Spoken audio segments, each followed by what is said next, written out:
Chapter 393. Suddenly, he heard someone say, "Welcome!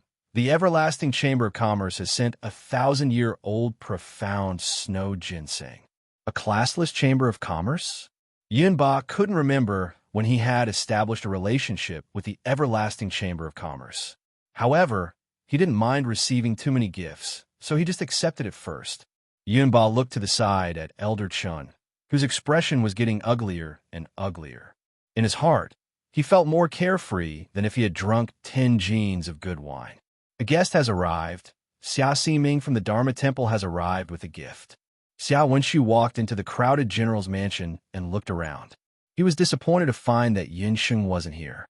Guests and gifts came in waves. In the hall, there was an endless stream of guests, but Yunba didn't see the person he wanted to see the most. In the end, he was already a little irritable, his old eyes staring at every guest that came in, as if he had a grudge against them for killing his son and stealing his wife. The guests were so scared that their hair stood on end, their faces pale as they took their seats.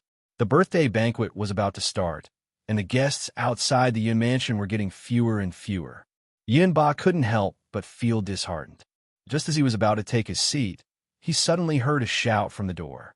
The Wuxuan Everlasting Hall's deputy director has led a group of disciples here to celebrate the birthday. Zhang Li strode in with a few disciples behind him. When Yunba saw them, his old eyes immediately became clear.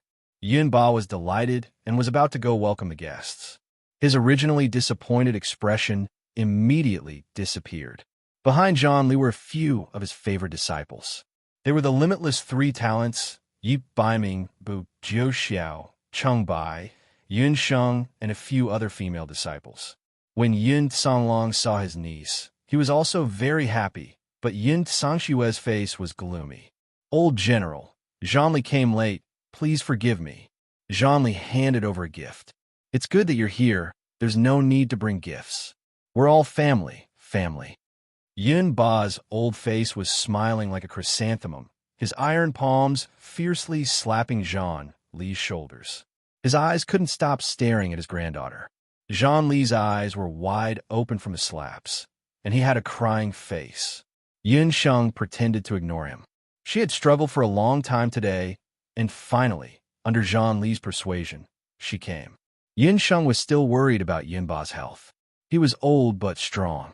After seeing her granddaughter, his face glowed with health. He didn't look like he had any mishap at all. Yun Sheng was a little puzzled. Her pair of beautiful eyes looked around, wanted to find Xia Wenxu and ask him what was going on. Coincidentally, she was met with Xia Wenxu's kind smile. Who would have thought that Yi Baiming would impartially block her direction and completely block Xia Wenxu's gaze? Zhang Li led his beloved disciples to their seats.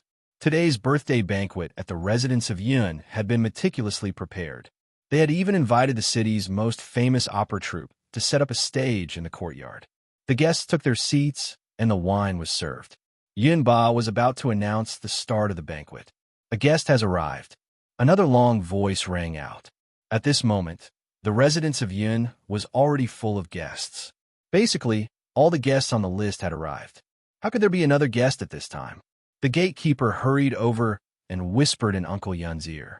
When Uncle Yun heard this, his originally joyous face couldn't help but turn serious. He hesitated for a moment, then walked to Yunba's side and whispered. Yunsheng noticed that Yunba's expression had turned gloomy in an instant.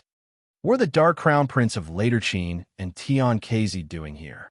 Yunba lowered his voice, but the seats closer to him could still hear him clearly. Yun Sanglong and Zhang Li, who were seated below, also stopped drinking. "The Dark Crown Prince of Later Qin has arrived." A sudden shout rang out. The residence of Yun was first in an uproar, followed by a deathly silence. When did the residents of Yun become friends with the Later Qin? Grand Secretary Chun, who had been in a bad mood earlier, immediately perked up and waited to see Yunba's good show. The guards of the residence of Yun stood in a row, and 3 dazzling men walked in. The 3 men were of different ages, but their identities were all top-notch existences in the Wuji continent. The one walking at the front was actually the youngest, but no one dared to look down on him. This person was dressed in a gorgeous black Qilin battle robe. His figure was tall and straight, like a treasured sword that was ready to be unsheathed at any time. He walked with a majestic gait. Even in the dark night, his pair of black eyes shone brightly, emitting a beast-like glow. His red hair was like fire, wild and wild. The one in the lead was the Dark Crown Prince of later Qin. The person in the middle was dressed in an elegant green robe. It was a pity that he had a pair of upside-down triangular eyes, which revealed a trace of insidiousness. Xian Wuji. Yun Sanlong clenched his fists so tightly that they made cracking sounds. He stared unwaveringly at the man in the middle. The last person was a man in his 40s in the prime of his life. He had a bald head and a tiger-like forehead. The muscles on his body were smooth and tight, and he looked very well built. With every step he took, the tiles under his feet sank a few inches. Although he was the last person to walk in, when he walked in, the sound of discussion was the loudest. This was especially so for the martial artists and generals present. When they saw this person, they discussed endlessly. Zhou State revered martial arts. To be able to make the martial artists of Zhou State so agitated, the other party must also be a peerless martial artist. Tian Kezi. Heavens, am I seeing things?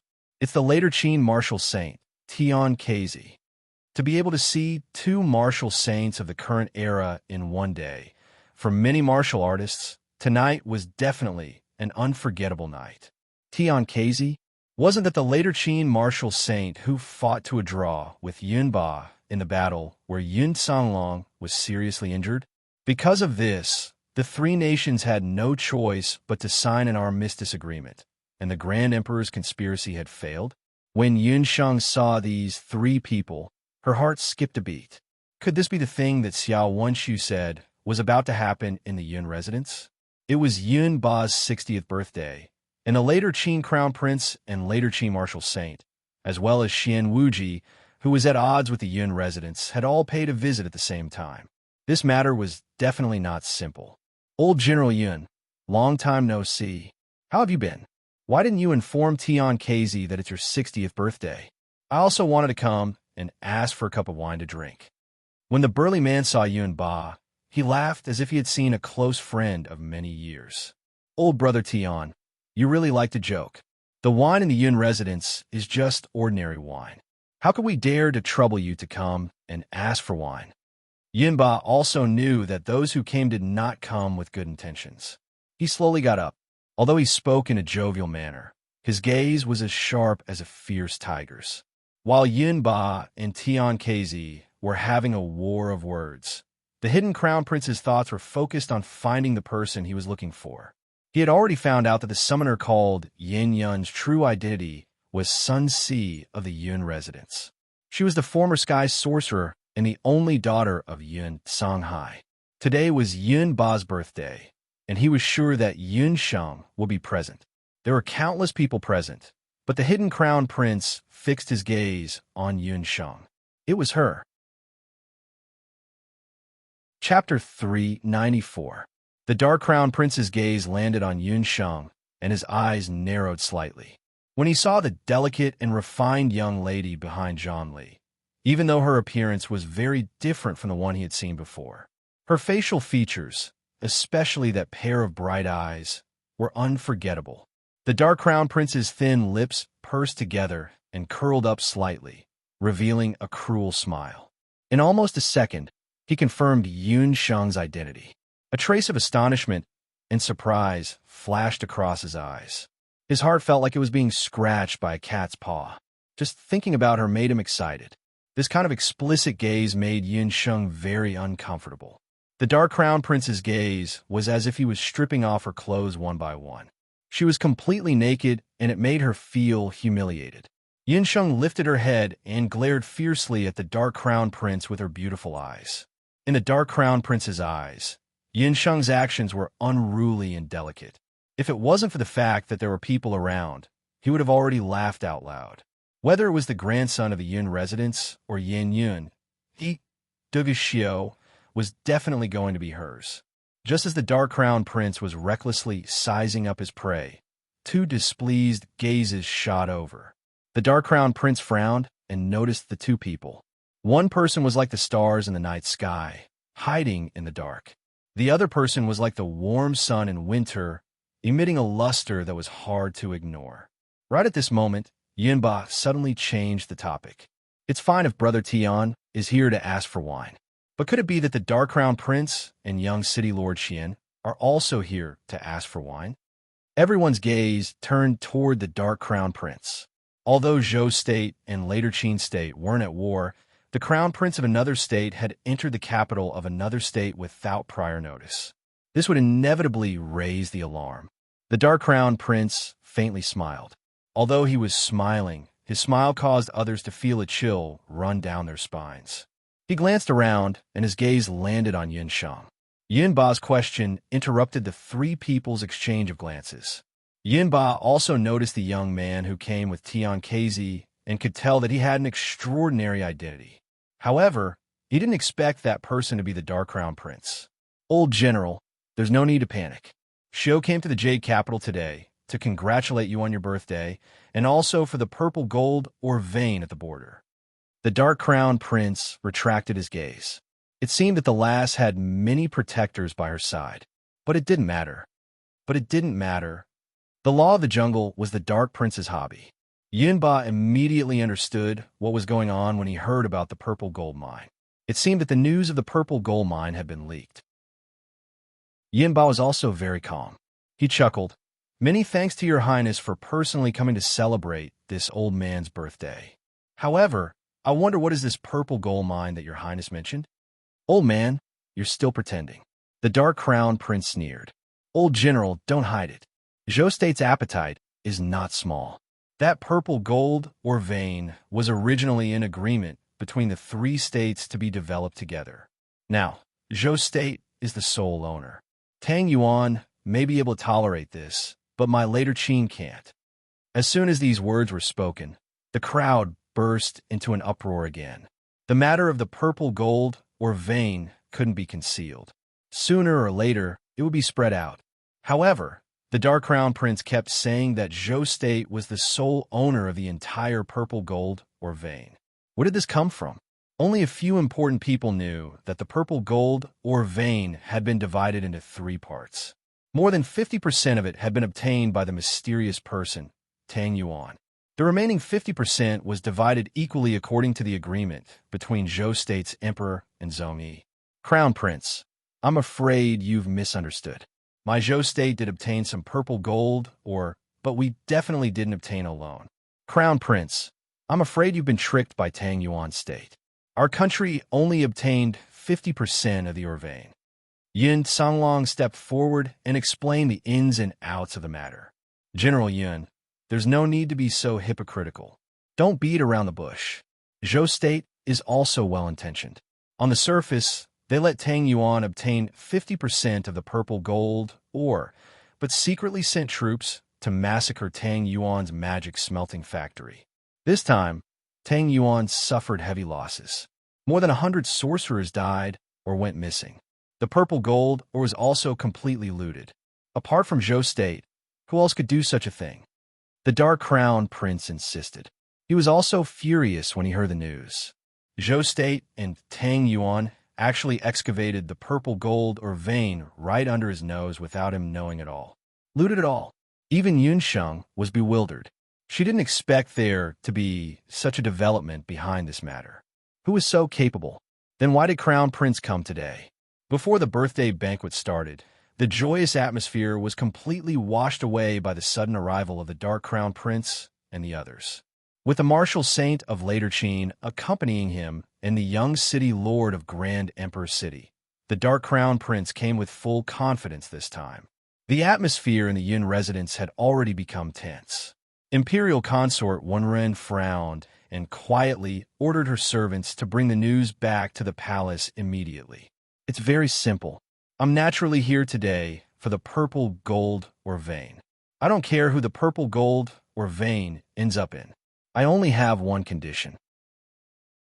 I want half of the vein obtained by Zhou State, the Dark Crown Prince said. Yun Ba said in a deep voice, Crown Prince, aren't you making things too difficult? What if my Zhou State isn't willing? Zhou State definitely wouldn't hand over half of the ore, because that was all the ore left in Zhou State's treasury. If they gave it all to the Dark Crown Prince, wouldn't Zhou State's efforts be wasted? If word got out, Zhou State would lose face. You're not willing? Ha. Old General Yun, do you want to personally lead the troops down south after the birthday banquet? My later Qin and Tang Yuan could join forces once 8 years ago. Why can't we join forces again 8 years later? The Dark Crown Prince's words were filled with killing intent, as if a storm was coming. He didn't expect the Dark Crown Prince to collude with Tang Yuan. If he didn't guess wrongly, the border was already filled with the troops of the two states. Even the usually calm Yun Ba was drenched in cold sweat. In the past few years, the Marquis of Jiyuan had gradually taken over the military power of the Yun residents. Currently, Zhou State's border was under enrich control. If what the Dark Crown Prince said was true, then the situation at the Zhou State's border was definitely very dangerous. Even if Yun Ba wanted to lead the troops down south, it was already too late. This matter is of great importance, and I can't make a decision alone. Dark Crown Prince, please wait for a moment. I'll immediately send someone to report to the Emperor of Zhou State. Yun Ba was burning with anxiety. Yun Ba had just finished speaking when a shrill voice dragged in from outside the door. The Emperor has arrived. Chapter 395. The Emperor of Zhou State still came in the end. Today was the birthday banquet of the Yun residents. The Emperor of Zhou State did not personally attend because he wanted to give the Yun residents the cold shoulder. However, the Emperor of Zhou State ordered people to keep an eye on the Yun residents. In just a few hours, the name list and background of every guest who entered the Yun residence appeared in the imperial study of the Emperor of Zhou State. However, who would have thought that such an ordinary birthday banquet would cause such a huge uproar? The mixed forces of various worlds even led to a war. This was something that the Emperor of Zhou State did not expect. As soon as the Emperor of Zhou State appeared, the Yun residence was immediately surrounded. Countless crossbows and imperial mages were lying in ambush in the dark. As long as the Emperor of Zhou State gave the order, no one in the Yun residence would be able to escape. The Emperor of Zhou State was dressed in a bright yellow imperial robe. He walked with a majestic gait, and his aura was unparalleled. Long live the Emperor! Thunderous cheers came from both inside and outside the Yun residence. However, the Dark Prince and the others stood calmly. The Emperor of Zhou State could not help but show some anger on his face. His anger was not only directed at the Dark Crown Prince and the others. It was also directed at Yin Songlong and the others. The purple gold mine was divided into two. He originally thought that half of it had fallen into Tang Yuan's hands. However, after hearing the Dark Prince's words, the whereabouts of the ore were unknown. The Emperor of Zhou State's first suspect was the Sky Hunting Corps. What exactly is going on? Yin Songlong, Yin Yun, I have already given you full authority over the purple gold mine. Could it be that you dare to deceive the Emperor and embezzle the purple gold mine without permission? The Emperor of Zhou State was furious. Yin Songlong was speechless. Seeing this, Yin Sheng walked out calmly. In front of nearly 1,000 people in the Yun residence, Yin Sheng was calm and said in a crisp voice, "Your Majesty is wise.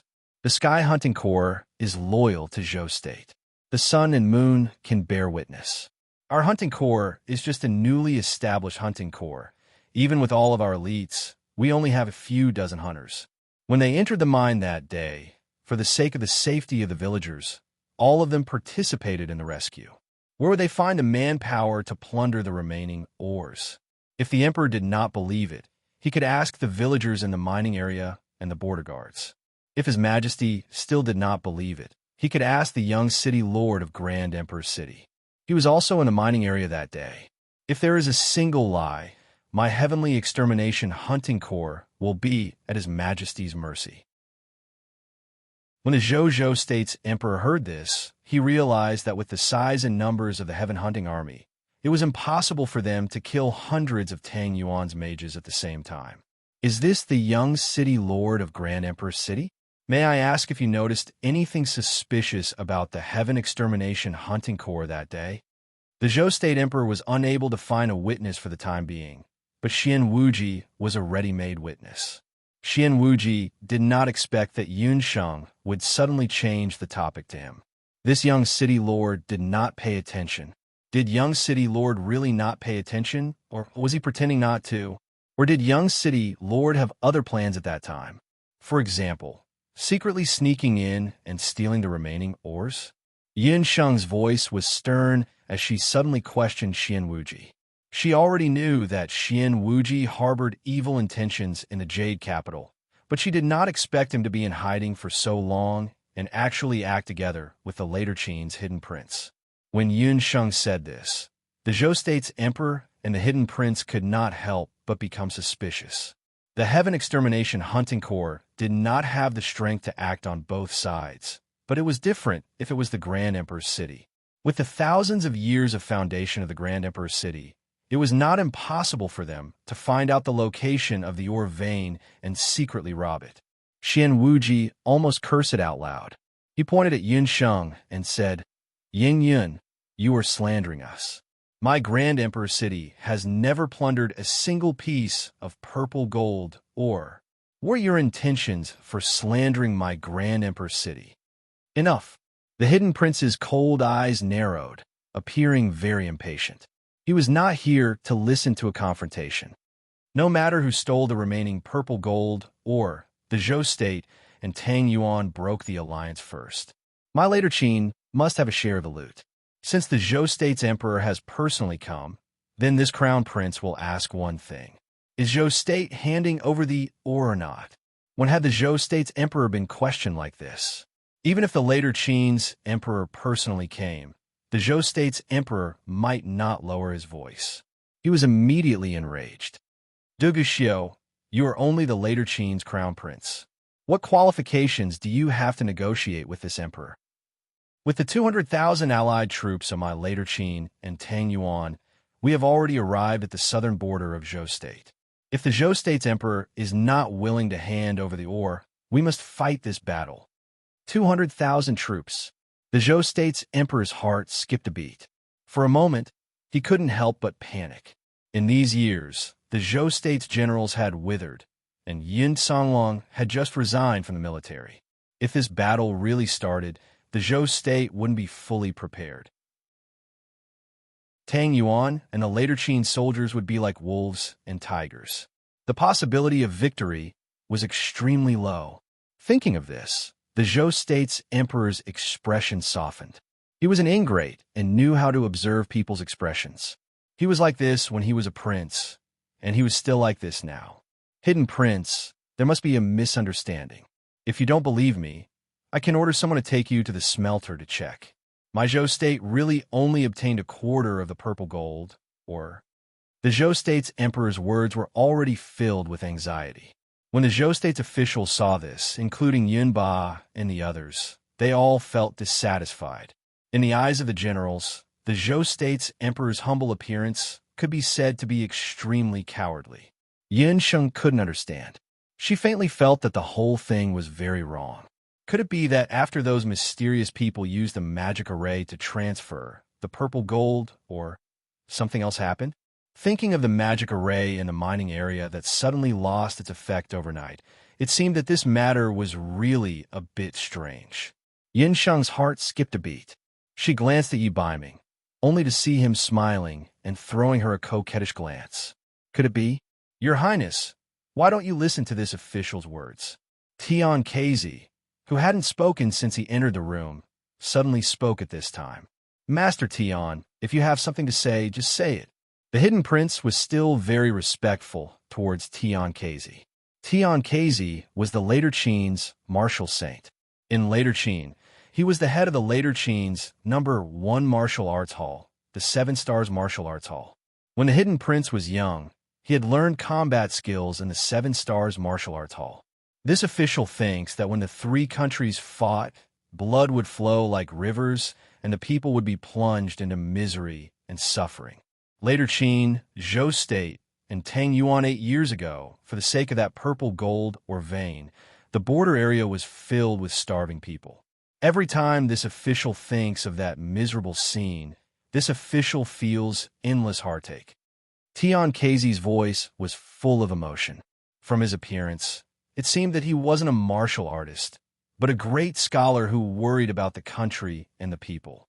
Yunba cursed in his heart as he listened. Tian Keizi had a good reputation outside, but he was actually a hypocrite. Yunba despised people like him the most. However, his rash words already vaguely made Yunba have a bad feeling. Chapter 396. Lord Tian is right. The three states definitely suffered heavy losses in the war back then.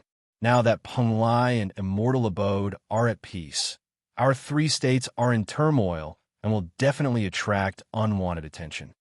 The Zhou state's emperor let out a sigh of relief. Good White Face and Bad Black Face. What were these two later Qin fellows' intentions? Yin Sheng watched from the side. She didn't miss the gloating smile on Xian Wuji's gloomy face. The Zhou state's emperor and Dark Crown Prince. Do you remember how the three states signed the armistice agreement 8 years ago? Tian Keizi provoked as he glanced at Yunba. 8 years ago, when the three kingdoms were at war, the final battle was not between the armies of the three kingdoms. Instead, it was the battle between the martial saint of the great Zhou dynasty, Yunba, and the martial saint of the later Qin dynasty, Tian Keizi. That battle, which the continent's cultivators called the Battle of the Pinnacle, ended in a draw between the two. The three states signed the armistice agreement and won the peace that followed for 8 years. Who could forget about this matter? Tian Keizi proposed such an idea at the crucial moment. Neither the Zhou state's emperor nor the Dark Crown Prince would refuse. The Zhou state's emperor had already made his decision to exchange the battle of the two of them for the battle of 200,000 soldiers. When Yunba heard this, he let out a sigh of relief. So they came looking for a fight. That old fellow Tian Keizi really thought that he could tie with him like he did 8 years ago. Yunba couldn't be any clearer. 8 years ago, in terms of true cultivation, he was stronger than Tian Keizi. It was only because he had used up a large amount of battle qi to save his second son, Yin Songlong, that they barely tied. Let's fight then. Tian Keizi, do you think I'm afraid of you? However, the expressions of several people in the crowd changed slightly. Yin Sangshue's hands and feet turned cold. She didn't expect that the bloody tycoon had her poison her father for so long. Uncle Yun also had a distressed expression. In the entire Yun residence, only he had noticed the changes in his master's cultivation during this time. He wanted to remind him, but his master had already agreed impatiently. So that was the case. Xiao Wenqi was shocked. It was actually a battle between martial sages. The Dark Crown Prince and Xian Wuji exchanged glances before Xian Wuji stepped forward and said, Wuji is also extremely honored to be able to meet two martial sages today. How about I, Dihong City, be the judge today? Since old General Yun has no objections, it is decided. 10 days from now, old General Yun and Tian Keizi will hold the competition between martial sages in my Zhou State's Emperor's Palace. If later Qin wins, Zhou State will hand over a portion of the purple gold or without any complaints. However, if Zhou State wins, later Qin will no longer pursue the whereabouts of the purple gold or vein.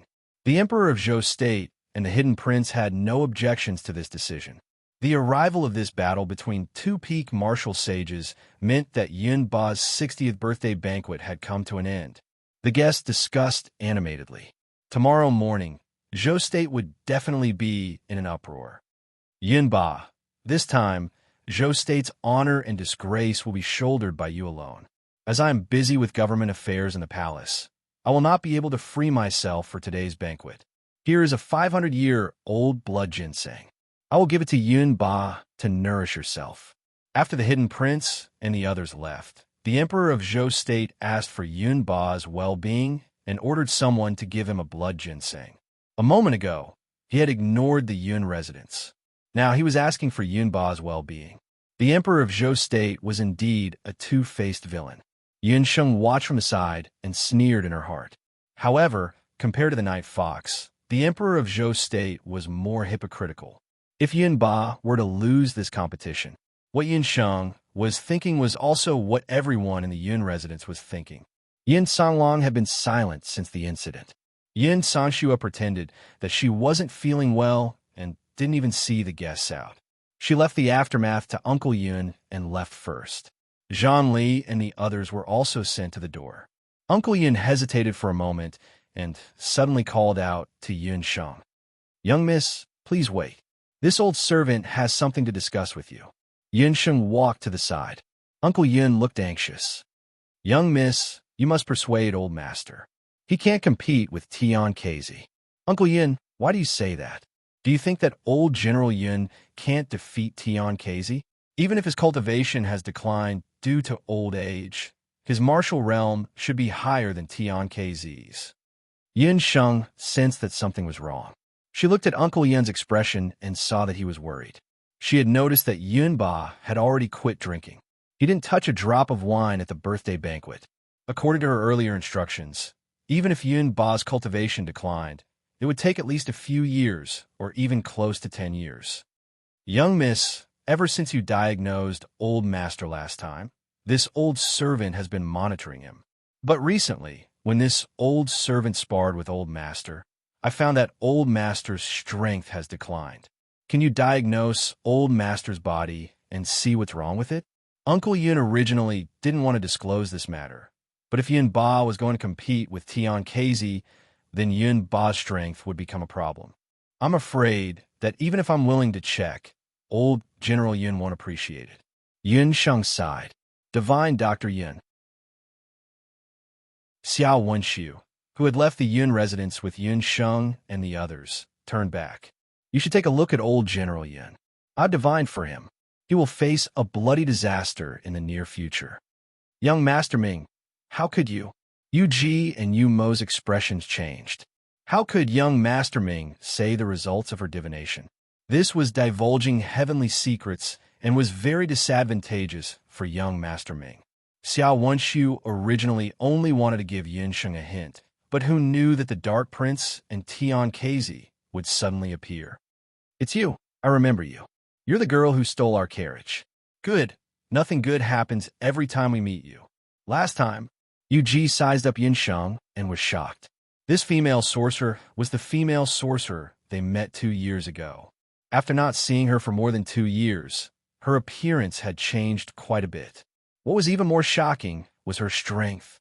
Yu Ji and Yu Mo both discovered that Yun Sheng, who was just an ordinary sorcerer 2 years ago, was now a master sorcerer. In 2 years, she had broken through 2 magic realms. Even in the temple, people couldn't help but raise their eyebrows at such a cultivation level. "Yu Ji, shut up." Xiao Wenxiu's expression hardened. Yu Ji rarely saw young Master Ming get angry, so he blamed Yun Sheng even more. However, Yu Mo glanced sideways at Yun Sheng. If he didn't remember wrongly, young Master Ming had done something that went against his usual behavior because of her. "Thank you for your reminder, Xiao Wenxiu. I'll remember this favor." After hearing Xiao Wenxiu's words, Yin Sheng also knew that Yun Ba's body might really have some hidden dangers. She had to carefully examine him. Chapter 397. Yin Sheng and Uncle Yun returned to the Yun residence. Inside the residence, the birthday banquet had been dismissed, and the servants were cleaning the courtyard in 2s and 3s. The people of the Yun family had already disappeared. Yin Sheng followed Uncle Yun all the way to Yun Ba's courtyard. The Yun residence was spacious, but there were few people in recent years, so the courtyards of the young masters and misses were all empty. Yun Ba was born a general, so the courtyard was quite simple, but there were a few tall, broad-leaved parasol trees planted in it. When Yun Sheng entered, she happened to hear Yin Songlong persuading Yun Ba. "Do you think I can't beat Tian Kezi? Humph! 8 years ago, he was already no match for me. 8 years later, he's still no match for me." She heard Yun Ba's voice as soon as she entered. "Uncle Yun, why did you bring her here?" "Humph! Didn't someone say that he would never step into the Yun residence in this lifetime?" When Yun Ba saw Yun Sheng and Uncle Yun walk in, there was a touch of joy in his old eyes, but then he turned his head away awkwardly. He looked like a child who was quarreling with his friends. Yun Sheng muttered in her heart. This old man is really getting worse and worse. Father, Shenger, is already here. Why do you have to say such angry words to her? If you really make her leave in anger, I'm afraid you won't be able to sleep all night. Yin Sanglong was very puzzled by his father's childish behavior as he grew older. He had heard from Yun Sheng that Yun Ba had damaged his cultivation in order to save him, so it would be difficult for him to improve his martial arts realm in these years.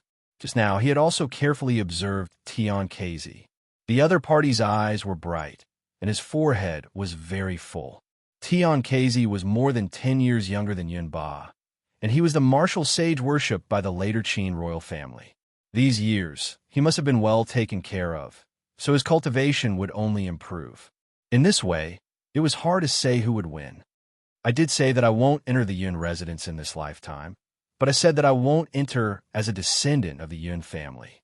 Today, I'm here as a doctor. Old General, you're going to represent Zhou State in the martial sage competition in a few days. Since the reason for this competition is the purple gold vein, I'll reluctantly do a physical examination for you. Yin Sheng had been in contact with Yun Ba for quite some time now. She was already immune to this old man's poisonous tongue and provocation. What medical examination? The number of times I've killed enemies on the battlefield is more than the number of times you've eaten in your entire life. Why do I always need a doctor to examine me? I'm not that refined. Yun Ba fumed. You're not going to get checked? Don't tell me you're suffering from some kind of geriatric disease. Are you afraid of being found out and embarrassing? Yun Sheng countered. As expected, Yun Ba became anxious after hearing her words. Who said that this old man has geriatric disease? This old man eats 3 bowls of rice every meal. If you want to check, then so be it. I'm not afraid of you, Yun Ba said as he sat down. Yun Sheng stepped forward and began to examine him. After a round of examination, Yun Sheng didn't find anything out of the ordinary. How is it? This old man's body is very good. I can cripple that guy Tian KZ with a single punch. He dared to behave atrociously at this old man's birthday banquet. This time, this old man will definitely make those old fellows from later Qin and Tang Yuan suffer a double loss. Yin Ba was extremely pleased with himself. The examination isn't over yet. What's there to be proud of? Yin Sheng was annoyed. She pressed down on Yun Ba's wrist with the back of her hand. If there was nothing wrong with Yun Ba's body, there shouldn't be any problems with the competition. But what should she say about a bloody disaster? Her brows twitched, and the jade marrow technique in her body quietly entered Yun Ba's body. The jade marrow technique in Yun Sheng's body was a Taoist technique. It was used to cultivate one's body and mind. It was the best way to use it to nourish one's body. At the same time, it also gave Yun Sheng the sharpest sense of touch. Yun Ba's cultivation was very high. The moment the strange power in Yun Sheng's body entered his body, the fighting aura in his body immediately reacted. And what kind of skill is this, little girl? It's not fighting aura, nor is it sorcery. Yun Ba quickly discovered that his fighting aura had changed from its initial irritable state to a peaceful state. It actually automatically gave way to the jade marrow technique in Yun Sheng's body. Yun Sheng's jade marrow technique circulated all over Yun Ba's body. His muscles, blood, dantian. Yun Sheng's expression changed slightly. She retracted her finger as if it had been pricked by a needle. Inside Yun Ba's body, the change in her expression was very subtle, but it didn't escape the eyes of the 3 people present. Yin Sanglong understood Yun Sheng's personality very well. This girl was the calmest. Last time, even when she was treating his hand, she was still calm. But just now, her expression changed. Shenger, how is it? Yin Sanglong hurriedly asked. Little girl, there's no need to act mysterious. Just tell me whether it's good or bad. This old man can take it. Yun Ba saw the change in Yun Sheng's expression. This competition cannot be carried out. Yun Sheng also knew that it was useless to hide anything in front of Yun Ba. She might as well get straight to the point. Why can't it be carried out? There's nothing wrong with this old man's body. If he hadn't seen Yun Sheng's medical skills with his own eyes, Yun Ba would have immediately turned and left. There's nothing wrong with your body, but this competition cannot be carried out. In other words, there's nothing wrong with a normal person. But if the opponent is Tian KZ, then it's a different matter. Yun Sheng frowned. Old general, there's something wrong with your blood. You can't carry out Beast Blood Berserk. Beast Blood Berserk was the ultimate way for a martial practitioner to unleash their potential. Martial practitioners were different from magicians and summoners. They didn't have heaven-defying magic, nor did they have summoned beasts to assist them. Their only advantage was that during the process of advancing in the martial realm, they had fused with the blood of countless beasts, forming a tyrannical physique. When Yun Sheng was examining Yun Ba's body just now, she discovered that his body's condition had indeed improved compared to a few months ago. This should be because Yun Ba had stopped drinking. But when she used the Jade Marrow technique to examine him further, she discovered that there was something wrong with Yun Ba's blood. Yun Sheng could feel that as soon as Yun Ba's blood came into contact with internal energy, it would become abnormally active. It was like a river after a rainstorm, aggressive and aggressive. Under such circumstances, if Yun Ba mobilized all the fighting aura in his body, once he was injured, it was very likely that his blood would flow in reverse and eventually break out of his body. Yun Songlong and Uncle Yun were astonished. "Little girl, what do you mean by that? What's wrong with this old man's blood?" Yun Ba was a martial saint. In his life, every time he broke through in the martial realm, he would undergo a beast blood fusion. His last beast blood fusion was when he killed a commander-level demonic beast. After fusing with its blood, he advanced to martial saint. Without Beast Blood Berserk, this meant that Yun Ba was bound to lose this competition. Chapter 398. When experts fought, especially martial saints, how could they not go berserk at the end of the battle? Yun Ba had also gone berserk at the last moment to fight Tian KZ to a draw.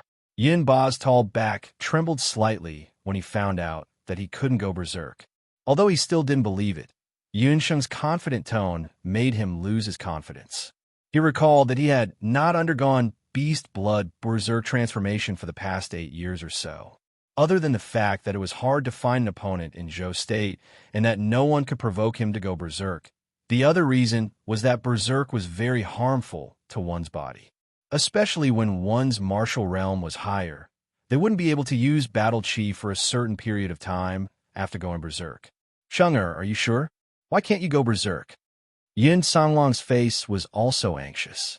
He was a martial practitioner and understood that if Tian KZ, who had gone berserk, went berserk against Yun Ba, who couldn't go berserk, Yun Ba would lose without a doubt. "I'm sure.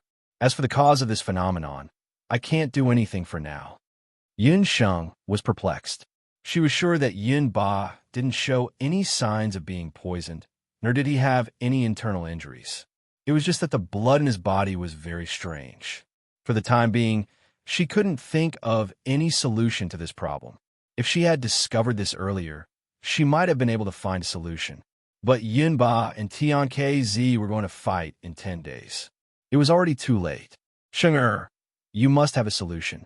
You can even cure second uncle's hand, can't you?" Yun Songlong begged Yun Sheng. He already believed Yun Sheng's words. Yun Ba, who usually liked to argue with Yun Sheng, didn't say a word at this moment. His expression was gloomy as he sat on the armchair.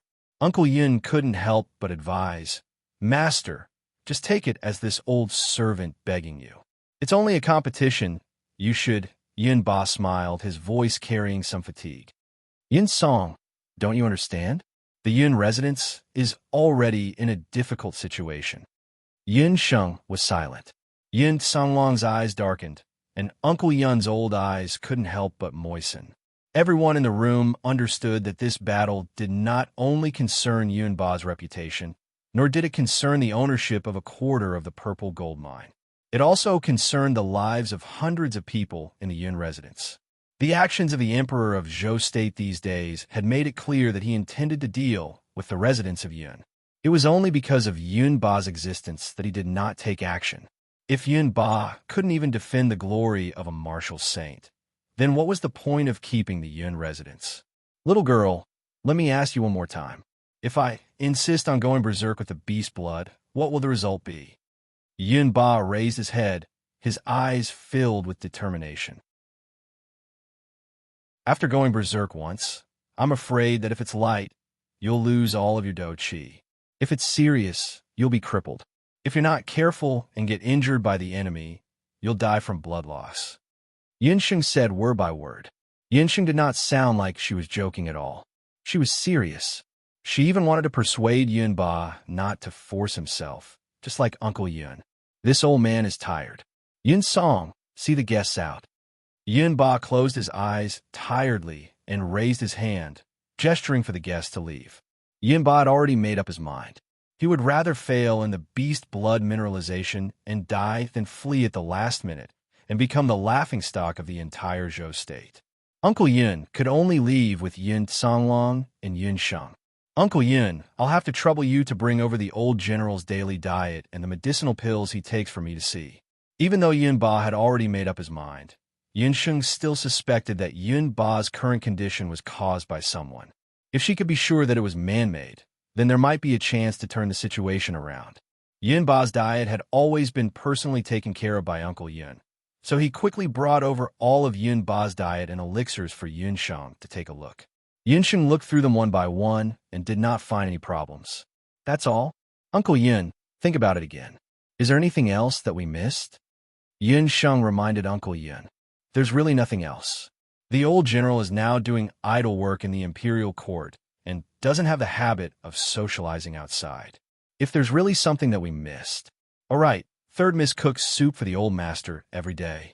Uncle Yun suddenly remembered this matter. Apart from the daily diet and elixirs that he had personally arranged, there was only third miss soup. Yin Sangxue cooks soup? What kind of soup is it? Yun Sheng had also noticed that she had not seen Yun Sangxue after the incident at the Yun residence. Logically speaking, with such a big incident happening at the birthday banquet and Yun Sangxue being the actual ruler of the Yun residence, how could she not ask about it? It's all ordinary chicken soup and ginseng soup. The old master drinks a bowl of it every afternoon. Uncle Yun also felt a little strange. Why did Yun Sheng suddenly ask about this? Uncle Yun, from tomorrow onwards, secretly instruct the servants to leave some of the soup for the old general. Remember to send the leftover soup to the medical hall, Yun Sheng instructed. Sheng, are you suspecting third sister? That's impossible. How could third sister harm father? Yun Songlong did not believe her. I'm just suspecting. Let me see the leftover soup first. Yun Sheng also brought back a portion of the elixirs that Yun Ba had taken. As the night deepened, Yun Ba sat alone in the room. Ever since his wife died more than 20 years ago, he had not remarried and lived alone in the huge courtyard. In the courtyard, the red lanterns used at the birthday banquet swayed in the night wind. Yun Ba walked out of the courtyard alone. He opened his arms and looked at his palms. Compared to the past, his hands had aged quite a bit. Yun Ba's figure flashed, and he had already rushed out of the courtyard. Who's there? The hidden guards hiding in the courtyard of the Yun residence were alarmed. It's me. You don't have to follow me. This old man is going out for a walk. After Yun Ba finished speaking, his voice had already become one with the night, disappearing into the boundless night. The streets of the Jade capital were already empty. Yun Ba walked along the long street until he reached the little CI Entong. He did not make a sound and did not alarm anyone in the medical hall. He entered the courtyard of the medical hall and walked into an unlocked room. This was a narrow but tidy room. There were only some simple furniture inside, and a person was lying on the bed. Within the icy blue sleeping cloud dream magic formation, Yun Songhai was as silent as he had been for countless days and nights in the past. He seemed to be sleeping quietly, without making a sound. Yun Ba walked around the head of the bed and sat on the side. He looked at the person on the bed who had once made him furious and was also the son he was most proud of in his life. One was lying quietly, the other was sitting without making a sound. Unknowingly, most of the night had passed.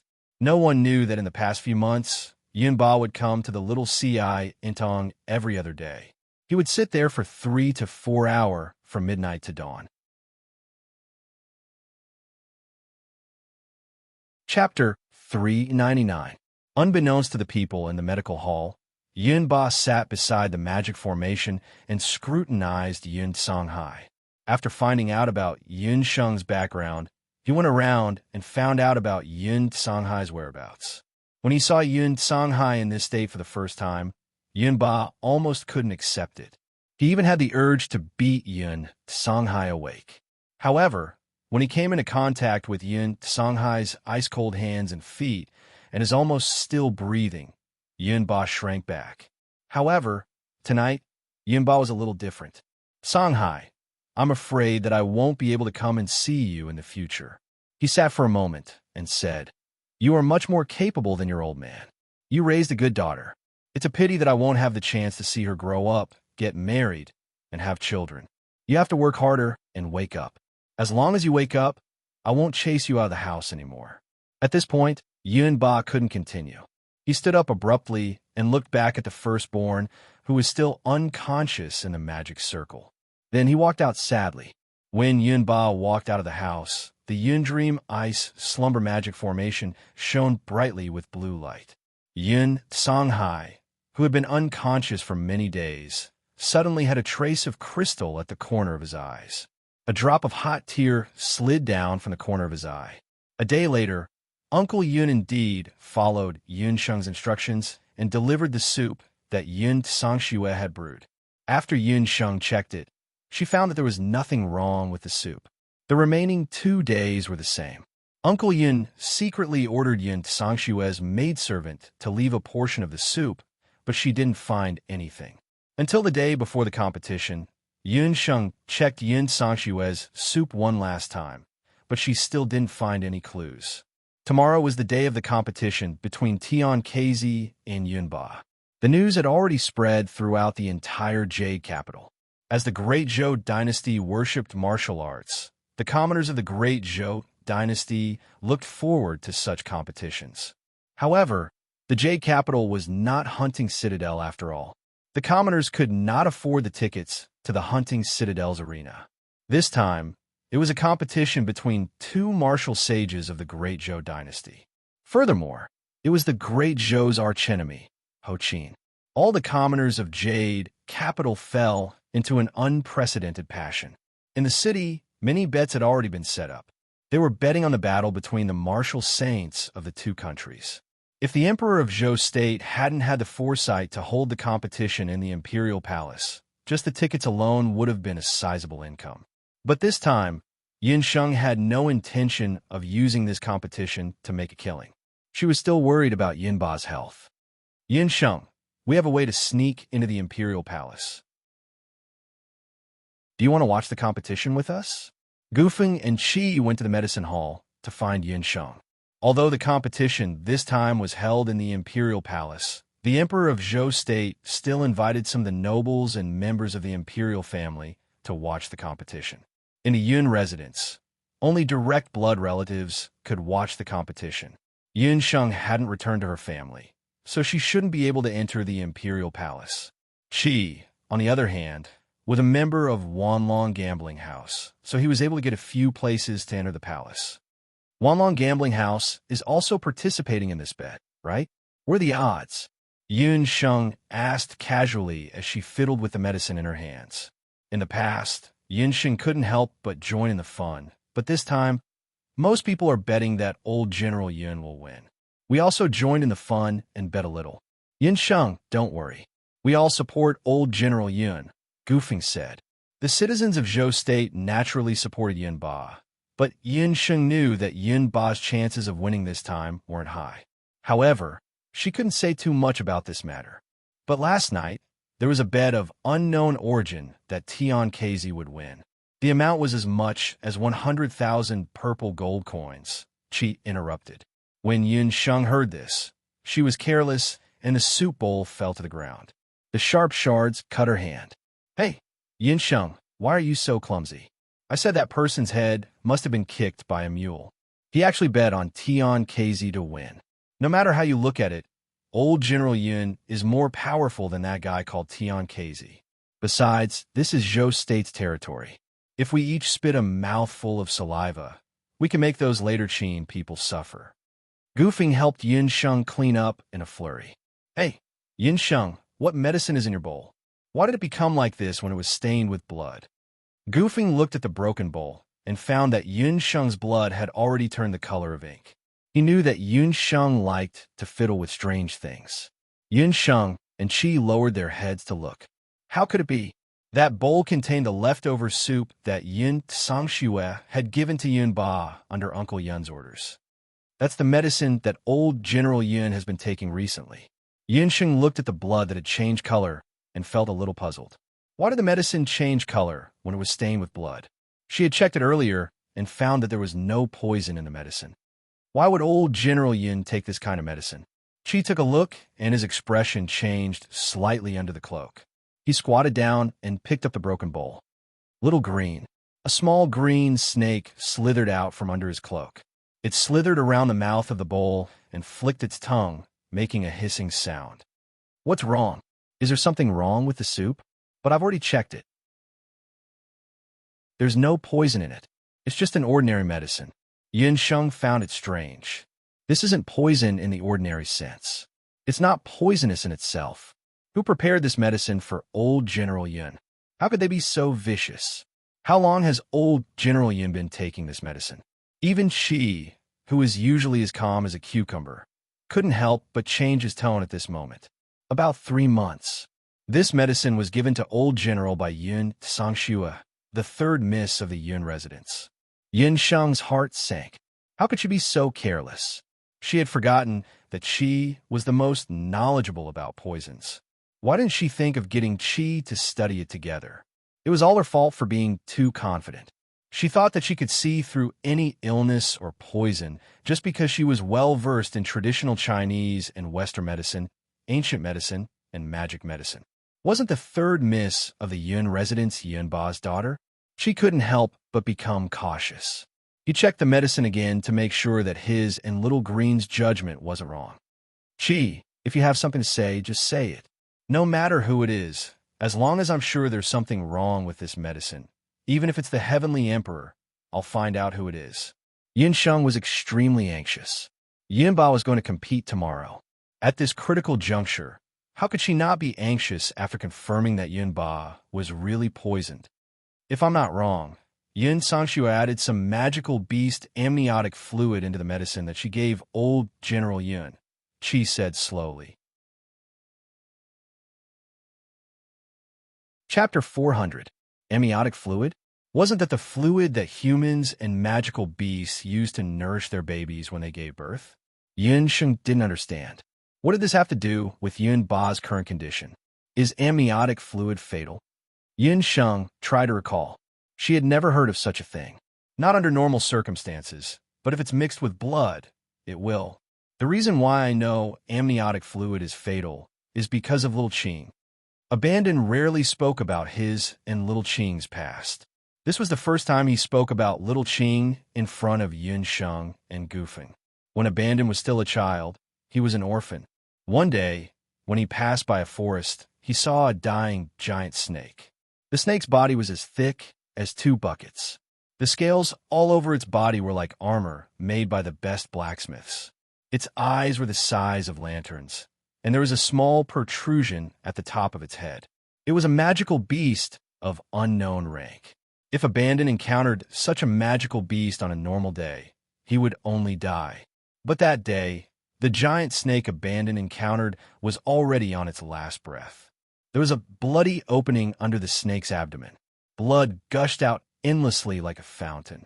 When Abandon saw the giant snake, he was so frightened that he didn't dare to move. What puzzled him was that the giant snake wasn't like ordinary snakes that laid eggs. There was a lump of bloody flesh wriggling at the opening under its abdomen. Abandon boldly walked forward and saw the thing under the snake's abdomen clearly. As it turned out, the giant snake was a female snake that was giving birth. Because it was giving birth alone, it accidentally let the amniotic fluid in its body flow into its abdomen, causing a hemorrhage. Blood clots blocked the bottom of the giant snake's abdomen. The little snake was about to suffocate to death. At this point, the giant snake knew that it was not going to live. It hissed at Abandon. For some reason, The pleading look in the giant snake's eyes made Abandon feel sorry for it. He even forgot about his fear and walked forward to help the giant snake dig out the blood clot from its belly. It was also with Abandon's help that the thumb-sized snake finally came back to life. Unfortunately, the large snake could not stop bleeding and was unable to heal itself. In the end, it bled to death. That little snake that was abandoned and rescued was later Little Green.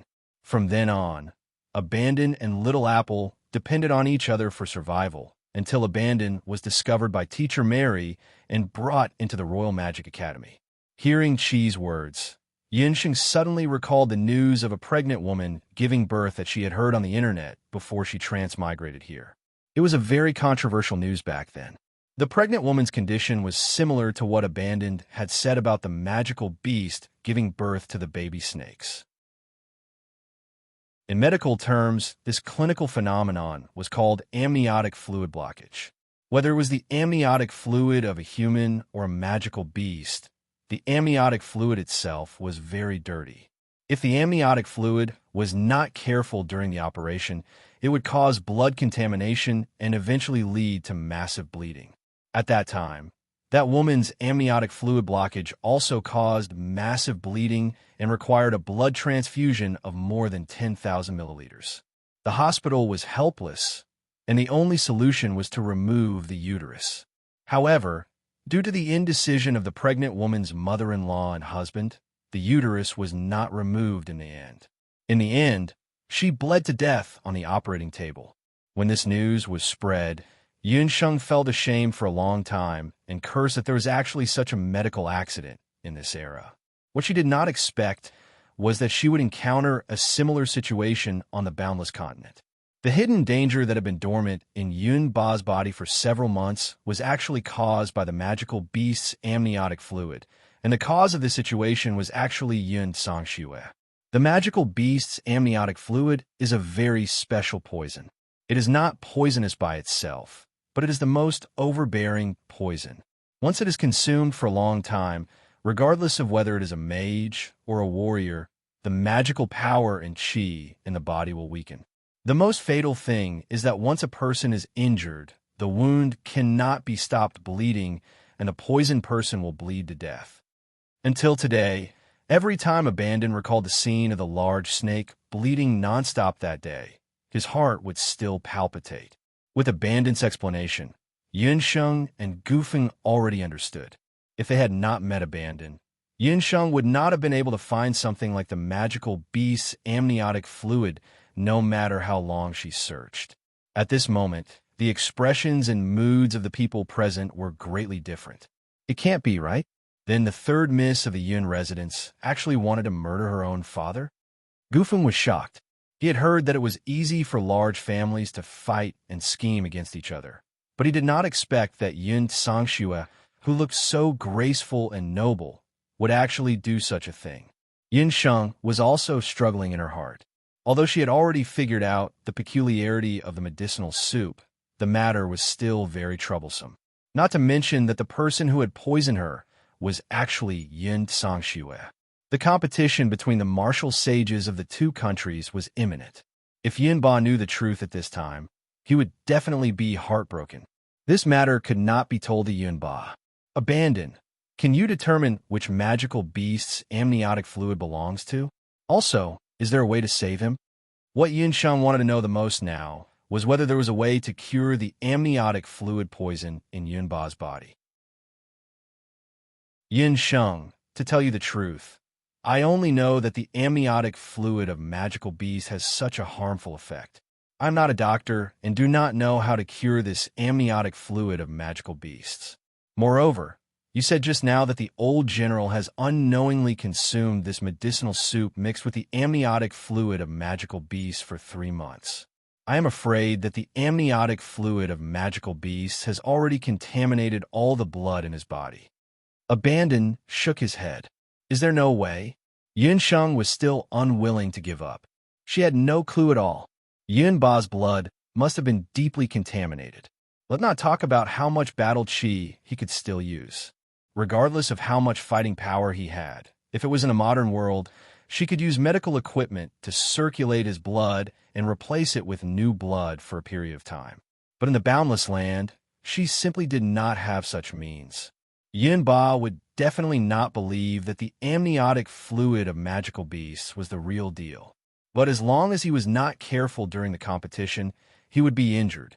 Once he was injured, the consequences would be unimaginable. Moreover, Yin Sheng was already certain that Yin Sangshua must have colluded with the later Qin or even the people of the Grand Emperor City. That despicable person Tian Kezi would definitely catch Yin Ba's hidden danger during the competition. All right, Yin Sheng, you can ask the people in the Dharma Temple. Perhaps if there is no way with ancient medical skills, there might be a way with light magic. Goofing thought for a while and said somewhat guiltily, "Actually, there's a special purification spell in light magic. It's a pity that I am too useless. I am not good at light magic and can't help you." That's right, Gufeng. You reminded me.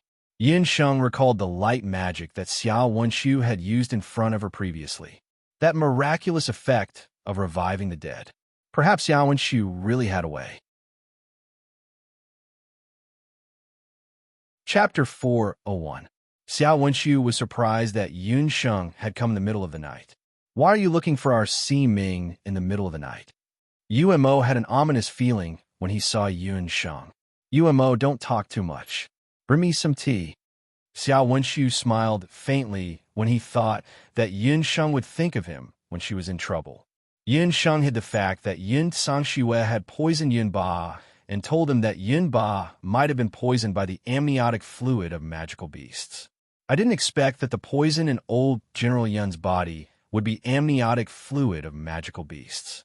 Amniotic fluid poison, I've also heard of it in the Zhaoting.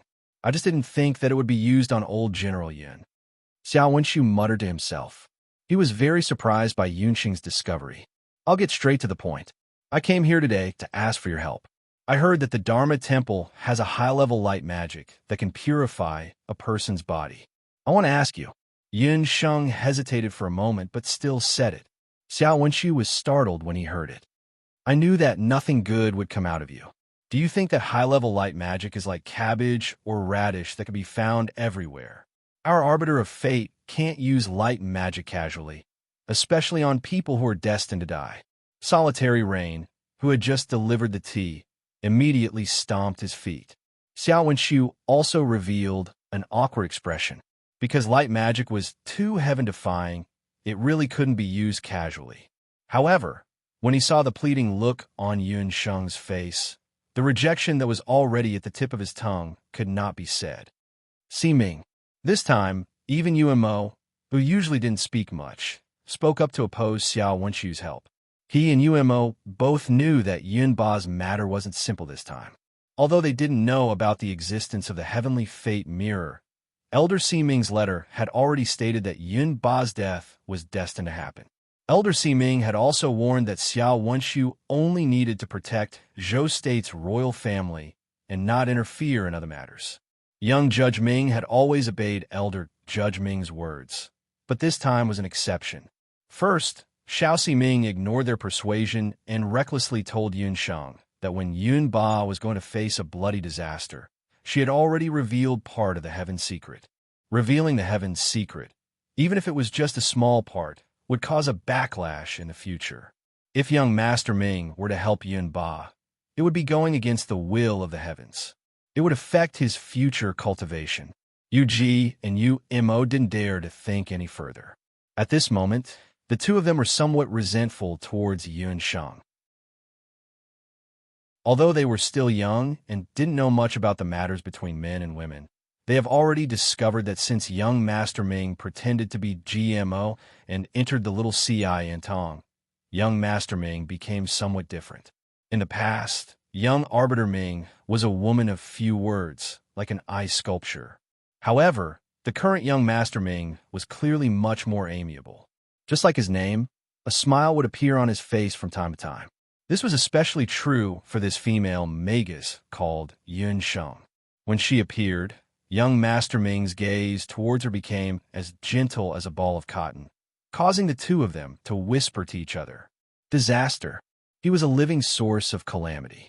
Yunsheng naturally didn't know that because of her appearance, the hearts of the two little magi in the Dharma temple had been turned upside down. In Xiao Wenshu's heart, how could it not be the same? He also knew that he could openly reject Yunsheng. Since Yun Ba's death was shown by the Heaven's Mandate mirror, it was destined. No one could change it.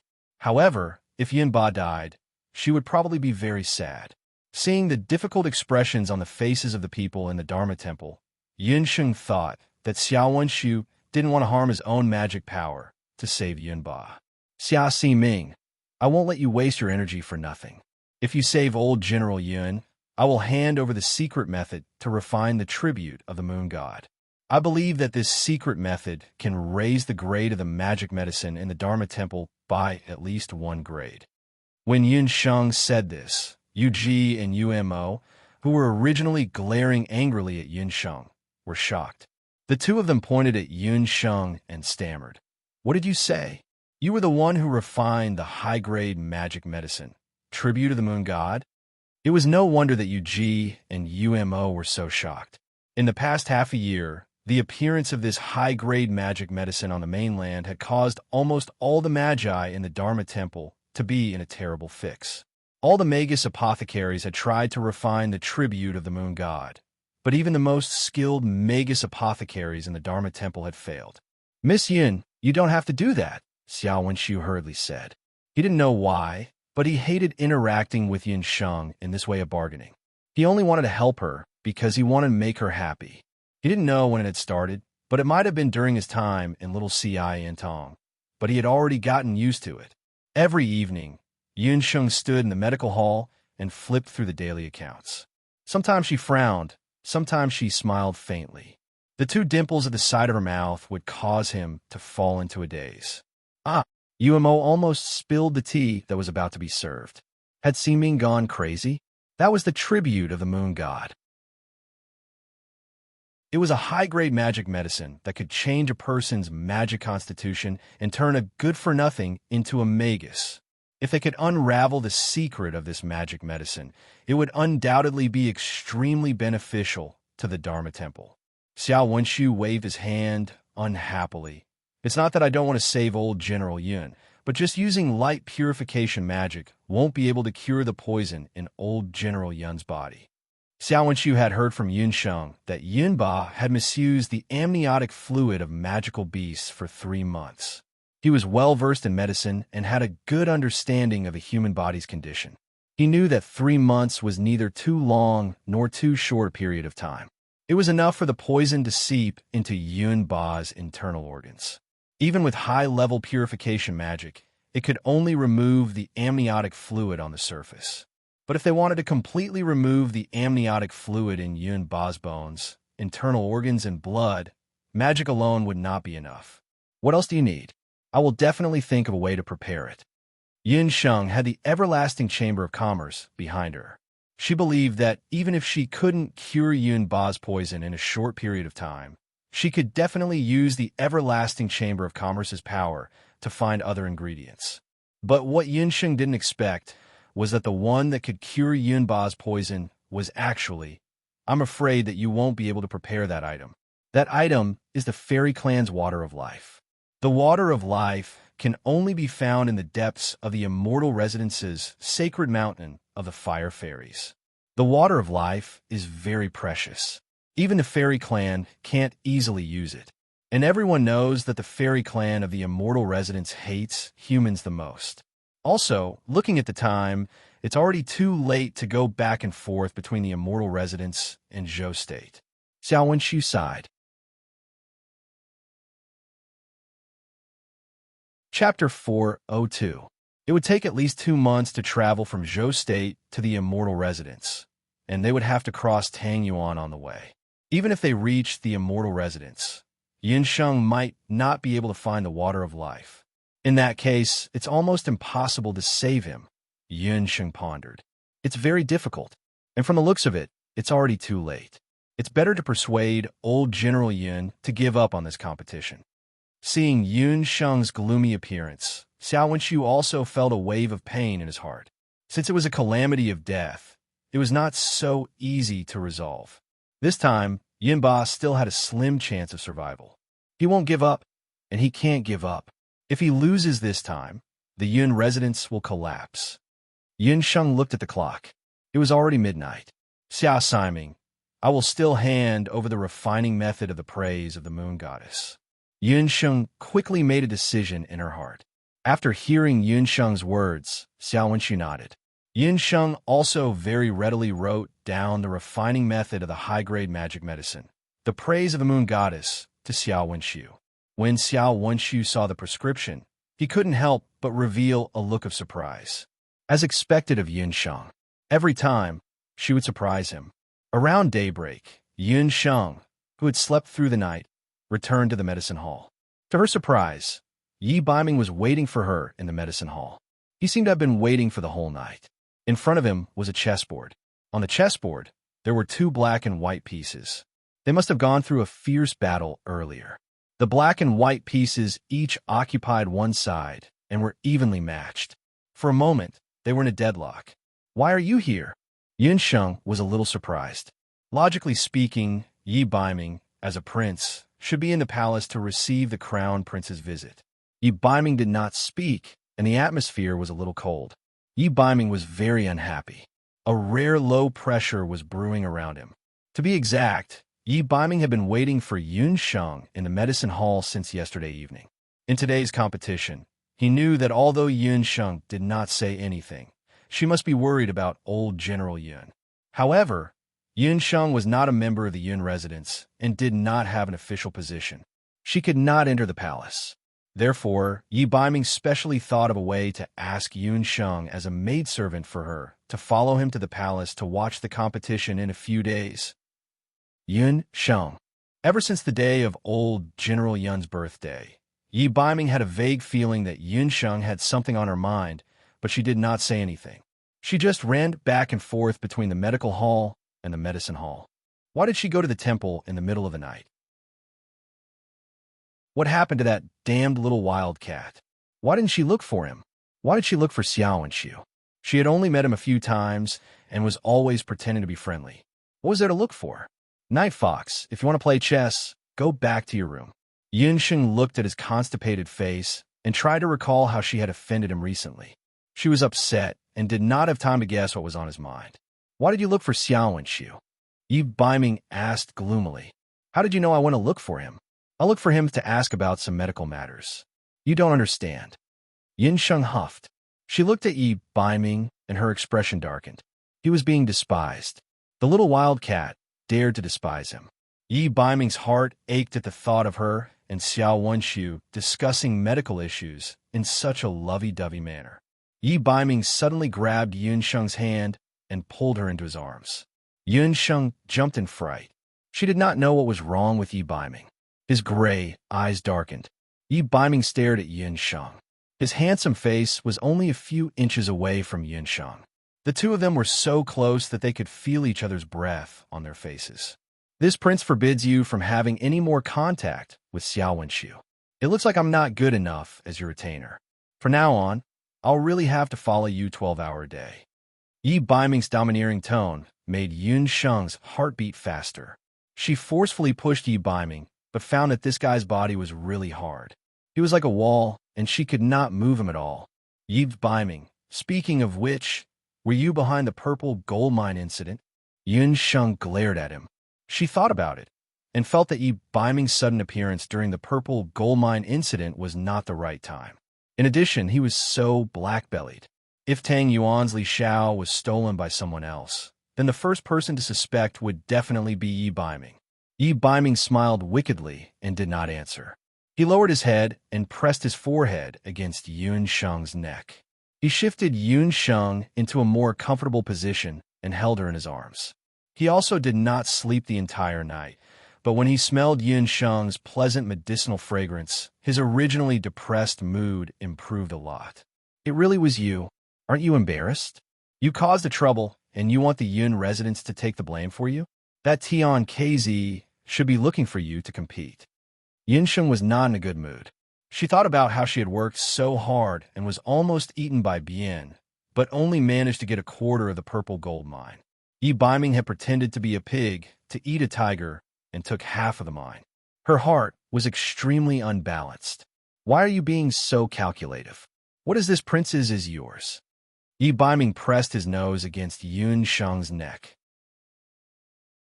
Yun Sheng's skin was very good, and the fragrance on her body was different from the cosmetics of other women. Only the heavens knew that he loved the feeling of holding this little wild cat in his arms. Perhaps it was because the two of them were used to dual cultivating magic, but Yun Sheng's resistance to Yi Baiming's intimate actions had lessened. Yun Sheng did not understand at first, but when she thought about it again, why did it sound so ambiguous? It sounded like, were you born in the year of the dog? Don't keep scratching my neck. Since what is yours is mine, then take out half of the purple gold mine. In any case, you are a nosy prince and don't need money. Unlike me, who has a hunting squad and a medical center, everything is a bottomless pit. Yin Sheng felt a tickle on her neck and unhappily pushed Yi Baiming's face away. Yi Baiming had already expected her reaction and nimbly avoided her hand. He pressed her wrist under his armpit and continued to hug Yun Sheng tightly. In front of a martial artist, a magician's skills could not be more useless. Yun Sheng wailed endlessly. She really wanted to give Yi Baiming a freezing spell and freeze him until his hands and feet were crippled. Unfortunately, she did not dare. To be honest, ever since Yun Sheng met Yi Baiming, she had never truly seen through his cultivation. Whether it was a martial artist or a magician, Yi Baiming would never reveal his true abilities. Yun Sheng only knew that his strength was very high. After all, just by looking at his soul, Yi Baiming's soul was at least twice as big as hers. Wait a few more days, this prince will naturally give it to you. Don't worry, this time, old General Yun will be fine. When Yi Baiming saw Yun Sheng's angry appearance, his gray eyes softened. Asterisk, asterisk, thank you silently for the tip, asterisk, asterisk. Chapter 4:03. Yun Sheng had lost a lot of weight recently. Yi Baiming felt a little heartache as he held her in his arms. His little wild cat had been running around and was most worried about the Yun residence. No matter how much Yun Sheng disliked the Yun residence, she was still of the Yun residence's bloodline. This was something that couldn't be changed. As long as Yun Sheng wasn't willing, he definitely wouldn't let the Yun residence collapse. What are you saying? Could it be that you have full confidence that this competition? No, you don't even know that old General Yun was poisoned. Actually, I went to find Xiao Wenshu yesterday because of this. When Yun Sheng heard this, she couldn't help but stop joking around. There was only one person who dared to say that he would give her whatever she wanted in Zhou State, and that was the Zhou State's emperor. However, the Yi Baiming that Yun Sheng knew wasn't someone who would easily make promises. Once he opened his mouth, it meant that he had full confidence. It was the amniotic fluid of a magical beast, right? The poison in old General Yun's body, and it was Yin Sangxue who poisoned him, Yi Baiming said slowly. How do you know? You went to the clinic and saw the decoctions? Yin Sheng became nervous. Little wild cat, you are very clever, but still a little naive. Do you think that you can solve today's matter by yourself? Do you know why Yin Sangxue did that? Because Tang Yu was taken away by someone. The person who took away Tang Yu was the Bloody Hand Tycoon controlled by Xuan Wuji. Yi Baiming's face was unfathomable, as if nothing could be hidden from him. In just one night, Yi Baiming had already found out that Tang Yu was taken away by a group of unknown people a few months ago. Yin Sangxue must have been controlled by others because of Tang Yu. In terms of medical skills, Yun Sheng could be considered the best in Zhou State. She was also very smart and was the calmest woman Yi Baiming had ever met. Sometimes, Yi Baiming would even associate Yun Sheng with his mother, Empress Li. Of all the women Yi Baiming had seen in his life, his mother, Empress Li, was the one who left the deepest impression on him. Not only was she unparalleled in beauty, but she was also better at scheming than others. But for a peerless beauty like Empress Li, she had lost to love. For the sake of Zhou State's emperor, a man who didn't love her, her reputation was ruined, and she ended up without a corpse.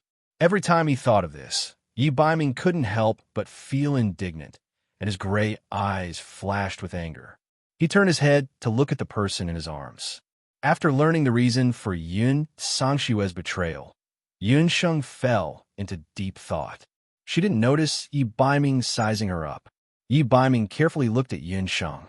From her dark red petal-like lips to her delicate oval face and pitch-black eyes, he didn't miss anything.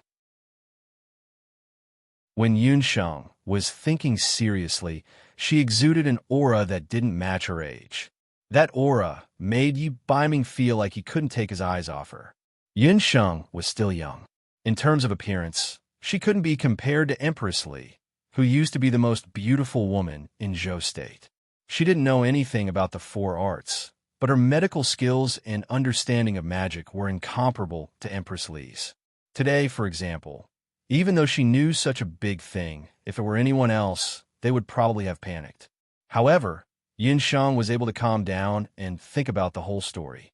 Yi Baiming had a feeling that Yun Sheng was growing at an astonishing speed. As long as she was given enough time, she would transform into a woman who was even more dazzling than his mother. She was Yun Sheng, not Empress Li, and he wasn't the emperor of Zhou State. He would never let her down in this life. When Yi Baiming's spiritual soul entered Yun Sheng's body, he already knew that this little woman was tightly bound to him in the past, present, and future. However, if she were to discover the obstacles in front of them one day, would she still be like today, leaning in his arms and not moving at all? Yi Baiming's heart was filled with thoughts. Yun Sheng was also filled with thoughts. In terms of scheming for benefits, she was indeed not as good as Yi Baiming, who was born in a royal family since he was young. She never thought that Yun Sangxue would be so rebellious. Compared to the father, the son was more important in the end. "Night Fox, can you do me a favor?" Yun Sheng looked up. She knew that Yi Baiming knew much more than her. She was a typical modern woman. Due to the early death of her parents, she had been taking care of herself since she was young. After coming to the Boundless Land, due to Yun Songhai's deliberate training, she had always been taking care of herself and never asked others to help her. This was the first time she had asked someone for help. Her show of weakness made Yi Baiming raise his eyebrows. The smile on his face deepened. Yun Sheng asked him for help. Did this mean that she had already opened her heart and started to accept him? Yun Sheng was originally very smart. It was just that because of the environment she was born in, she was not good at scheming. However, after she recognized the environment she was in, she immediately made a decision. Whether it was Xian Wuji, the Dark Prince, or Tian Kezi, did these people really think that she, Yun Sheng, and the entire Yun residence could be bullied? If they had come in the open, Yun Sheng might not have done anything in secret. However, since they had used all kind of methods, how could she, Yun Sheng, let them play tricks like this? "I'm at your disposal." Yi Baiming saw a hint of determination in Yun Sheng's eyes. He knew that the little wild cat had been enlightened. Yun Sheng thought about it again and quickly connected the whole thing together. "Tell me the whereabouts of the Bloody Hand Tycoon." Yun Sheng almost gritted her teeth as she said this sentence. Yi Baiming raised his eyebrows. "You want to find the Bloody Hand Tycoon? Those who come out to make a living will eventually have to pay." Yun Sheng's eyebrows were filled with a murderous aura. "Why should I dirty my hands? If you don't like it, after tomorrow, there will be no more Bloody Hand Tycoon in this world." Yi Baiming pursed his thin lips and held Yun Sheng's hand. The size of a man's and a woman's hands were different. Yi Baiming stroked Yun Sheng's hand. Her hand could be used to save people. As for his hand, since it was already stained with blood, he did not mind staining it with more than 100 lives. If anyone dared to make his woman unhappy, he would make sure that they would not be able to rest in peace. Early in the morning, in a valley located dozens of miles northwest of Zhou State. It was at least half a month's journey from here to Jade Capital. The valley was filled with fog all day long. Once hunters and magical beasts entered the valley, they would not be able to walk out again. No one noticed that there was a magic array set up outside the valley. The grass and trees outside the valley looked very ordinary, but upon closer inspection, one would realize that these were all poisonous plants. The fog was also an illusion created by the magic array. This was the headquarters of the Bloody Hand Tycoon. Chapter 404. Bloodhand's main camp was located in this valley where there were few signs of human habitation. If a skilled magician managed to break through the misty magic formation outside and enter the depths of the valley, he would see many trench-like buildings built in the valley. Tang Yu had been locked up here for the past half a year. Although he was locked up, Tang Yu's life was not bad, at least in the eyes of young Master Tang. This life was 1,000 times better than the life in the Northwest Barracks. He was served by 2 delicate beauties. Every day, there was good wine and good meat. Not a single thing was lacking. Tang Yu still did not know the origins of these people. He only knew that after being exiled by the military, he had been exposed to the elements all the way to the Northwest Barracks. He completely ignored Yun Ba's painstaking efforts to train him. After wailing and wailing for a few days, he realized that no one regarded him as the little young master of the Yun residence anymore. He completely gave up. He inwardly cursed Xinyu, who had died for no apparent reason. He was also angry at Yun Sheng. Even his grandfather, Yun Ba, who had not helped him, was hated by him. One night, Tang Yu went to the toilet in the middle of the night and was knocked on the head. When he woke up, he realized that he had left the Northwest Barracks. At first, he was afraid, but when he realized that his life here was 1,000 times better than in the barracks, he felt at ease to live a life of luxury. However, he did not expect that such a good life would suddenly come to an end a few days ago. He roughly knew that the group who had captured him belonged to an organization called the Bloodhand Gang. The people here did not show their faces and were all dressed in red robes. Their skills were very high, and there were magicians and warriors among them. If he wanted to escape from these people, the chances of him escaping were 0. Usually, these people were only responsible for providing him with good wine and meat and did not make things difficult for him. However, 3 days ago, a red-robed man suddenly walked in with a fiendish expression. Without saying a word, they cut off Tang Yu's little finger. Tang Yu was so frightened that he fainted. When he woke up, he realized that the beauty was gone and he was locked in a small room. He did not know what had happened and cursed for an entire day, but no one paid him any attention. Around dawn, the door opened. A red-robed man walked in. Behind the red-robed man were 2 delicate beauties. When they saw Tang Yu, they warmly welcomed him. "You? What do you want?" Tang Yu did not have the ability to keep these beauties this time. He just wanted to leave this damned place as soon as possible. "Young Master Tang, there's no need to panic. You've been on tenterhooks all this while. But don't worry, you'll be able to leave in a few days." The red-robed man sneered. As long as the competition between Yun Ba and Tian Kezi ended, the Yun residents would lose all standing and reputation. At that time, Tang Yu would no longer have any value. The Bloody Hand Trench's people also promised Yun Sangxue that as long as the competition ended, they would release Tang Yu. A few days? How many days? Who ordered you to capture this young master? Tang Yu's fat face was pale with fright. He was originally a cowardly rat with a brain the size of a mung bean. After being frightened like this, there was only one name left in his mind. "All right, I know. It must be in Sheng, right? You guys are all acting mysterious. You must be the hunters under that wretched girl in disguise." Tang Yu believed that he had a noble status and was quite popular in the Jade Capital. After thinking about it, he could only think of Yun Sheng as his enemy. It must be because Yun Sheng wanted to acknowledge her ancestors and was afraid that he would steal her grandfather Yun Ba's favor. Therefore, she ordered people to capture him. A burst of uncontrollable laughter came from above the house. Hearing the commotion, the Bloody Hand Trench's people were shocked. "Who's there?" On the roof, 3 people were standing. The Bloody Hand Trench was an extremely important stronghold of the Grand Empress city on the Boundless Continent. Therefore, the valley where their base camp was located was well hidden, and there were layers upon layers of traps outside.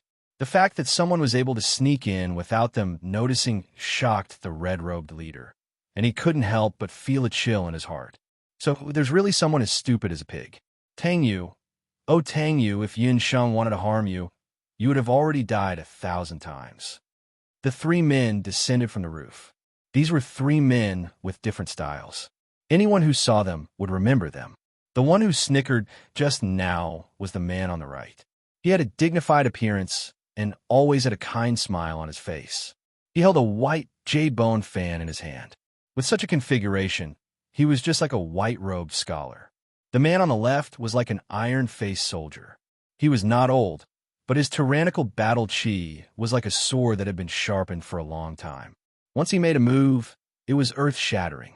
As for the man in the middle, the one that the red-robed man couldn't see through the most was the man in the middle. He should be the youngest of the three. He looked to be around 15 or 16 years old, but he was the most good-looking of the three. His pair of slightly upturned red phoenix eyes reflected a cold light in the morning light. He was not like the man on the right who liked to laugh, nor was he as cold as the man on the left. There were no magical waves on his body, nor was there any biting cold battle chi. However, just by standing there, he made people feel an unbearable pressure. "It's you, Lord Biming, Senior Brother Chung, Senior Brother Bu." When Tang Yu saw the three of them, it was as if he had seen his saviors.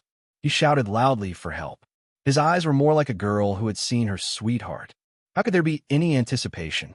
Chung Bai shuddered and glared at Yi Biming resentfully. It was all this kid's fault.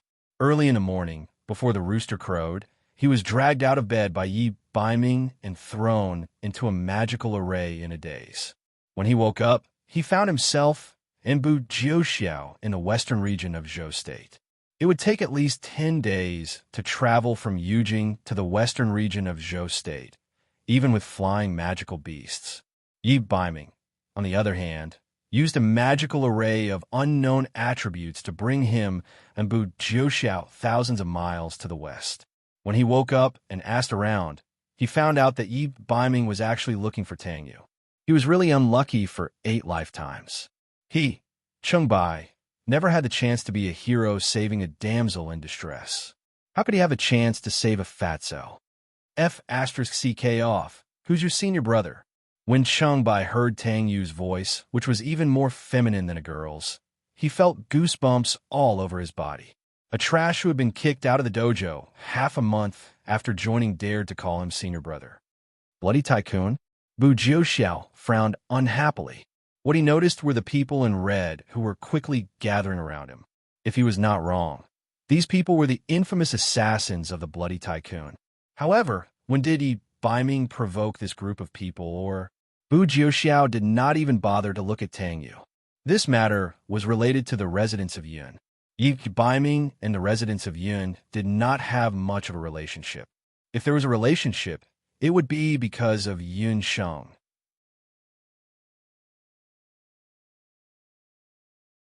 Chapter 405.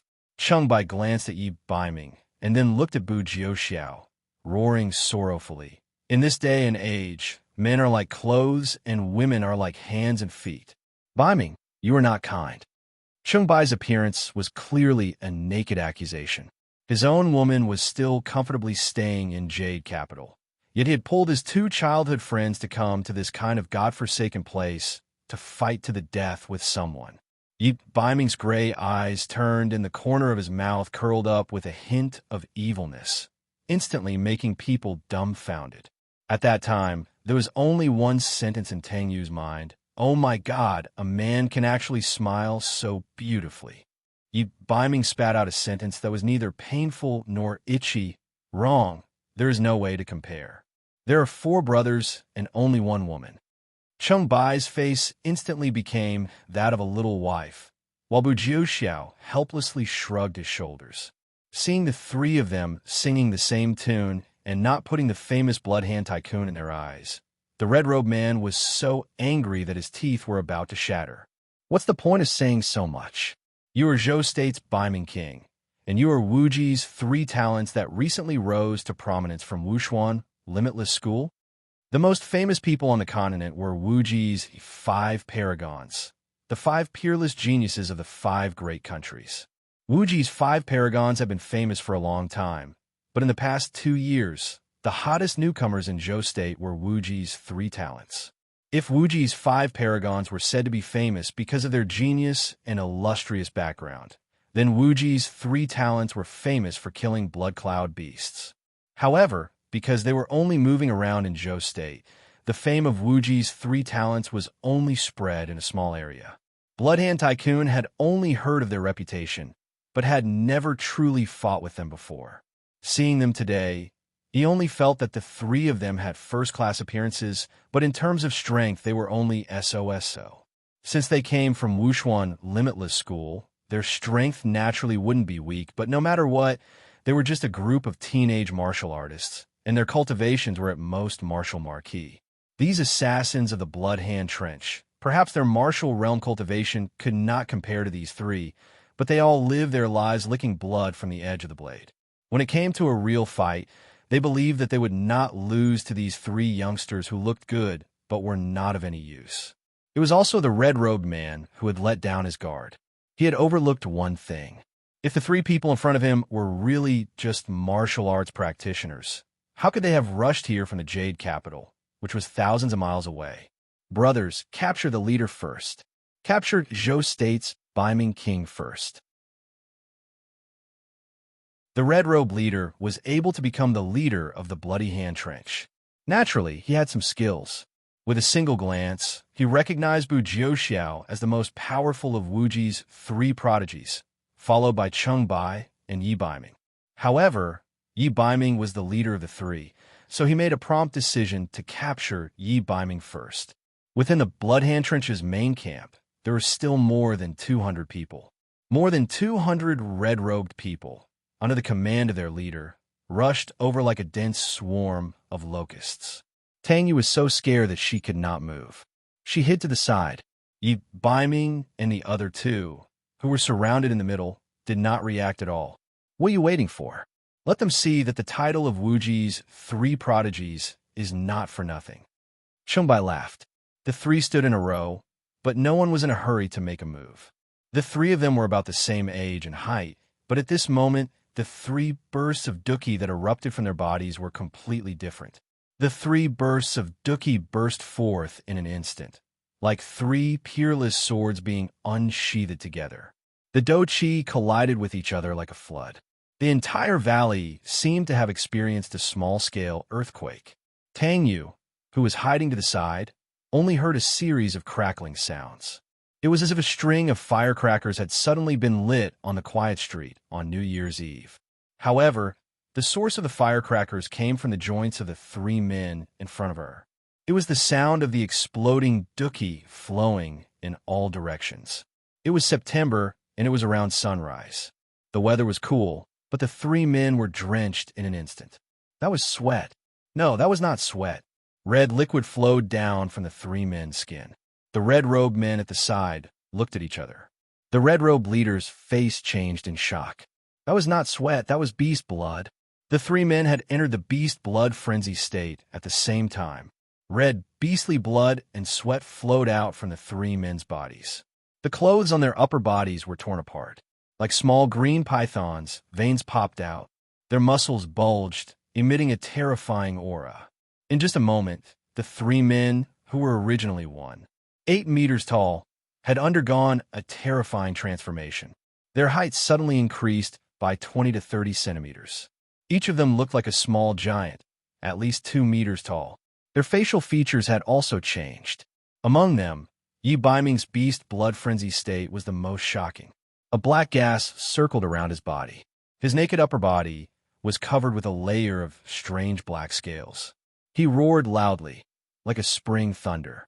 When the sound fell into the ears of the assassins of the Bloody Hand Trench, their eardrums buzzed. Some of the assassins with weaker cultivation actually bled from their ears, nose, and mouth under the roar. They fell to the ground instantly, their heart meridians broken on the spot. With a roar, he could break people's heart meridians. With such cultivation, he was definitely not a martial marquis. Could it be? Only then did the red-robed man know that the Lord Biming he looked down on was actually a man. Zhou State, Yujing City, there was not only one. As if he had foreseen the result of the competition a few days later, the red-robed man only had one thought left. He had to escape.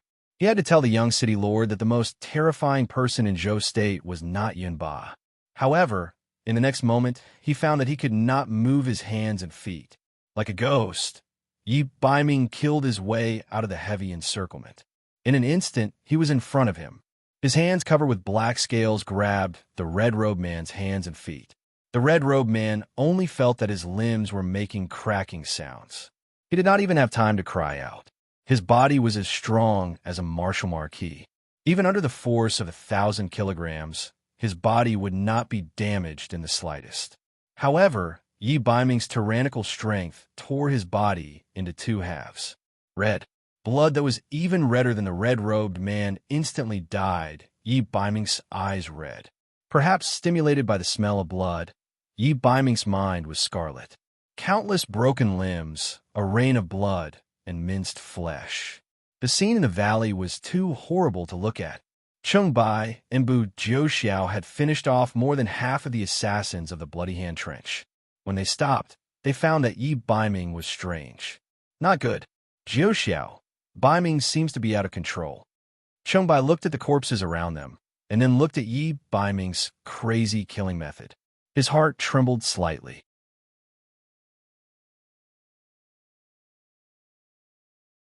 Chapter 406. According to their agreement, once they entered the Blood Hand Trenches camp, they would quickly enter the Beast Blood Frenzy state and end the battle quickly. After all, there were more important things waiting for them in the Jade Capital.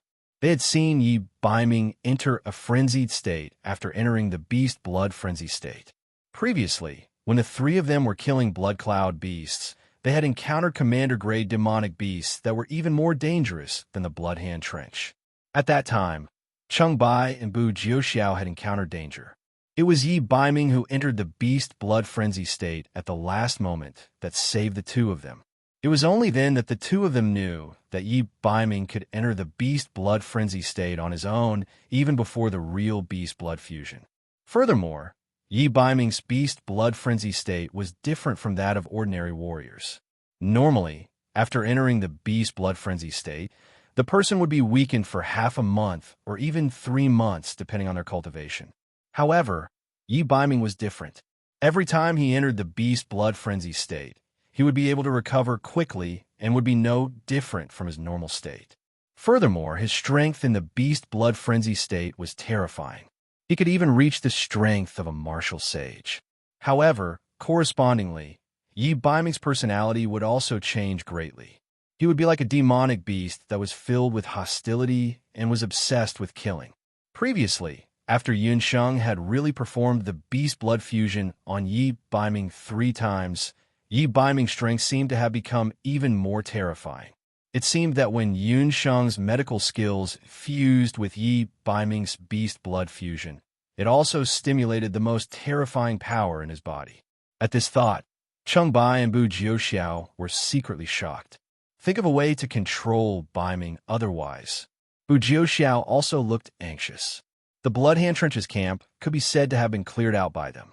However, Yi Baiming did not seem to have any intention of stopping. Help! Save me!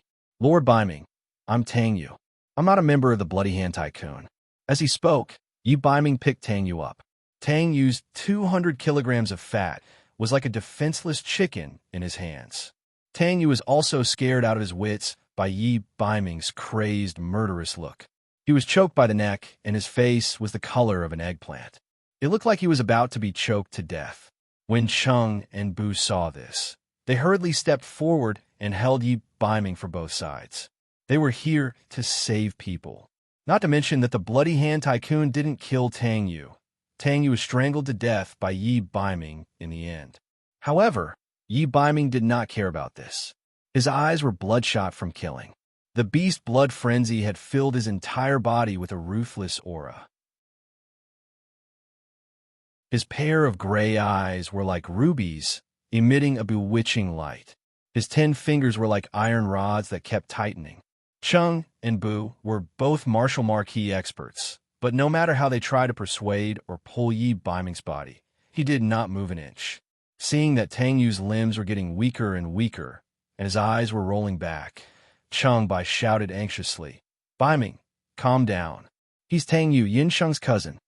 Who? Who? Yi Baiming. who had entered a frenzied state, had entered a state where all 6 of his senses had disappeared. His eyes were covered with a layer of red. He could not hear or hear Bai's words. But just as he was in a daze, he heard a name, Yun Sheng's cousin. It was as if a bright light had suddenly appeared in the darkest night. A part of his heart softened. Yi Baiming's hand loosened. Tang Yu fell to the ground, gasping for breath, his fat jiggling like rice bran. It was too frightening. He had almost died. Yi Baiming was also gasping for breath. After regaining consciousness, the strange scales on his body immediately disappeared, and his body quickly returned to its original appearance. The redness at the bottom of his eyes also dissipated. He looked at the horrifying corpses on the ground, his eyes calm, as if the massacre had nothing to do with him. Just now, in the instant that he regained consciousness, Yi Baiming understood that his strength had broken through again. Baiming, you're finally awake. You scared us to death. Bai wiped away the cold sweat on his forehead and exchanged a look with Bu Jiuxiao. Just now, if he had not said Yun Sheng's name in a moment of desperation, most likely, such a Yi Baiming would be too frightening. Bai and Bu Jiuxiao already understood that Yun Sheng was probably the only bottom line for Yi Baiming to maintain his consciousness. Just based on this point, they silently agreed that Yun Sheng was Yi Baiming's woman. Everyone in the Bloody Hand Tycoon's camp has been killed. What should we do next? And this kid, what do you plan to do with him? Bai looked at Tang Yu bitterly. This kid could not be killed. But if they did not kill him and brought him back to the Jade Capital, and if Yi Baiming's secret was exposed, the consequences would be, Tang Yu, I won't kill you. I promised her that I would bring you back. Yi Baiming looked down at Tang Yu. When Tang Yu met Yi Baiming's gaze, he shuddered. The Lord Baiming in front of him was like the god of the underworld from hell. He was handsome, bloodthirsty, and could take a person's life with just a breath. Lord Baiming, I won't say anything. I swear that if I reveal even a little bit of the secret, my intestines will be pierced and I will die a horrible death. Tang Yu was scared out of his wits. He knelt on the ground mechanically and cowed out. Bring him back. Also, cut off the heads of everyone here and bring them back. I want to give a big gift to the young city lord of Grand Emperor City and the Dark Crown Prince. Since they had come to Zhou State, he, as the Zhou State's Lord Baiming, would take the place of the weak Zhou State Emperor and entertain them properly. Only half an hour passed. There was still a faint light on the horizon. The Bloody Hand Tycoon, an organization that was once notorious on the Boundless Continent, had disappeared. On the same morning, there was another person who was restless. Yin Sangxue had already gotten up. She had not slept at all last night. That day at the birthday banquet, when Tian Kazi challenged her father to a duel, Yin Sangxue felt as if she had been struck by lightning. For a moment, she even lost her ability to think. She finally understood that she had been secretly used by the Grand Emperor City in the later Qin state.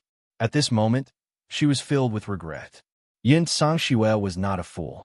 She understood the principle of sharing glory and loss together. Originally, she had poisoned her father because of her only son, Tang Yu. However, she had thought that the other party only wanted to slowly exhaust Yunba's life. After a few years, Yunba would die naturally like he had died of old age. At that time, she could rightfully inherit the Yun residence's property. Who knew that the Dark Crown Prince of the later Qin state and the martial saint of the later Qin state, Tian Kazi, would suddenly appear at the birthday banquet. Only then did Yin Sangxue understand that those people not only wanted to frame Yunba, but they also wanted to viciously ruin the reputation of the entire Yun residence.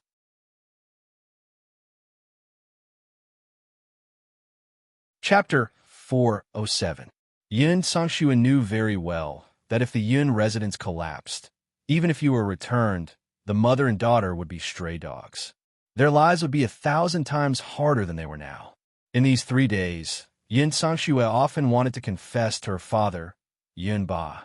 She still had a glimmer of hope in her heart. Her father doted on her the most. If she said that she was forced, perhaps there would still be some leeway. But that person from the Bloody Hand Tycoon refused to leave. That night, He had appeared in her room without anyone noticing. He had even brought along one of Tang Yu's fingers. Third Miss Yun, you are a smart person. You should know that if you speak carelessly, young Master Tang will pay with his life. Yun Sangxue had been so frightened that her face had drained of color. She had dismissed the idea of confessing. No, father will definitely lose the competition in a few days. Once father loses, the Yun residence will collapse. I can't just sit here and wait for death. I must find you. Yun Sangxue's head was splitting from thinking. It was only at dawn that she abruptly stood up. She searched the room for a while and found a few purple gold cards and some jewelry. She wanted to take all the valuable things and sneak out of the mansion. These aren't enough. There are also the treasures and medicinal herbs in the Yun residence's storehouse. Only those can ensure that you and I will not have to worry about food and clothing for the rest of our lives.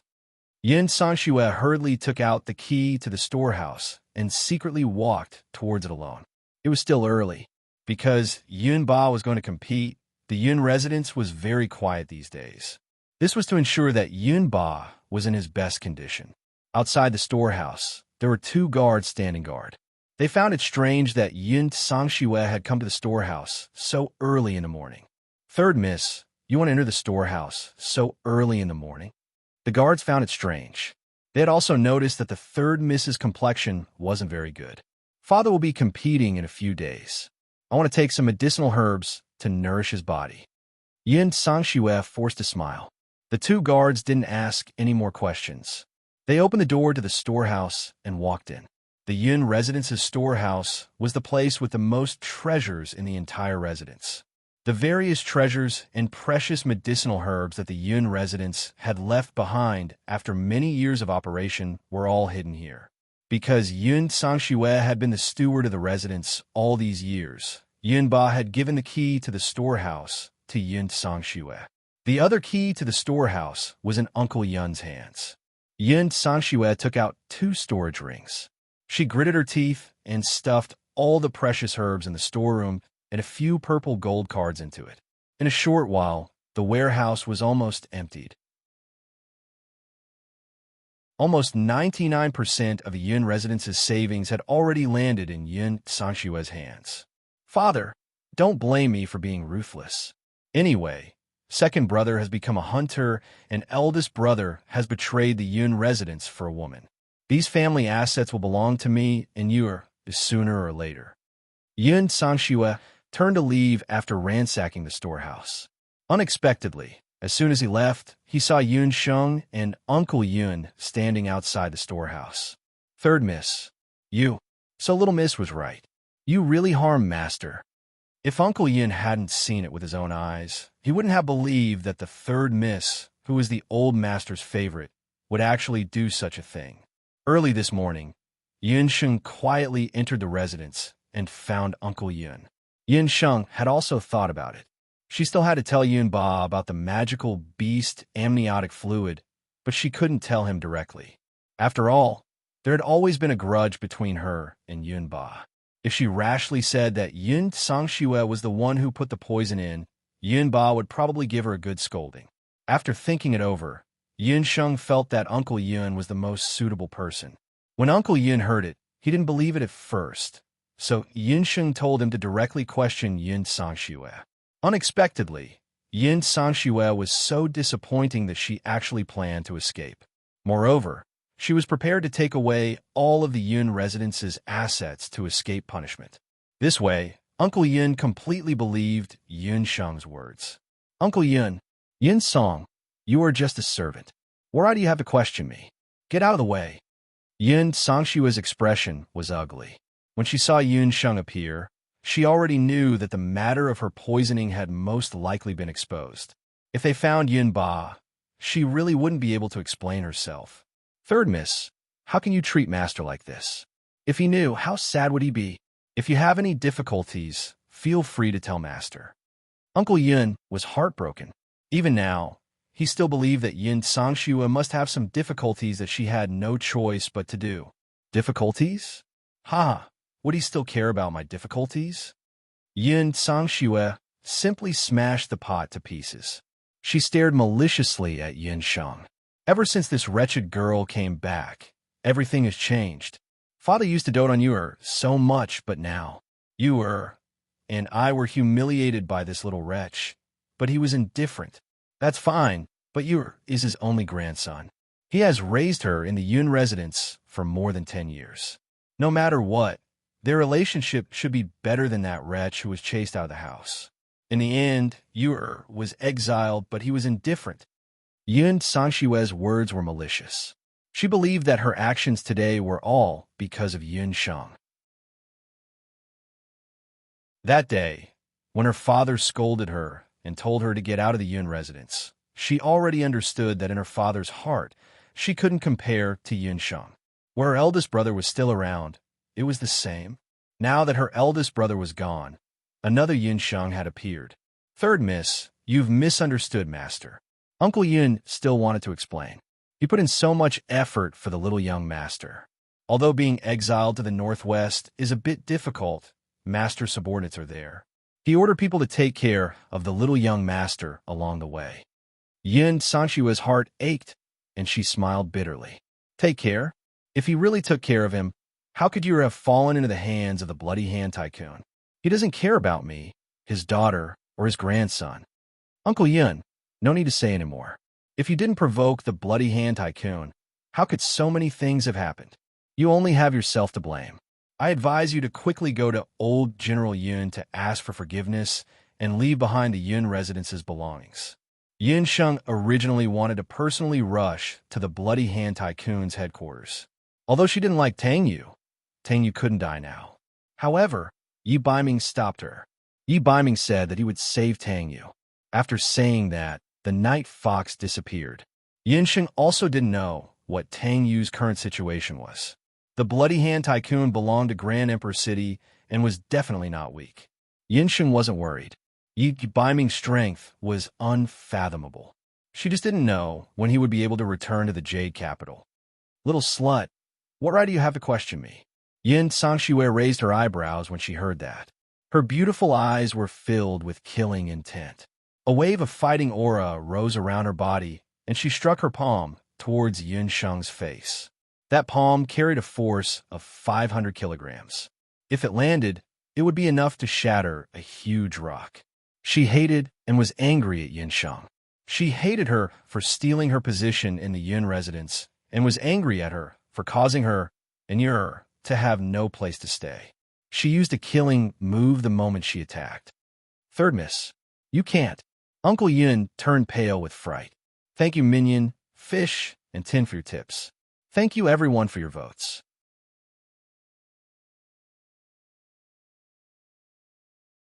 Chapter 408. Yin Sheng was already prepared. With a wave of her magic scepter, a small lightning bolt immediately appeared in the sky, rumbling loudly. She had fought with Yin Sangshue before, but after 3 days, Yin Sangshue was still the same Yin Sangshue, while Yin Sheng was no longer the same Yin Sheng. Yin Sangshue was a martial honor, while Yin Sheng was a master magician. In close combat, Yin Sangshue was a martial artist, so she had the advantage. However, after Yin Sheng obtained the second Demon Charm Soul Stone, her attacks had a paralyzing effect. Lightning flash struck Yin Sangshue's hand, and Yin Sangshue only felt numbness all over her body. Immediately after, a majestic water-type magic element transformed into a water python, opening its mouth towards her. Yin Sangshue felt her entire body go numb. She had already been firmly bound by Yin Sheng's water bind. Yin Sheng kicked her and found several purple gold cards and 2 storage rings on her body. Little bitch, how dare you treat me like this? You'll definitely die a horrible death. Yin Sangshue cursed. Uncle Yin had a difficult expression. Take her to old General Yun, Yin Sheng said coldly. Early in the same morning, Xin Wuji and the Dark Crown Prince were both staying in the residence of the later Qin state in Zhou state. The day of the martial sages of the 2 states was getting closer and closer. The 2 of them were confident of victory. Suddenly, a guard came to report. Reporting to your highness, martial sage. This morning, a box was sent to the door. It was said to be for your highness, martial sage, and young city lord. A gift? A gift came early in the morning? The Dark Crown Prince and the others were astonished. Over the past few days, the Great Zhou Emperor did not dare to neglect the few of them in the Great Zhou Empire. He treated them very well, but secretly, he was closely monitoring every movement in the envoy residence. Who would send a gift at this time? The person who sent the gift was an ordinary-looking servant. After giving the gift, he left. Several guards carried a box in. The gift was a square box. It looked like an ordinary box used to transport goods on the continent. The outside was made of willow wood and high-quality copper leather. There were 2 heavy iron locks on the lock. It was so tight that no one could see what was inside. Open it. Dark Prince Dugu Xiu frowned. Tian KZ and the others were on high alert, afraid that there were hidden weapons in the box. Clack! The bodyguard swung his saber and cut off the lock. There was a dull sound of the box being opened. A hot, fishy smell assaulted their nostrils. Several heads rolled out of the box. The blood on it had yet to solidify. There were more than 200 human heads in the chest. Even though the Dark Crown Prince and Tian KZ were used to killing, their expressions couldn't help but change slightly. Of all the people present, the one who was most shocked was Xian Wuji. He recognized the heads as belonging to one of his subordinates, the Blood Hand Tycoon. How could that be? Who was it? Who the hell sent this box here? Xian Wuji's expression was ferocious. More than 200 people were killed. This meant that the Blood Hand Tycoon's headquarters had been massacred. Last night, he had contacted the leader of the red-robed men. At that time, there were no signs. How could the forces that Grand Empress City had painstakingly cultivated for many years be wiped out overnight? And he, the young city lord, was completely in the dark. Young city lord, are these people your subordinates? Later Qin Crown Prince Dugu Xiu quickly retracted his surprised expression. It was obvious that this person sent this box to provoke them. Looking at the expressions on the faces of the human heads, they all died with their eyes bulging out of their sockets. It was obvious that they had died in fear. To be able to make a group of assassins who killed without batting an eyelid reveal such an expression, what kind of terrifying existence was the murderer? Was there such a ruthless character in Zhou State? The Dark Crown Prince was like a cat that smelled blood. Unlike Xian Wuji, he was not angered by the other party. Instead, the blood in his body was like boiling water, boiling endlessly. Only such a ruthless character was worthy of being Dugu Xiu's opponent. Unfortunately, that servant came and went without a trace. He did not leave behind any clues. It must be the Yun residence. Xian Wuji had not been in the Jade capital for long. Grand Emperor City was also a hidden city. Other than the Yun residence, he did not have any other enmity in the Jade capital. The relationship between the Blood Hand Tycoon and Grand Emperor City was even rarer. It's not the Yun residence. Yun Ba and Yun Songlong are pedantic and righteous people. They would not be so ruthless. The Dark Crown Prince's gaze darkened as he thought of Yun Sheng. However, that little girl did not seem to have the ability to travel between the Northwest and the Jade capital in one night. But Tang Yu's head is not here. That person must have saved Tang Yu. Without Tang Yu, that woman Yin Songxue will definitely fly into a rage out of humiliation. She might even tell the Yun residents about us. If Yin Ba knows the truth, he might regret the match. At that time, wouldn't our many days of preparation be in vain? Xian Wuji was furious. The box had already been transported away, but the smell of blood lingered for a long time. The Dark Crown Prince and Tian KZ were used to this smell, but Xian Wuji's expression was not good. After this battle, the Blood Hand Tycoon had probably been uprooted. He left the Grand Emperor City this time and caused the city to suffer such a great loss. He would probably be punished by his father when he returned to the city. All of this was because of the Yun residents and Yun Songlong. No, even if someone like Yin Ba knew that he was poisoned, he would not go back on his word. We will just sit and wait for the match in a few days. Tian KZ was unconcerned. Tian KZ's guess was right on one point. Yun Ba was a stubborn stone in a latrine pit. He was smelly and stubborn. The current situation in the Yun residence proved this point. Under Yun Sheng's persuasion, Uncle Yun finally decided to tell Yun Ba about the matter. He heard someone call for Yun Songlong and escorted Yun Songxue to Yun Ba. Yun Songshue's battered and exhausted appearance, as well as his furious expression that was about to spit fire, deeply hurt Yun Ba. This old man, who had never been afraid, even when facing hundreds of thousands of enemy troops on the battlefield, instantly aged a lot when he heard the entire story from Uncle Yun. He painfully closed his eyes, the expression in his eyes unclear. I will leave first. Yun Sheng knew that this was a family matter of the Yun residence. With her current status, it was not suitable for her to stay here. You stay. Since you were the one who exposed this matter, it is impossible for you to stay out of it. Yun Sheng, you are a member of the Yun residence and my granddaughter. You will never be able to escape responsibility for the matters of the Yun residence. The one who spoke was Yun Ba. He suddenly opened his eyes. When he opened his eyes again, he had already regained his composure. He knew very well that the Yun residence was now riddled with holes. Yun Sangshue's betrayal was the last straw that crushed the Yun residence.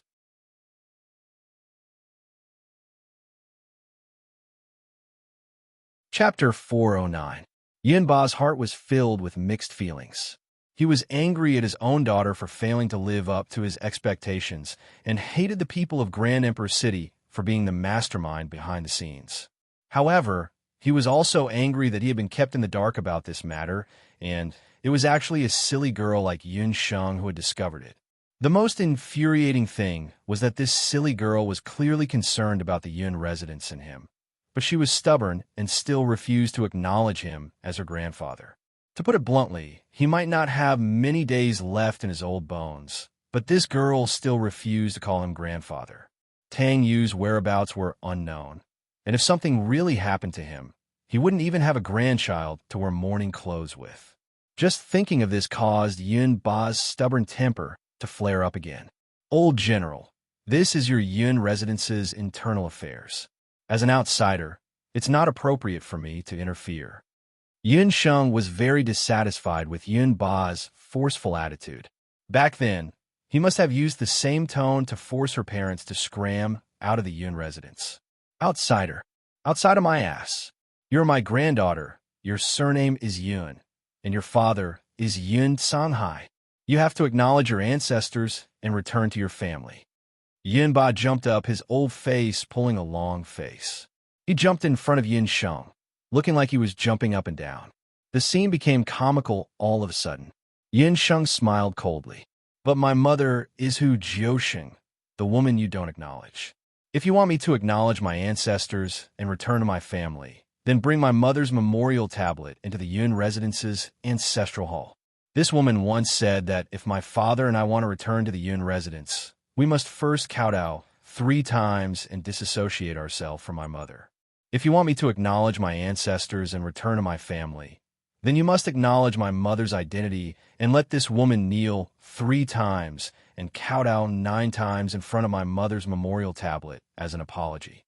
Yun Sheng was rarely so agitated, but she still remembered how Yun Songxue had blocked her outside the Yun residence and insulted her, her father, and her mother whom she had never met.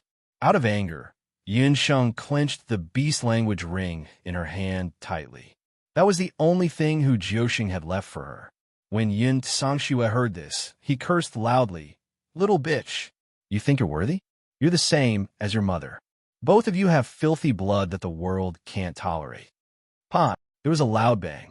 Yun Songxue fell to the ground in shock, and the words that were about to come out of her mouth stopped in shock. She opened her eyes wide in disbelief, as if she had seen the most inconceivable thing in the world. Yun Ba raised a trembling hand. Uncle Yun and Yun Songlong were also stunned. Father, you hit me. You hit me for this little slut. Yun Songxue seemed to have lost his mind. Yun Ba had never been as furious as he was today. He treated his 2 sons very harshly, but towards Yun Songxue, because she was the family's only daughter and her appearance was very similar to the late Madame Yun, Yunba doted on her very much. This was the first time Yun Sangxue had been hit by Yunba since she was born. Uncle Yun, from today onwards, Yun Sangxue has nothing to do with the Yun residence. Take her back to her room and take her clothes. You can't take anything else with you. If she comes to the Yun residence to cause a ruckus, throw her out. Yun Ba's voice trembled, and it was unknown whether it was because of grief or fear. He waved his hand, unwilling to look at Yun Sangxue again. Father, you can't throw me out. Yun Sangxue was in a daze. She must have been possessed just now. She actually brought up that matter carelessly. When her eldest brother had left the Yun residence that year, her father had warned her not to mention her sister-in-law in front of outsiders at any time. But today, she had made an exception. Yun Sheng was also astonished. Although she didn't hear what Yun Sangxue wanted to say, it seemed that Yun Sangxue was insulting her and her mother. The filthy blood that the world couldn't tolerate. Could it be that there was something special about her mother's background? Uncle Yun sighed and helped Yun Sangxue up, softly persuading her. Third miss, you've really made a mistake this time. You should leave. Master and the Yun residents have already suffered because of you. Yun Sangxue didn't struggle anymore. She took a few steps, then suddenly remembered something and pounced on Yun Sheng. My since you know the truth, you must know Yu's whereabouts. It's all my fault. You can't hurt Yun Ba's slap just now had woken Yun Sangxue up. Previously, she only knew to blame Yun Sheng, but after thinking about it, since Yun Sheng could find out the origin of the poison, she must know the whereabouts of her precious son. She had nothing left now except for her son, Tang Yu. Yun Sheng cast a glance at Yun Ba. The old man's lips moved slightly, as if he wanted to say something. Blood was thicker than water. No matter how mischievous Tang Yu was, he was still Yun Ba's grandson.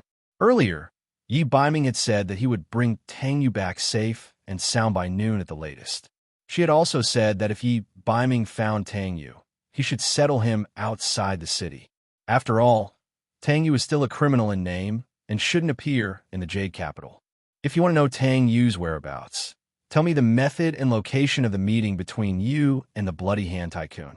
Even though Yi Baiming had gone to the Bloody Hand Tycoon's headquarters, Yun Sheng believed that the Bloody Hand Tycoon had contacts in the Jade Capital. Perhaps she could use this point to dig out Xian Wuji. In the entire matter, the most despicable person was that shameless young city lord of the Grand Emperor City. Yun Sangxue hesitated, but in the end, she couldn't resist her impatient heart. She gave Yun Sheng the method to contact the red-robed man, the secret signal to meet, and the remaining amniotic fluid poison of the demonic beasts. Only then did Yun Sheng reveal Tang Yu's whereabouts. Yun Sangxue didn't thank her and turned to leave. When she reached the door, Yun Ba opened his mouth. Yun Sangxue, you're on your own. Watch your mouth. If I hear anything about Yun Sheng and her son, don't blame me for not remembering our father-daughter relationship. After Uncle Yun left with Yun Sangxue, the three members of the Yun family stood in the main hall, no one saying a word. Yun Sheng was still muttering in her heart.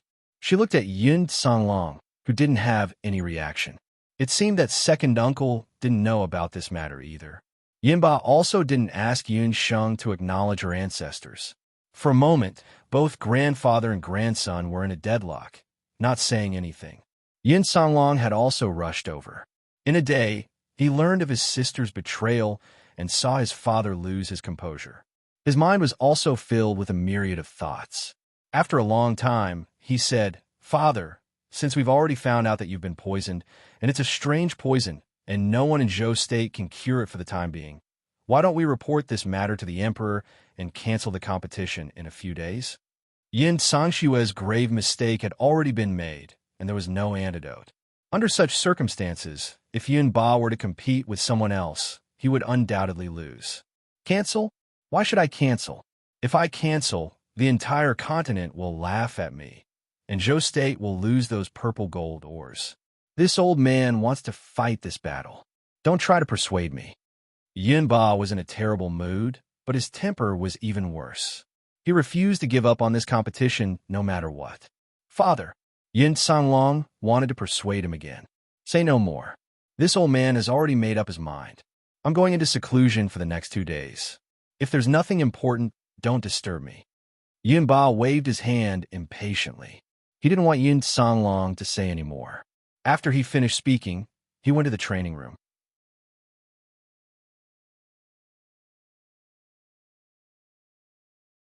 Chapter 410. Yun Songlong looked troubled.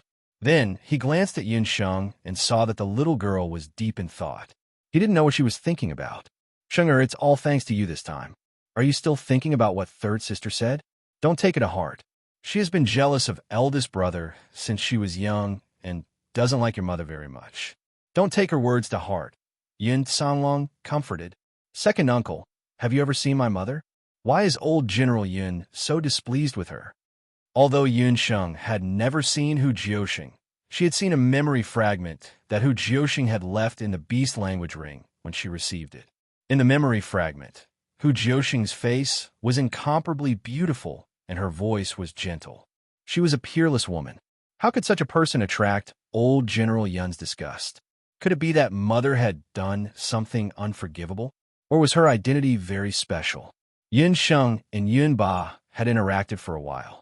Although she didn't like old General Yun's temperament that was easily ignited, she knew that this grandfather of hers wasn't a bad person. On the contrary, Yun Ba abhorred evil. His biggest flaw was that he cared a lot about his reputation and had a fiery temper. If Hu Jiuxing attracted his disgust, she must have violated some of his taboos. Sheng, her second uncle, has never seen your mother. Your father is always on the move.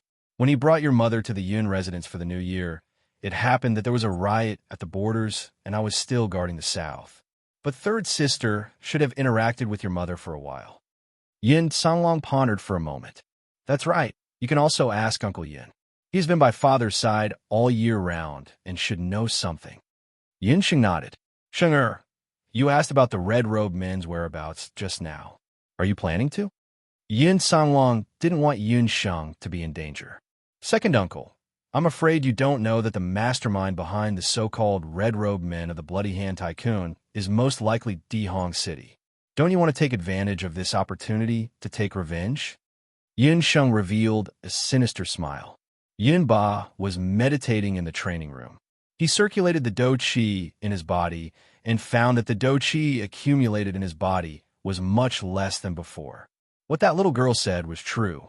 With his skills, he was afraid that he would not be able to compete with Tian KZ in the competition a few days later.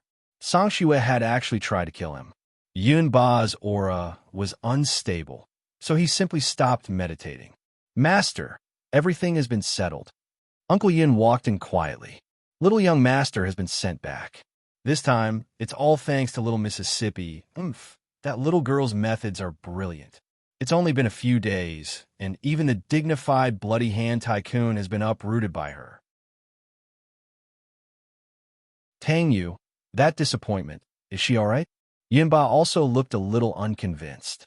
He hadn't expected that he couldn't even keep an eye on Tang Yu in his own territory in the northwest. This had given the Bloody Hand Tycoon and the later Qin people an opportunity to take advantage of. They're fine. They're just a little dispirited and listless. This old servant has already found a residence outside the city and settled them down. Uncle Yin also knew that Yunba had truly been angered this time, especially since Yun Sangxue had actually almost exposed the little Miss's identity at the very end. That little girl has a temperament that's prone to causing trouble. Sangshue's words must have aroused her suspicions. If she comes to ask you in the next few days, you definitely can't tell her what happened back then. Back then, if Sangshue hadn't accidentally overheard my conversation with Songhai, things wouldn't have gotten to this point today. Yinba looked very dejected. But Master, Little Miss is a clear-minded person. Her current identity isn't simple either, and she already has several forces by her side that can protect her. She will know the truth sooner or later. Uncle Yin also asked Tang Yu a few questions as he escorted Yin Sangshue and his daughter. He wanted to know who had rescued him. However, the little young master, who had always been a blabbermouth, gritted his teeth this time. Even when Third Miss asked, he didn't say a word. Looking at him, the other party seemed to be a very powerful person. It's precisely because she's gradually building up her own forces and has a tough personality that I'm worried. If she finds out one day that her mother didn't die at all and that the poison in Songhai's body was caused by, do you think, with her personality, she'll just let it go? Yunba was the martial saint of Zhou State, and he feared nothing. However, every time he spoke of the force that had forced his eldest son to abandon the family, and the force behind it, he couldn't help but change his expression. The darkness of this mainland was only the tip of the iceberg. Although the current Yunsheng was exceptionally talented, she wasn't strong enough to defy the heavens. He couldn't let his granddaughter take any risks. Yun Song, don't forget that Empress was secretly imprisoned because of that incident and ended up in such a miserable state. Even if we don't consider that terrifying force, we still have to consider the pressure from the imperial family. Yunba was also worried about this point. Master, this old servant understands. I definitely won't tell little miss about those things. Uncle Yun sighed. Master is right. Eldest young master was powerful enough back then. Eldest young master Yun Songhai was very talented. A large part of Little Miss' talent was inherited from eldest young master. Yun Songhai was only in his 20s back then and was already a sky sorcerer. However, in the face of that terrifying force, he still ended up in his current state. Little Miss was exceptionally talented, but she was still far from eldest young master's sky sorcerer cultivation. Yunba and Uncle Yun had already made up their minds. Even if Yun Sheng didn't want to return to the family, they would still protect her. In the Jade Capital, they couldn't let anyone touch Little Mississippi. Just as Yunba had predicted, Yun Sheng really did find Uncle Yun not long after. However, with Yunba's warning, no matter how she asked, Uncle Yun insisted that he didn't know anything about Yun Sheng's mother's background. Yun Sheng had no choice but to give up on the idea of getting information from Uncle Yun.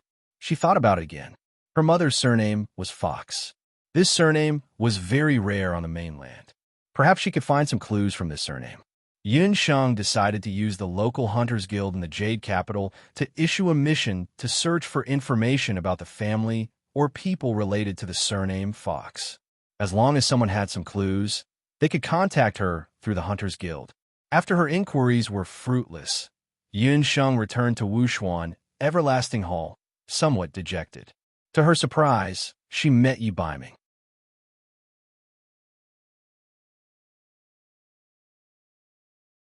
Chapter 411.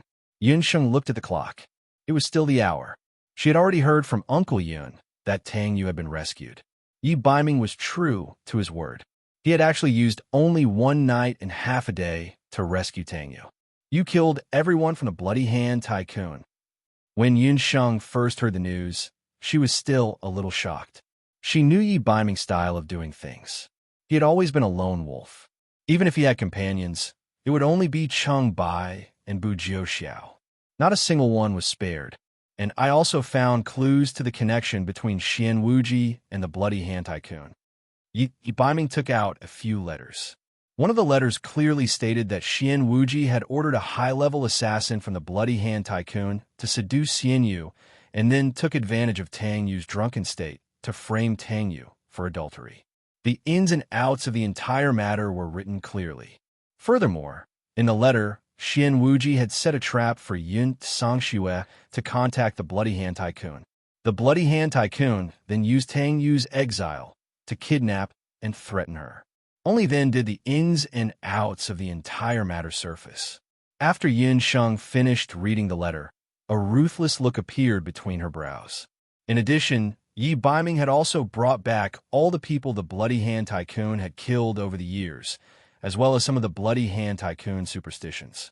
After reading these letters, Grand Emperor City, which was behind the Bloody Hand Tycoon, slowly revealed its true colors. Yun Sheng clenched the letter tightly, anger rising in her heart. She had never been a bloodthirsty person. Because she was a doctor, she was even more opposed to killing. However, Grand Emperor City had pressured the Yun residents step by step, causing Yun Songlong to suffer for several years. This time, the outcome of Yunba's competition was uncertain.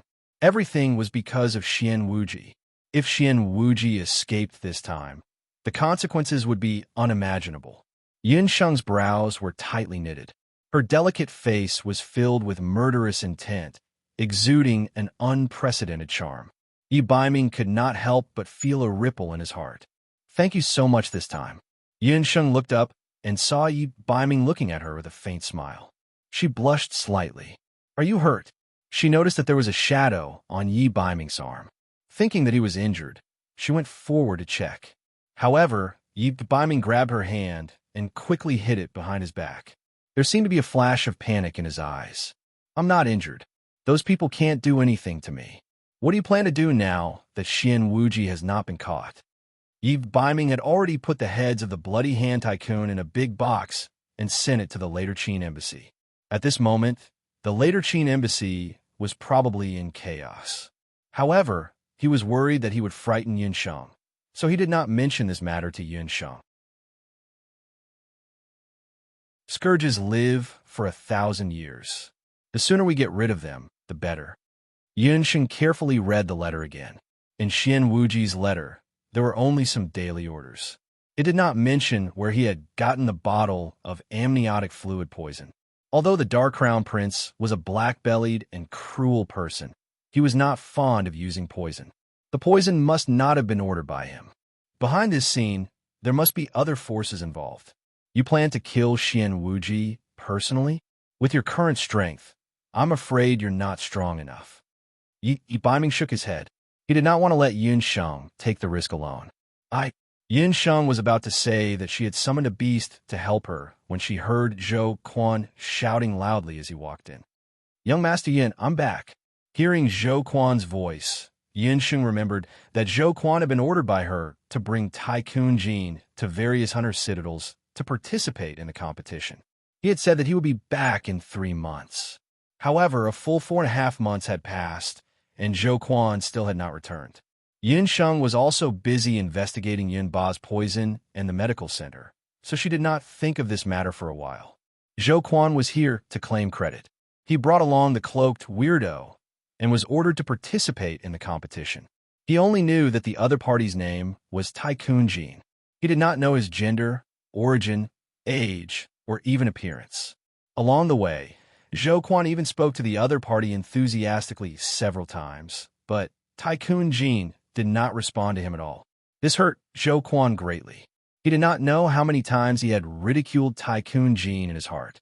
He even suspected that this fellow was mute. He also did not know what his young master's intentions were for him to bring this mute around. His first stop was Daoi Mountain Citadel. He had been there once and was quite familiar with the place. In addition, due to the purple gold mine incident at the border of Zhou State, the Sky Expedition Hunting Corps had risen to fame in Zhou State. The Hunting Corps had also jumped 2 ranks from an initial E rank to a B rank Hunting Corps. Zhou Quan's journey could be considered very smooth. However, what made Zhou Quan very depressed was that in the first few days, he was almost angered to death by Tycoon Jin.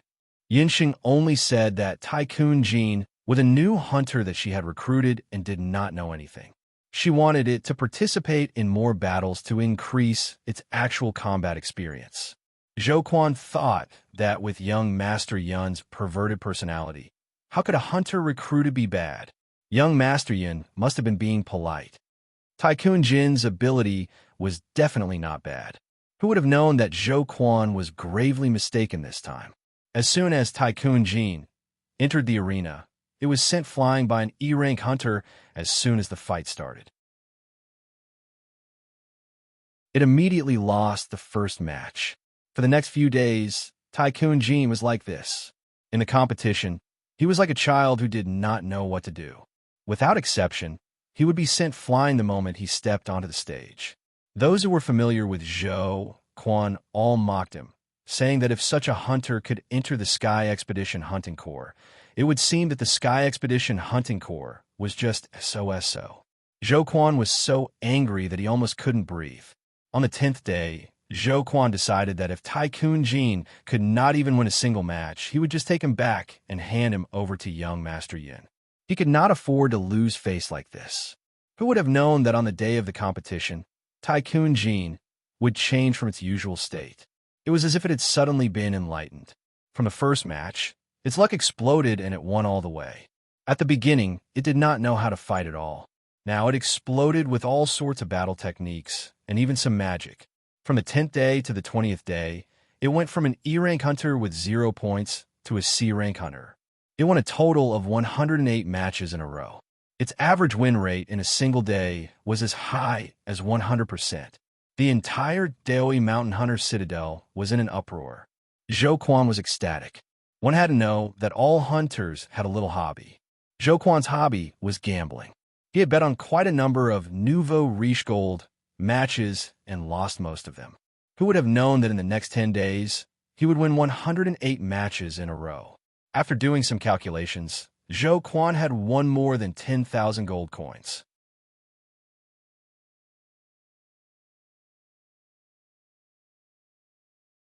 Chapter 412. Zhou Quan also noticed that Tyrant Jin's learning ability was especially strong. In the first 10 days, it had been learning the other party's battle skills and magic. Zhou Quan finally understood young Master Yun's intentions. She clearly wanted him to bring Tyrant Jin everywhere to learn how to destroy the competition.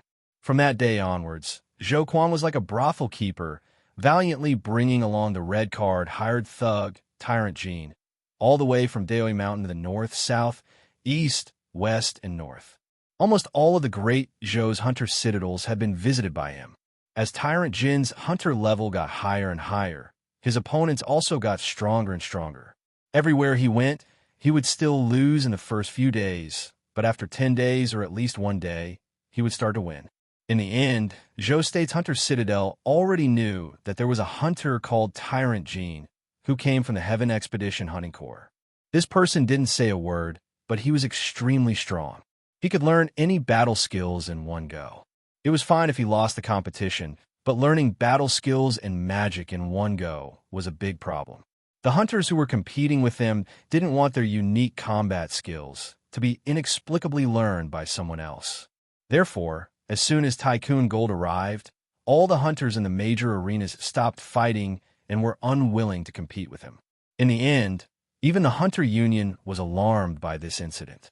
The reason Zhou Quan and Tyrant Jin returned was because the Zhou State's Hunters Guild jointly issued a ban, forbidding Tyrant Jin from entering the Hunter Citadel in the future. So, we had no choice but to return. Young Master Yin, where did you find Tyrant Jin's treasure? Don't you know that he's now a fierce character that even the Hunters Guild is afraid of? Zhou Quan was very proud. Yin Sheng was listening on the side, laughing so hard that she almost cried. During this period of time, she rarely went to the Heaven Expedition Hunting Corps and didn't contact the Hunters Guild.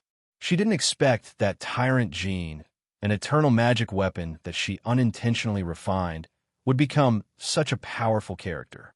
However, she had achieved her goal of training Tyrant Jin. From the looks of it, Tyrant Jin's strength must have improved greatly. While Zhou Quan was complaining, Tyrant Jin stood quietly on the side. To it, the training of the past was nothing more than a kind of mechanical training. He wasn't a human, but a magic weapon. He would do whatever his master, Yin Sheng, wanted him to do. Yi Baiming was also sizing up Tyrant Jin. Even with his eyesight, he couldn't see through Tyrant Jin's cultivation level. Yi Baiming didn't know that Tyrant Jin wasn't a human, but a magic weapon, so he couldn't help but be confused.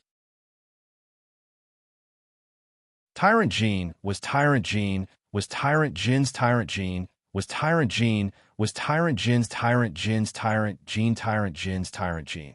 Jin Tyrant Tyrant Tyrants Tyrant Tyrants Tyrant Jin. Young Master Yin, hurry up and get this guy to do the mission. With his ruthlessness, he'll kill anyone he sees. Even if it's an A-rank mission, he won't even frown and solve it. Zhou Quan's face was full of smiles when he thought of Tycoon Jin accompanying his brothers to do missions. Right now, Tycoon Jin was simply a killing machine in human form. Yin Sheng didn't say anything. She just told Zhou Quan to report back to the hunting camp. After Zhou Quan left, Yi Baiming was still sizing up Tyrant Jin with a frown. It's not a human, right? If I'm not wrong, it's an eternal magic weapon? Yin Sheng raised her eyebrows and gave Yi Baiming a thumbs up. He was indeed a wild fox. Eternal magic weapons were extremely rare on the mainland. Yi Biming saw through it at a glance. Is it really an eternal magic weapon? Yi Biming couldn't help but be moved. Yun Sheng took off Tyrant Jin's cloak, and a purple gold man appeared in front of Yi Biming. Purple gold? A magic weapon made of purple gold? No wonder it was called Tycoon Gold. With such a shiny golden artifact, it was enough to blind everyone's eyes. Yi Biming didn't know whether to laugh or cry. Little Wildcat's thinking ability was really extraordinary. The shape of this magic weapon was really rich and domineering. He knew that Yun Sheng had obtained the remaining quarter of the purple gold mine, but he didn't expect that Yun Sheng would use the purple gold mine to refine an eternal magic weapon. He naturally didn't know that this purple gold man didn't use the quarter of the purple gold mine that Yun Sheng had obtained. Instead, it was forged from the more precious purple gold wall stone combined with elven hellfire. Little Wildcat, your eternal magic weapon is quite strong. Are you still worried about the competition in a few days? Yi Biming narrowed his foxy eyes and looked at it for a while. Who's worried? I'm not worried about that old man Yun Ba, Yun Sheng said, half in a fit of pique. Yun Songlong and Uncle Yun had already tried to persuade him, but Yun Ba was stubborn and didn't listen to them. He kicked everyone out. Yun Sheng was also unwilling to pry open that smelly and hard old latrine stone. Yun Sheng was angry, but Yi Biming saw her reaction. Looking at Yun Sheng's obviously haggard face, Yi Biming's eyes had an additional trace of deep thought. He somewhat missed the lazy little wildcat that was lying under the sun in Banana Leaf Village. However, he couldn't directly help in this matter. After all, his identity was special. Empress Qi and the Crown Prince hadn't made any moves recently, but there were many people secretly watching Wuxuan Limitless School. The words "I'm very worried" are written on your face. There's no need to quibble. Yi Biming's words almost made Yun Sheng depressed to death. Night Fox was her destined nemesis. He would see through everything at a glance. What's the use of worrying? I can't help him. I can't cure the poison. I can't help in the competition either. Yun Sheng complained in a sulky tone. You can find someone to replace Yun Ba in the competition. If it's a blessing, it's not a curse. If it's a curse, you can avoid it. Yi Biming pointed out. Replace Yun Ba? That's impossible. That old man won't agree. Furthermore, there were many people with 2 legs. However, there were only a few 2-legged martial sages in the Great Zhou dynasty. Excluding those who lived in seclusion, the only one who could compete with Tian Kezi was Yun Ba. Besides, Tian Kezi isn't easy to deal with. He knows very well whether or not his opponent is Yun Ba. Yun Sheng hadn't thought of this problem before. In fact, Yin Songlong had wanted to replace his father and compete with Tian Kezi. Yin Songlong's cultivation wasn't bad, but he wasn't a martial sage. After taking the purple herb 1,000 golden pill, his Do Chi had greatly increased, but he was still a martial ancestor. The difference in strength between a martial ancestor and a martial sage couldn't be closed in a few days. You don't have to worry about the competition. Think about it. If Tian Kezi is unlucky and gets ambushed the day before the competition, he might be seriously injured or even killed. At that time, Yinba won't be able to find someone to compete with. He's just a martial sage. If you don't like him, you can just kill him. Yi Biming's foxy eyes narrowed. The corners of his eyes curved as he smiled brilliantly. Yun Sheng shuddered. Night Fox's thoughts were too evil. However, she liked it. Asterisk asterisk thank you, Momo and Tin Drop for your tips. Asterisk asterisk facepalm asterisk I'll be out of town for the entire week next week. There might be fewer updates on certain days. I'll make up for it later.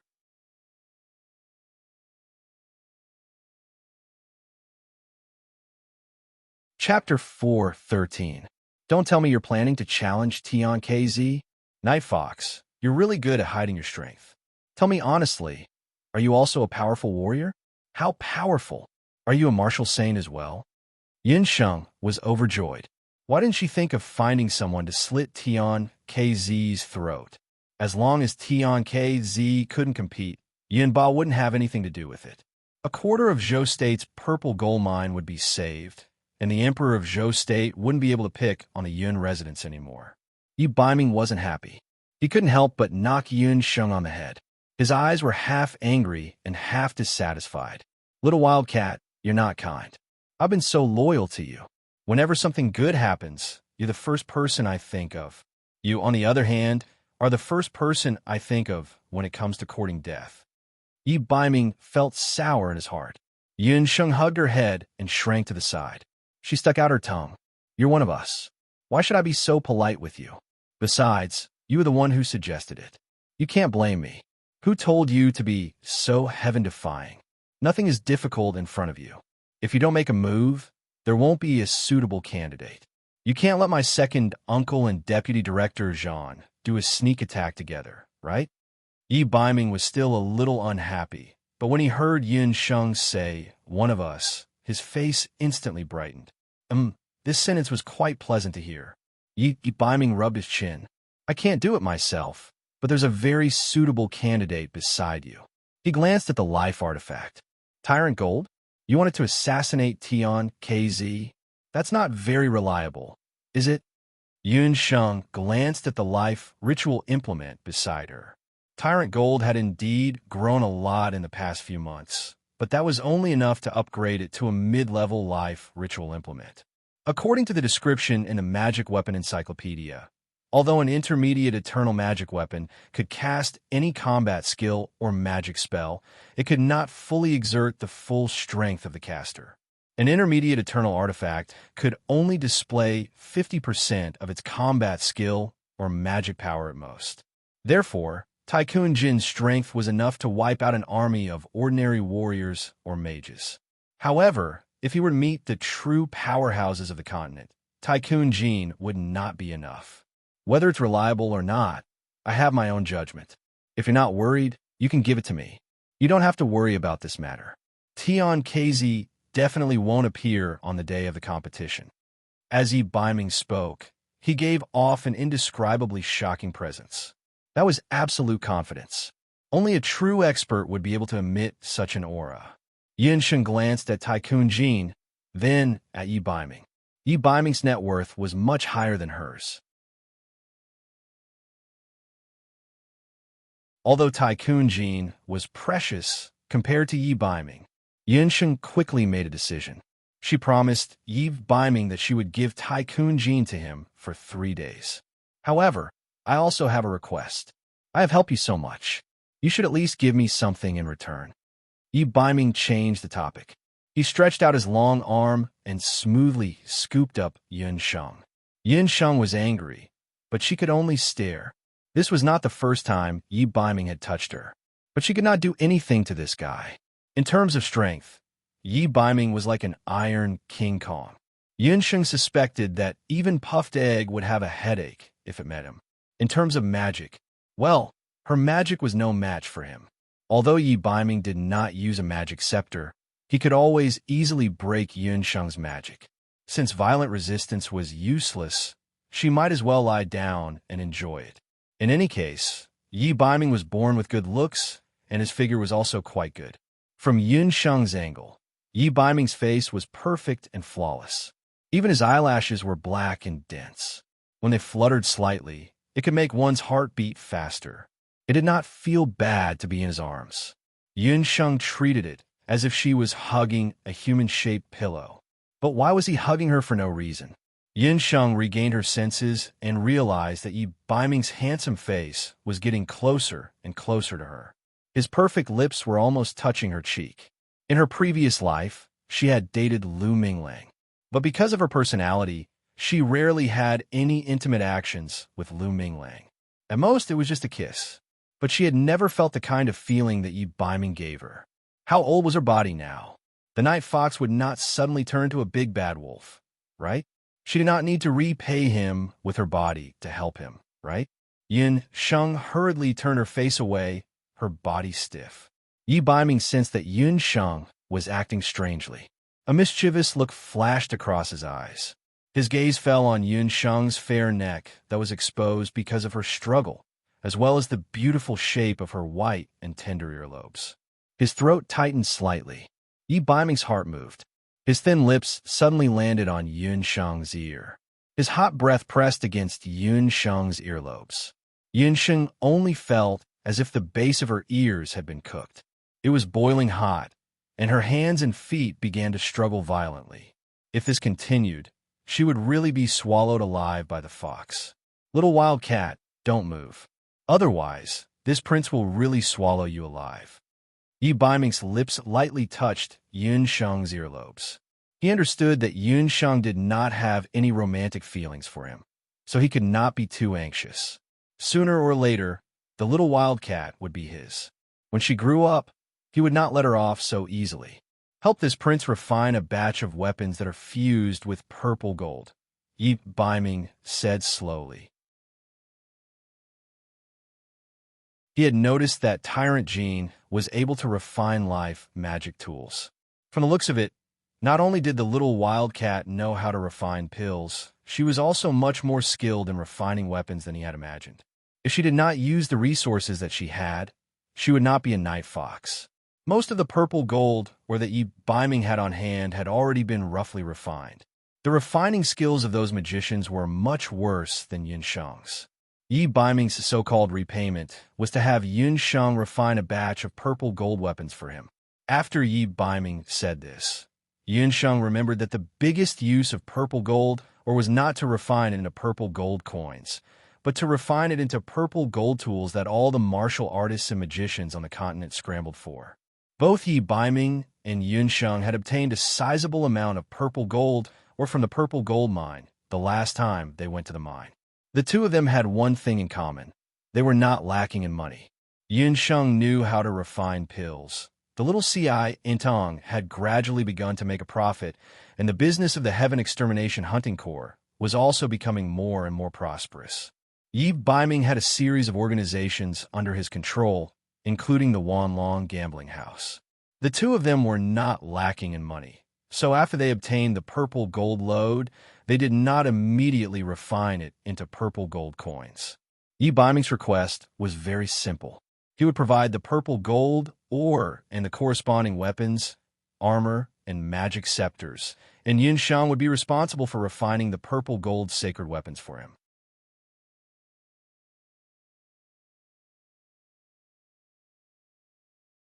Chapter 414. Yun Sheng thought for a while. This didn't seem too difficult. After she helped the old magician in the magic tower refine a magic scepter, she realized that the elven hellfire had a special effect in refining magic weapons, and pills. Yun Sheng also realized that the more she used the elven hellfire, the higher her ability to control the magic elements. The purity of the elven hellfire would also be higher. Thus, she simply agreed to Yi Baiming's request and escaped from Yi Baiming's bear hug. Yi Baiming was indeed very efficient. After Yun Sheng agreed to his request, he immediately took out 2 storage rings. In one ring, there were 500 high-grade weapons and 500 sets of battle helmets. In the other ring, there was a large amount of purple gold ore. In return, he also took away the tycoon gold and told Yun Sheng to wait for news from him. Looking at the pile of purple gold ores in the storage ring, Yun Sheng was overjoyed, but she also felt a sense of imbalance. As expected, Night Fox was not honest. His pile of purple gold ores was far superior to his own in both quality and quantity. Furthermore, from the looks of it, this was only a small portion of the purple gold ores he had obtained. Yun Sheng's lips curled into a sly smile. She immediately called Oriole over. Oriole, go to the hunting troops' encampment immediately and bring everyone's weapons and armor over. Also, ask Goofing to bring the magic scepter over. Since she was going to refine them, she might as well refine them all. Anyway, Night Fox didn't know how much purple gold she needed to refine weapons. Only a fool would not take advantage of such a big spendthrift. Yun Sheng started to get busy. She simply went into seclusion in the magic tower. She first used the elven hellfire to purify the purple gold ore. Then, she fused a portion of the purple gold ore into the various armors, defensive equipment, and weapons of the Heaven Expedition hunting troop. Also, the purple gold could be fused into the magic scepter and various magic weapons. After the fusion, Yun Sheng realized that purple gold was indeed the #1 metal ore in the continent. Different grades of weapons and magic tools could fuse with different amounts of purple gold ore. After fusing with purple gold, the sharpness and strength of the weapon would greatly increase. The magic scepter, on the other hand, could improve magic compatibility and allow mages to use the magic scepter better. Take Yun Sheng, for example. His armor and weapons have been fused with a lot of purple gold ores from Yun Sheng. Thinking about it now, Yun Sheng still felt pained. However, Yun Sheng's bewitching bone scepter was the one that had absorbed the most purple gold. Just the bewitching bone scepter alone had consumed 1/10 of the purple gold ore in Yi Baiming's storage ring. Yun Sheng also remembered that the Holy Wind King from the Immortal Abode had hinted that her magic scepter was not simple. A small amount of purple gold could unleash a miraculous power. This was enough to increase the overall strength of the Heaven Expedition Hunting Corps by at least 20%. However, Yun Sheng did not intend to tell this to Yi Baiming. That brat Yi Baiming had silently swallowed half of the purple gold or vein. Just thinking about this made Yun Sheng's teeth itch. The time in the magic tower was slow and long. When Yun Sheng was tired, she would meditate and use the magic power in the magic tower to recover her magic power. The jade marrow technique in her body was also slowly increasing unknowingly. At the same time, Yi Baiming had already brought Tycoon Gold back to his residence. Tycoon Gold was a magic weapon. It did not have the ability to think like a human. Its master's thoughts were everything.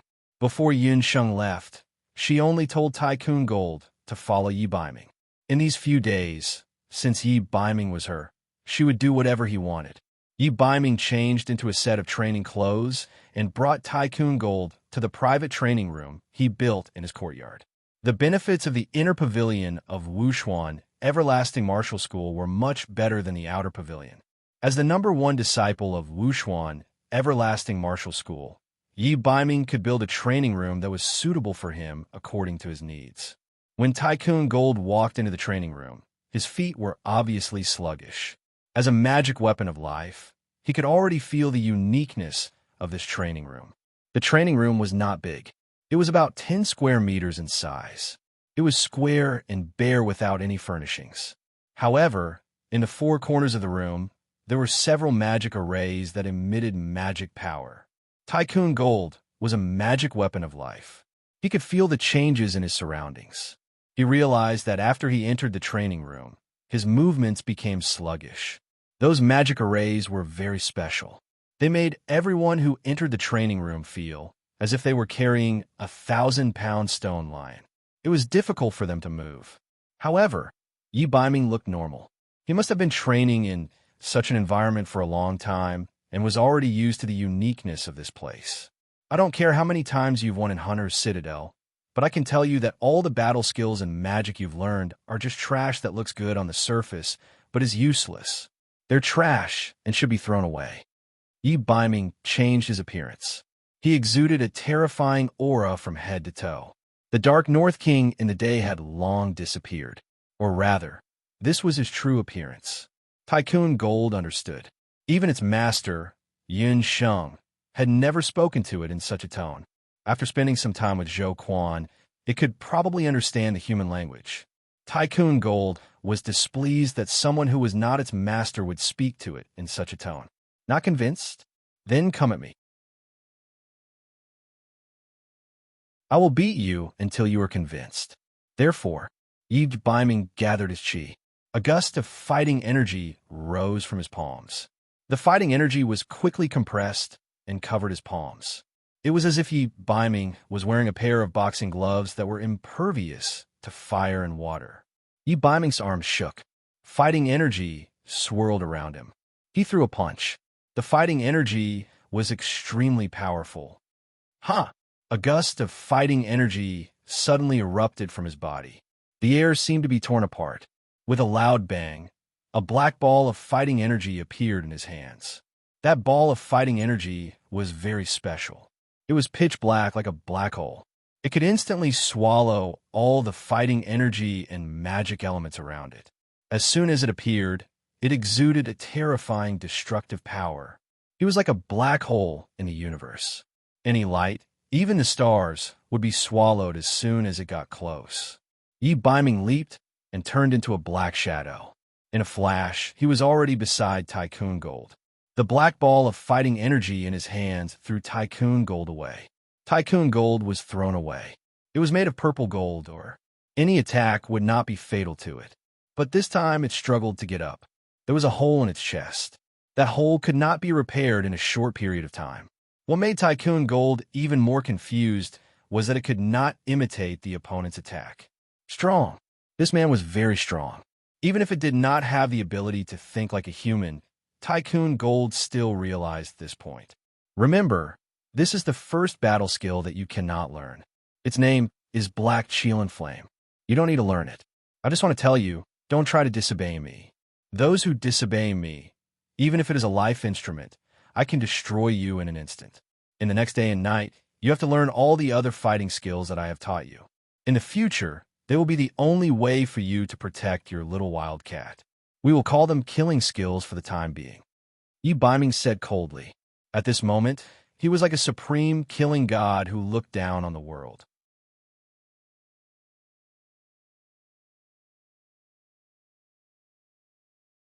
Chapter 415. Very good. Little Wildcat's life magic tool was even stronger than he had imagined. Yi Biming didn't just want to train Tyrant Jean to kill Tian Kezi. He also wanted to nurture the continent's top killing tool. He had always wanted to find a true retainer for Yun Sheng. This retainer would protect Yun Sheng when he wasn't around. However, Yi Biming hadn't found a suitable candidate. Tyrant Jin's appearance allowed him to find the best replacement for his retainer. One day, a night passed. On this night, the wind was strong. Tian Kezi was cultivating in Later Qin's embassy. In another day, he would be competing with Yun Ba. Although Yun Ba was heavily poisoned and would most likely lose, Tian Kezi didn't dare to lower his guard. He was also a martial sage, but he was still lacking compared to Yun Ba. Tian Kezi was a person who was extremely greedy for fame and fortune. Unlike Yun Ba, who was wholeheartedly loyal to Zhou State, Tian Kezi served Later Qin's imperial family not only because he coveted power, but also because he wanted to rely on the imperial family to obtain better cultivation resources. He had become famous later than Yun Ba, and he didn't have Yun Ba's talent as a general. Therefore, in terms of reputation, he would always lose to Yun Ba. He had always wanted to replace Yun Ba and become Zhou State's and Later Qin's #1 martial sage. Unfortunately, he had always been inferior to Yun Ba. Apart from the competition 8 years ago, when he had taken advantage of Yun Ba's perilous state to force a draw, he had been defeated by Yun Ba without exception in all their previous encounters. Yun Ba wasn't willing to publicize these matters, so the outside world had never known. Yun Ba, this time, I will definitely defeat you. From now on, Zhou State, Later Qin, and even the entire continent, I will be the one and only martial sage. Tian Kezi's heart couldn't help but sway when he thought of the future. Suddenly, a dark shadow flitted past the door. Tian Kezi's gaze darkened. Someone had actually entered the embassy without him noticing. Tian Kezi didn't hesitate. He immediately got up and rushed out. Later Qin's embassy, 2 figures dashed out. It was already around midnight. Within the Jade capital, not a sound could be heard. Only the barking of dogs could be heard from the narrow alleys. The more Tian Kezi followed, the more surprised he became. The figure in front of him had a strange movement technique. Even with his cultivation, he was unable to catch up to the other party in a short time. Could it be Yun Ba? Within Jade capital, the only one who could match up to him in terms of skills was Yun Ba. But on second thought, Yun Ba's competition was tomorrow, so there was no way he would be so sneaky. The two of them quickly flew past the walls of the Jade capital. A bright moon hung in the sky. After a few moments, the black shadow in front finally stopped. Tian Kezi looked around. They were already in the outskirts, surrounded by wild grass. A bright moon hung in the sky, and the person in front finally turned around. It slowly removed the cloak that covered its face. When he saw the person's face, Tian-Kz was slightly shocked. What was that? What he saw was not a person. Tian-Kz felt his hands and feet turn cold. It was a human-shaped golden man. Under the bright moonlight, the golden man's body emitted a dazzling golden light. It was the purest golden light. It was even purer than the purest purple gold coins. The golden man's body was comparable to a human's. Apart from its facial features, it had arms and legs. It looked almost like a human. If a normal person saw such a monster, their first thought would be shock. But Tian-Kz was the martial saint of later Qin. He quickly recognized that the golden man in front of him was not an ordinary object. It was an artifact with life. An artifact of life. Tian-Kz's forehead was drenched in cold sweat. Let's go. Tian-Kz's expression changed. He moved quickly and was about to escape. He wasn't afraid of the artifact of life. What he was truly afraid of was the owner of the artifact. The appearance of an artifact of life meant that it was very likely that the person behind it was an expert on the level of the Master Summoner or even Emperor Zhao. Only such an expert could have a special artifact refining method to refine such a heaven-defying artifact of life. Suddenly, 5 or 6 dazzling flames appeared in the sky. The flames were unusual. They were as muddy as mud and were not the usual red flames. The flames turned into 5 or 6 raging flood dragons, blocking Tian-Kz's retreat in all directions. Running in a place where the moonlight couldn't reach, a tall figure stood. The figure stood with his back facing Tian-Kz. His gray eyes were stained with blood and revealed a trace of ferocity. Tian-Kz, you can't escape. Tian-Kz couldn't see the figure's appearance clearly. He could only see the black and red dragons around him staring at him. The moon in the sky disappeared. The sound of the wind and the chirping of the insects seemed to have frozen. Tian-Kz felt as if he was trapped in a quagmire. His movements were no longer agile. Tian-Kz had always thought highly of himself. In his opinion, he was undoubtedly the most powerful martial artist on the continent. But at this moment, he felt as small as a speck of dust in front of that figure. He suddenly realized the true nature of those flood dragons. That was dark magic. Kill him. The man's voice was clear and loud. In the dark night, it was like a stone falling into a lake. His voice spread out. Tycoon Jean exploded with astonishing power in an instant. Around it, rings of golden dough chi shot out like exploding flames. Boom! Tian-Kz and Tycoon Jean instantly clashed. Half an hour later, Tian-Kz was panting heavily. He looked at the artifact of life, not far away with hatred. What kind of monster was that? Its speed, its attack power, and its imitation ability. How could such a monster appear in Zhou's state? Who are you people? Why do you want to kill me? Tian-Kz was sure that whether it was the dark magic or this artifact of life, they were not something the residents of Yun could possess. Too slow. You're not enough to protect her. The man's voice was like the seduction from the depths of the dark night. It was low, lazy, noble, and full of killing intent. When I heard the man's voice, Tycoon Jin's body emitted a violent killing intent. In the past day and night of training, the man had used such words to provoke it every time. The man had repeatedly instilled a concept into it. It was the artifact of life, and its existence was to kill. As if it was hypnotized, Tycoon Jin only had one thought in its mind. Protect its master, Yun Sheng, and kill all those who threatened Yun Sheng's life. Tycoon Jin suddenly leaped into the air. His figure merged with the jade round moon in the sky. The moon was no longer bright and flawless. It was a bloody red, filled with killing intent and violence. A golden dot rose slowly, like a firework that suddenly bloomed under the moon.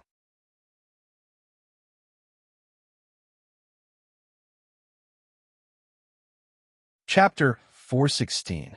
The sun had just risen in the Zhou State's Marshal Saint General's manor. You said that Tian-Kz ran away before the battle. Yin Ba had heard this shocking news early in the morning. For today's competition, Yinba had even brought out the armor he used on the battlefield back then. He polished it until it shone brightly in preparation for the big battle with Tian Kezi, blinding that little thief's dog eyes. Who knew that, just as Yinba was about to step out of the Martial Saint General's manor and valiantly prepare for the competition, a piece of news that shocked the entire Yujing city spread. The entire Yujing city was shaken. Tian Kezi had run away before the battle. No, to be more precise, Tian Kezi had gone missing. He had indeed gone missing. The Dark Prince's men had searched the entire Later Qin embassy. They were just short of digging 3 feet into the ground, but they still couldn't find Tian Kezi. The dignified Later Qin martial saint had actually disappeared the night before the battle. There were no letters, no sudden illness, and no news. Tian Kezi had disappeared without a word. The only explanation was that he was worried that he couldn't beat Yinba, so he ran away before the battle. Otherwise, how could such an adult, and a martial saint at that, disappear just like that? Yinba first cursed a few times, but then he laughed. Now that Tian Kezi had disappeared, all the problems were no longer a problem. Running away before the battle was the biggest joke in the world. The Dark Prince of Later Qin wouldn't have the face to ask for a quarter of the purple gold mine. Needless to say, the Later Qin and Tang Yuan alliance could all go to hell. It was said that after the Later Qin soldiers at the border received this news, their morale plummeted. All of them cursed Tian Kezi's father and mother, cursing all 18 generations of his ancestors. Tian Kezi's family in Later Qin was also unable to recover from this setback. Compared to Later Qin, the Tang Yuan kingdom's reaction was also very subtle. Tang Yuan's second prince, Li Xiao, also received this bizarre news in the shortest time possible. Li Xiao was good at scheming. In Zhou State, he had missed out on the purple gold mine and had always held a grudge in his heart. The other party was also powerful, snatching half of his purple gold mine. But no matter how hard he searched, he could not find any clues. Li Xiao could only take revenge on Zhou State. The alliance between Later Qin and Tang Yuan had been secretly ordered by Li Xiao, and he'd been the one to pass the bottle of amniotic fluid to Xuan Wuji. The entire plan was flawless. Li Xiao had even made meticulous preparations. As soon as Yinba was defeated, he would immediately invade Zhou State. Who knew that at this critical juncture, Tian Kezi actually disappeared? If he was alive, he wanted to see him. If he was dead, he wanted to see his corpse. Later Qin, what did they do? Li Xiao was still unwilling to retreat. The hidden crown prince has already ordered the army to retreat 100 li. Everything will be done to find Marshal Saint Tian Kezi, the spy reported. We will also bide our time for now. Li Xiao gave the order and waited for news from Jade Capital. No one was happier than the Emperor of Zhou State when Tian Kezi went missing. The Emperor of Zhou State was overjoyed and secretly delighted. This was undoubtedly the best result. Later Qin had lost a lot of face. It was said that the hidden crown prince of Later Qin killed 2 of Tian Kezi's attendants in a fit of anger. However, what everyone didn't know was that there was another power that had obtained even greater benefits. That power was truly silent and had made a fortune. That was the Wanlong gambling house. In the previous competition between Tian Kezi and Yunba, because both of them are martial saints, roughly half of the people bet on each side. Who knew that after Tian Kezi made such a scene, no one won or lost, and all the bets went to the Wandong gambling house. The gamblers cursed at the Wandong gambling house, but they could only swallow their anger. When Yun Sheng received the news, she had just left the magic tower. She looked calm and collected, but in her heart, she couldn't wait to find Yi Baiming and Tycoon Jean, who she hadn't seen for a few days. What caught Yun Sheng's attention was that Tycoon Jean had changed a lot. Looking at its limbs carefully, it was very different from when Yun Sheng had just refined it. Every inch of its body was tougher and more powerful. The originally dazzling purple gold color had also turned red. That was because it was stained with blood. In just one day and night, Tycoon Jean, who was originally a middle-level life artifact, had reached the peak of the middle level. It could break through to the high level at any time, and could display more than 50% of the power of the battle skills and magic that it imitated. The current Tycoon gene could be called a real war artifact. Yinsheng couldn't help but feel happy when she saw this. Night Fox was quite reliable. Tian KZ really disappeared, but she was soon depressed again. I made a mistake. I should have gone to the Wandong gambling house to bet on a draw before the competition. That way, I would have made a fortune. The Wandong gambling house is really lucky. The owner of the gambling house has really made a fortune this time. Oh well, I've also secretly scooped up some purple gold from Night Fox. It can be considered a consolation prize, Yinsheng thought to herself. With Tian Quozi's disappearance, all of the gambling money went to the Wandong gambling house. A rough calculation showed that the Wandong gambling house had earned tens of millions of gold coins. If Yinsheng knew that the person behind Wandong gambling house was Yi Baiming, she would probably vomit 3 liters of blood. Reality proved that a fox was a fox. It wouldn't lose out in anything. In the next few days, the entire Jade capital was discussing Tian KZ's disappearance. Yinsheng distributed a portion of the purple gold sacred weapons that she had refined to the hunting corps. At a certain place in Wandong gambling house, Yinsheng, Qi, and the others had come to participate in the stone gambling banquet. Long Hua and the other stewards of Wandong gambling house stood to one side. The 4 stewards of Wandong gambling house were Long Hua, Long Shui, Long Feng, and Long Tuesday. The 4 of them were 3 men and 1 woman. Their appearances and ages were all different. They rarely appeared at Wandong gambling house at the same time, but today they were all gathered together. Yi Baiming sat alone. Long Hua was the oldest of the 4. He was more than 10 years older than Yi Baiming, but in front of him, the 4 of them were all respectful and reverent. Yi Baiming was a natural-born king. This was something that the 4 of them already understood when he left the Cold Palace and appeared in front of them a few years ago. There was a person standing beside him. His back was somewhat familiar, but his entire body was like the people of Bloody Hand Tycoon. He was tightly wrapped in a set of fish-scale armor, and there wasn't a single gap from head to toe.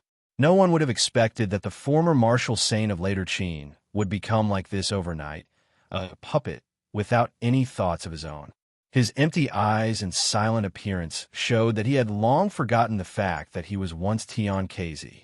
Master, the gambling house has made a lot of profit this time. The total income is 33 million gold coins. Long Hua acted as if he didn't see the extra person at all. He had followed Yi Baiming for so long and understood many things. He didn't ask what he shouldn't. Allocate 5 million gold coins to recruit people and expand the Netherworld Guard. Yi Baiming flipped through the account book and took out a storage ring. Long Hua took the storage ring and looked at the things inside. He couldn't help but be shocked. In a place like Wandong Gambling House, there were all kinds of people.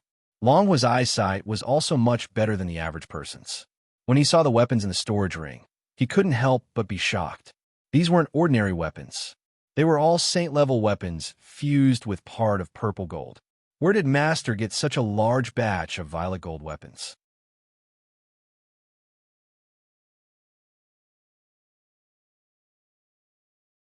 Chapter 417. Master, there's something I don't understand. Long Shui, one of the 4 long men, walked out. Long Shui was the only woman among the 4 of them. She was also the youngest. She was about 18 or 19 years old. She had a graceful figure and a pair of watery eyes that were full of emotions. The 4 people of Wanlong Gambling House were 4 very good magicians. Among them, Long Hua and Long Tu were old people who had served Empress. Long Feng and Long Shui were later discovered by Yi Baiming and joined Wanlong Gambling House. The outside world thought that Yi Baiming had been secluded in the Cold Palace for many years. In fact, he had already been moving around the mainland when he was still blind. But at that time, his identity was only the owner of Wanlong Gambling House. Long Shui was the latest to join. Her original name was Shui Yuran. She was born in a scholarly family, but because her family's fortune declined, she was bought into a brothel. At that time, she was only 10 years old, but she was already very intelligent. She was not willing to be buried in a brothel for the rest of her life. So, she escaped when a guest was drunk. Coincidentally, when Yi Baiming and Long Hua went out to do something, they happened to meet Shui Yuran, who was being chased by a brothel. So, they saved her. Yi Baiming checked and found that Shui Yuran was actually a genius in learning magic. So, he simply took her in and changed her name to Long Shui. Until now, Long Shui still remembered how she looked when she first met Yi Baiming. It was a snowy day. She was wearing the clothes of a prostitute and stumbled all the way out of the brothel. Behind her, the people of the brothel were shouting and cursing ferociously. It was like the sound of a demon urging her to die. She only knew to keep running forward, until she fell to the ground and cold ice shards hit her face. Just when she thought that she would never have the chance to get rid of the group of demons behind her, two people appeared in front of her. Under Gray Fox's command, there was a boy who was so handsome that it made people fall into a trance. Beside him was a tall man. The boy's eyes were dim, but the aura on his body was so soul-stirring. Facing the people of the brothel, the boy only said one word, "Kill." That was clearly a child, but when that word was spat out from that mouth that was as thin as a blade, it made one's hair stand on end. Even a true emperor would not be able to maintain his composure in the face of an army of 10,000. The moment Long Hua made a move, he killed the head of the brothel. From now on, you'll be called Long Shui. I am your master, Yi Baiming. The boy's words were like a brand that was branded in Shui Yuran's heart. That was the only time Long Shui had ever heard Yi Baiming's name. Since then, she could only call him master. Long Shui only found out about Yi Baiming's true identity a year later. In her mind, her master, who was born with the temperament of a royal family, had an illustrious background. He was the former crown prince of Zhou State. After learning about this, Long Shui was very indignant. She had seen Yi Belyan, the crown prince of Zhou State, who was a lecherous, cowardly, and incompetent mediocre man. Such a person actually replaced her noble master in her mind and became the crown prince of Zhou State. Long Shui believed that her master would never succumb to such a person. Sure enough, in the next few years, she saw her master secretly cultivating forces.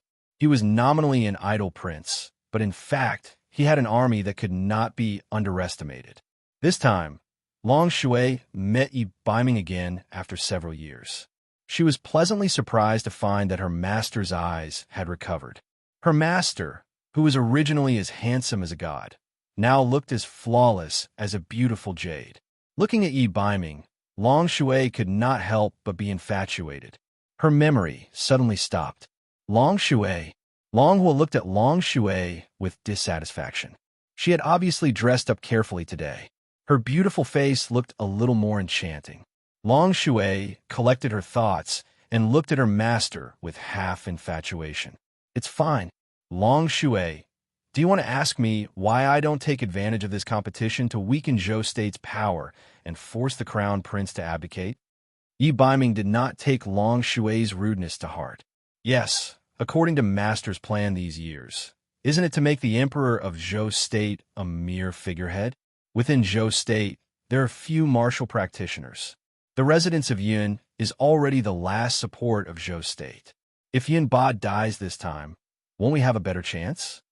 Although 10 million imperial gold coins was a considerable amount, it was nothing compared to the Wanlong gambling house, which made hundreds of thousands of gold coins a day. Yun Ba is now poisoned. He can no longer support the residents of Yun. As for Yun Songlong, when he finds out the truth of what happened back then, he will definitely no longer be loyal to the emperor of Zhou State. Yi Baiming muttered. Indeed, he had once wanted to use this opportunity to cut off Yun Ba, who was like the emperor of Zhou State's right-hand man. He had already started to make meticulous plans to weaken the residents of Yun several years ago. However, a small episode had appeared in the middle of this, forcing him to stop his plans. Yun Sheng, because he did not want her to be sad, he had stopped this plan. Fortunately, although there had been some changes to the plan, the final goal had been achieved. If he didn't guess wrong, the real crisis had just erupted. Within Yujing City, there was a surging undercurrent. The situation of some rejoicing and some worrying had yet to be broken. In the main temple of the Continental Law Temple, Elder Judge Ji Yu was meditating as usual. Suddenly, his eyebrows twitched. An ominous feeling in his heart grew stronger. Ji Yu immediately stopped meditating. With a teleportation, he was already standing in front of the heavenly mandate mirror. He looked at the mirror and found that there was a crack on the heaven's mandate mirror, which was originally intact. The crack was very small, but it was especially glaring on the mirror. The heavenly mandate mirror had broken. Could it be that something had happened to the situation on the continent? Ji Yu hurriedly performed a divination. Looking at the divination, his expression became even more gloomy. Elder Judge Ming, there's news from the Great Zhou dynasty. The martial sages of the Great Zhou dynasty and the later Qin dynasty are dueling. A boy from the temple ran in and handed a letter to Ji Yu. Ji Yu suppressed the unhappiness in his heart and opened the letter. The letter was sent by his old friend, Wen Dawa, the great master of the Medicine Emperor Pavilion. The ink on the letter was still wet. The few lines were especially glaring. Tian Quozi is missing. Yun Ba is alive. Ji Yu's originally calm expression changed drastically at this moment. There was only one thought in his mind right now, and that was to immediately contact Xiao Wenxiu. The heavenly mandate mirror's predictions were never wrong. Yun Ba's fate had been a bloody disaster the last time he performed a divination. But this time, there was a glimmer of hope. Fate could not be changed. If there really was a change, there could only be one reason. Someone had leaked the heavenly secrets. Ji Yu immediately drew a light magic array. Soon, Xiao Wenxiu appeared on the other side of the array.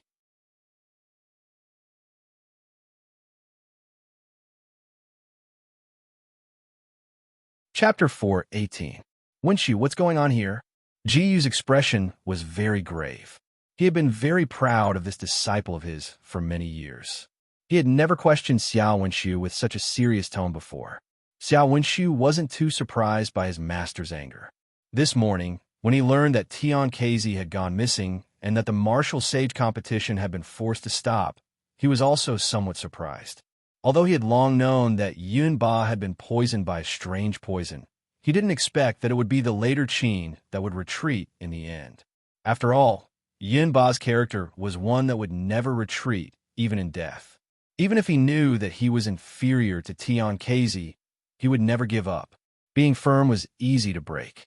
This was Yun Ba's greatest taboo in this bloody disaster. Xiao Wenxiu had also performed a divination for Tian Kazi. The divination showed that it was a mystery divination. This divination was neither a death divination nor a death divination.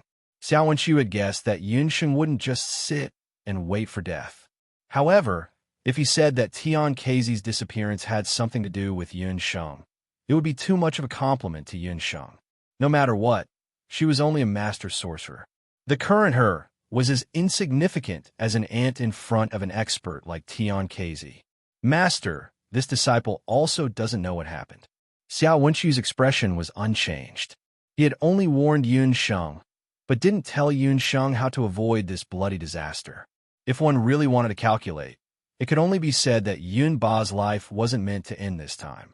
There was still a chance for him to survive. Seeing that Xiao Wenxiu wasn't acting strangely, Ji Yu's anger subsided a little.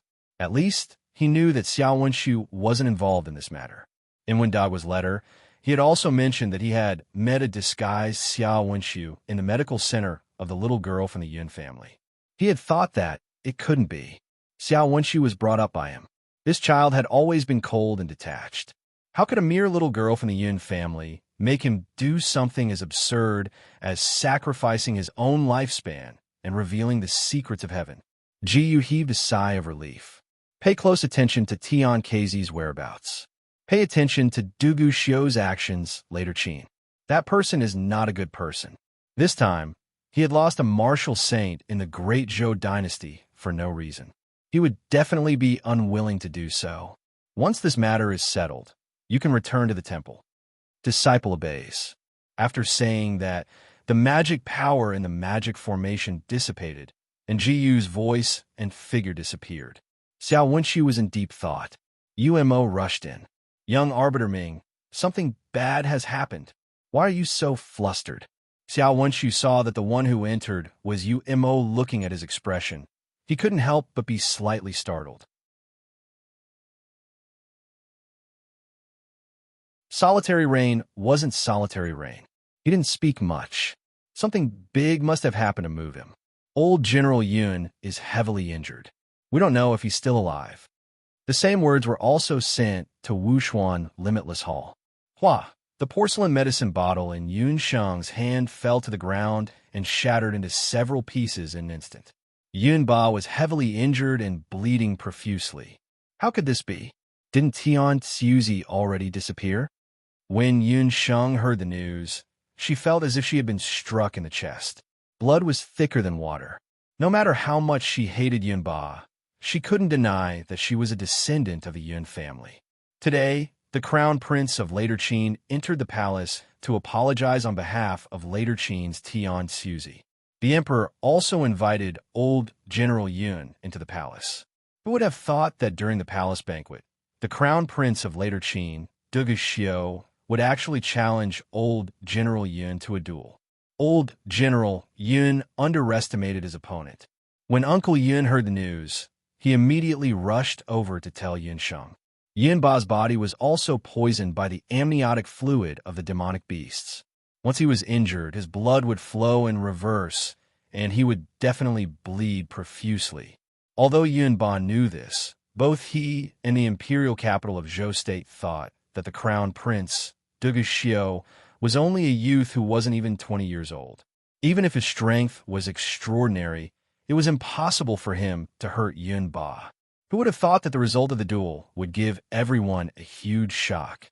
After hearing Uncle Yun's words, Yunxing didn't have time to think anymore. She immediately packed up her medical kit. Because Yun Ba was injured in the palace, she could only go to the imperial palace. Once they reached the palace gates, the anxious Yun Sheng and Uncle Yun were stopped by the imperial guards outside the palace. The imperial palace is a restricted area. Unauthorized personnel are not allowed to enter. The two imperial guards didn't care whether they were from the Yun residence or not. After discovering that Yun Sheng and Uncle Yun didn't have a token to enter the palace, they stopped them outside the palace gates. Brothers, we are from the Yun residence. Old General Yun is seriously injured, and this is a doctor. Please let us pass. Uncle Yun hurriedly took out some silver coins, wanting to bribe the guards. Old General Yun has already been treated by Medicine Emperor Pavilions Wendagua. Unauthorized personnel are not allowed to enter. The two imperial guards still refused to let them pass. When Yun Sheng heard that Wendagua had also come, she knew that Yun Ba was most likely dead.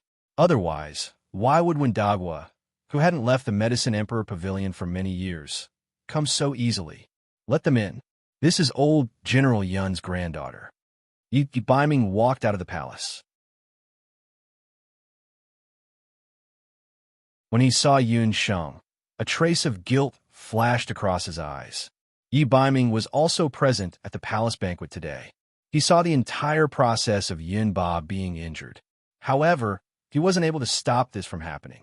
Hearing that the other party was Yun Ba's granddaughter, the two imperial guards let them pass. The corridors of the palace twisted and turned as Yun Sheng hurried along. What is going on? How can Dugu Xiu be so powerful? Yun Sheng had also seen Dugu Xiu's skills. He wasn't weak and shouldn't be inferior to Bu Jiu Xiao. However, compared to second Uncle Yun Songlong, he was still a distance away, not to mention Yun Ba. Even if Yun Ba was cautious of strange poisons, his strength wasn't something that Dugu Xiu could compare to. You'll know when you go in. Yi Baiming frowned. When he saw that scene, he was also very surprised. He didn't expect the hidden crown prince of Later Qin to be so powerful. Yun Sheng hurriedly entered the palace. Outside the palace stood several people. Yun Songlong was also among them. At the outermost circle stood Dugu Xiu, Xian Wuji, and the others. In the middle circle stood the emperor of Zhou State, Empress Qi, the crown prince, Chun Lian and the others. In the innermost circle, around the bed, were the people of the Medicine Emperor Pavilion. When Dugu Xiu saw Yun Sheng, his eyes flashed, revealing a smug and mocking smile. When he saw Yun Sheng, his eyes shone brightly, as if he had seen his prey. He realized that when Yun Sheng was angry, she looked more beautiful than usual. Usually, she was like a lily in the morning, but now, she was like a thorny rose, exuding a different kind of beauty. Dugu Xiu's gaze was too explicit. When Yun Sheng saw Dugu Xiu, she felt as disgusted as if she had swallowed a fly. She noticed that Dugu Xiu's right sleeve was stained with blood. Needless to say, she knew that it was Yun Ba's blood.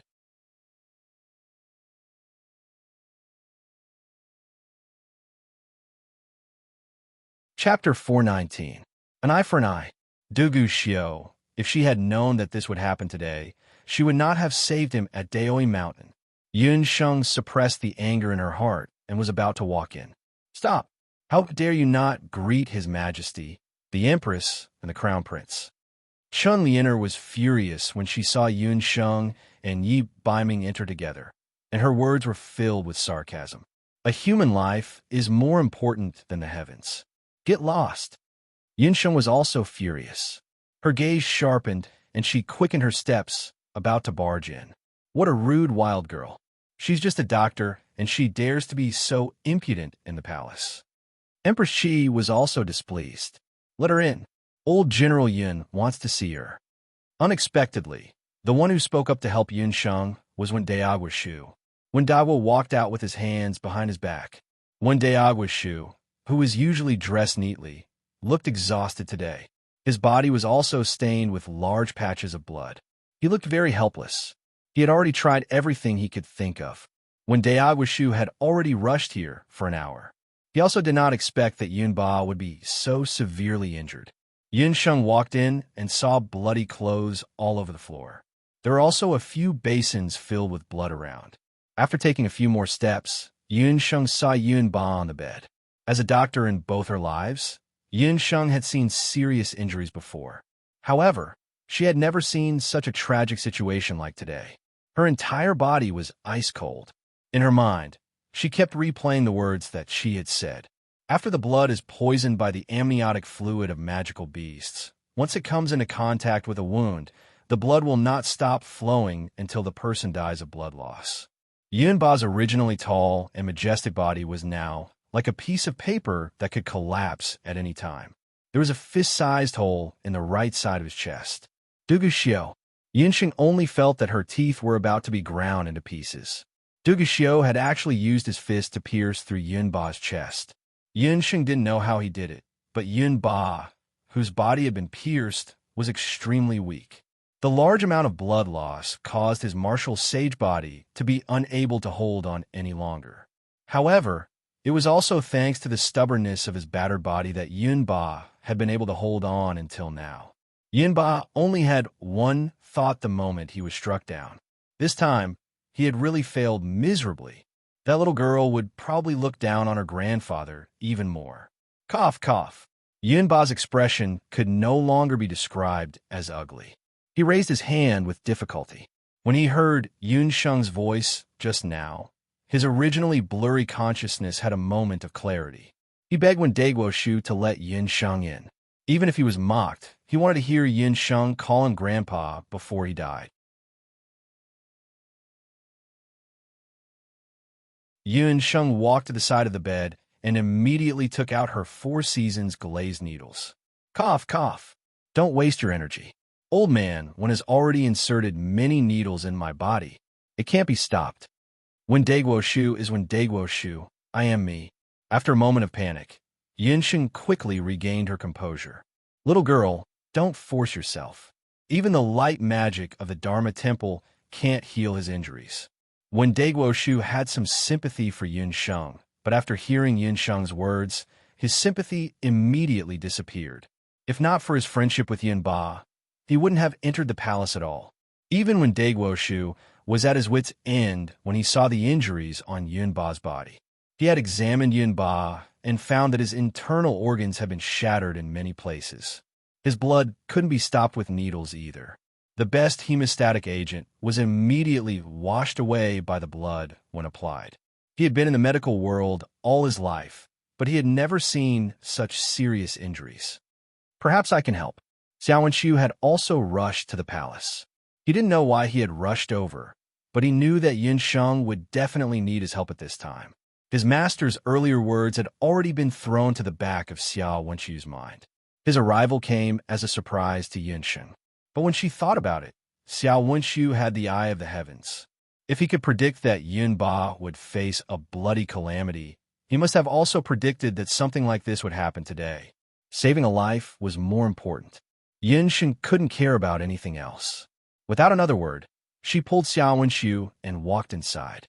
When the two of them held hands, Yi Baiming couldn't help but frown. Beside him, Du Wuxiu's eyes also darkened. Old General's injuries are very serious. I'm afraid that light magic can only stop his bleeding and treat his external injuries. However, his internal injuries are very serious. I can't use light magic to treat his internal and external injuries at the same time. Unless someone can use magic to stop the bleeding and stitch up his broken internal organs at the same time. Xiao Wenxiu looked at the bloodstains on the ground and couldn't help but frown. Looking at Yun Ba's condition, he more or less understood why even when Dagua couldn't do anything about old General Yun's injuries. The amniotic fluid of magical beasts was very poisonous. He didn't have a spring of life and couldn't purify Yun Ba's blood. Therefore, if he wanted to stop the bleeding, he could only use light magic to stop the bleeding on the surface. However, there was no way to directly heal the internal organs. Under such circumstances, even if Yun Ba managed to stop the bleeding, he would very likely die from internal bleeding. Yun Ba's chest was rising and falling more and more slowly. He was also a tough guy. At this moment, he actually didn't faint and was still holding on, glaring at Yun Sheng and Xiao Wenxiu. You only need to stop the bleeding. I will stitch up the internal organs. Yin Sheng licked her dry lips. Her small action stunned Xiao Wenxiu, who turned his face away. No way. His internal organs are injured in many places. Even if you stitch them up, it will be too late.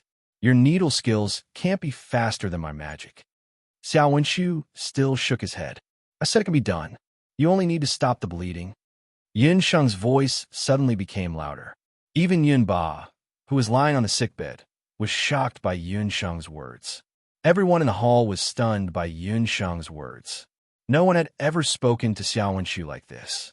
At that moment, Yun Sheng's body was surrounded by a dense, murderous aura. There was an undeniable dignity between her brows. Xiao Wenxiu couldn't help but sigh. He still remembered the first time he met Yin Sheng. She had helped that pregnant woman deliver a child. At that time, she had the same expression. Xiao Wenxiu's eyebrows twitched. He suddenly remembered that at that time, he had also seen that the pregnant woman was about to die. However, that pregnant woman had survived in the end. So be it. Although the will of the heavens couldn't be defied, it wasn't impossible for man to overcome the will of the heavens. Since that was the case, he would help her again. Only this time, he was completely willing. Even if his master found out later and wanted to punish him, he wouldn't complain at all. Xiao Wenxiu began to chant, and a gentle light magic enveloped Yun Ba's body. However, Yin Sheng didn't use her needle for a long time. When Dagua also watched from the side, he wanted to see what kind of needle skills Yin Sheng would use to stitch up Yun Ba's wound. However, Yin Sheng didn't have a needle in her hand.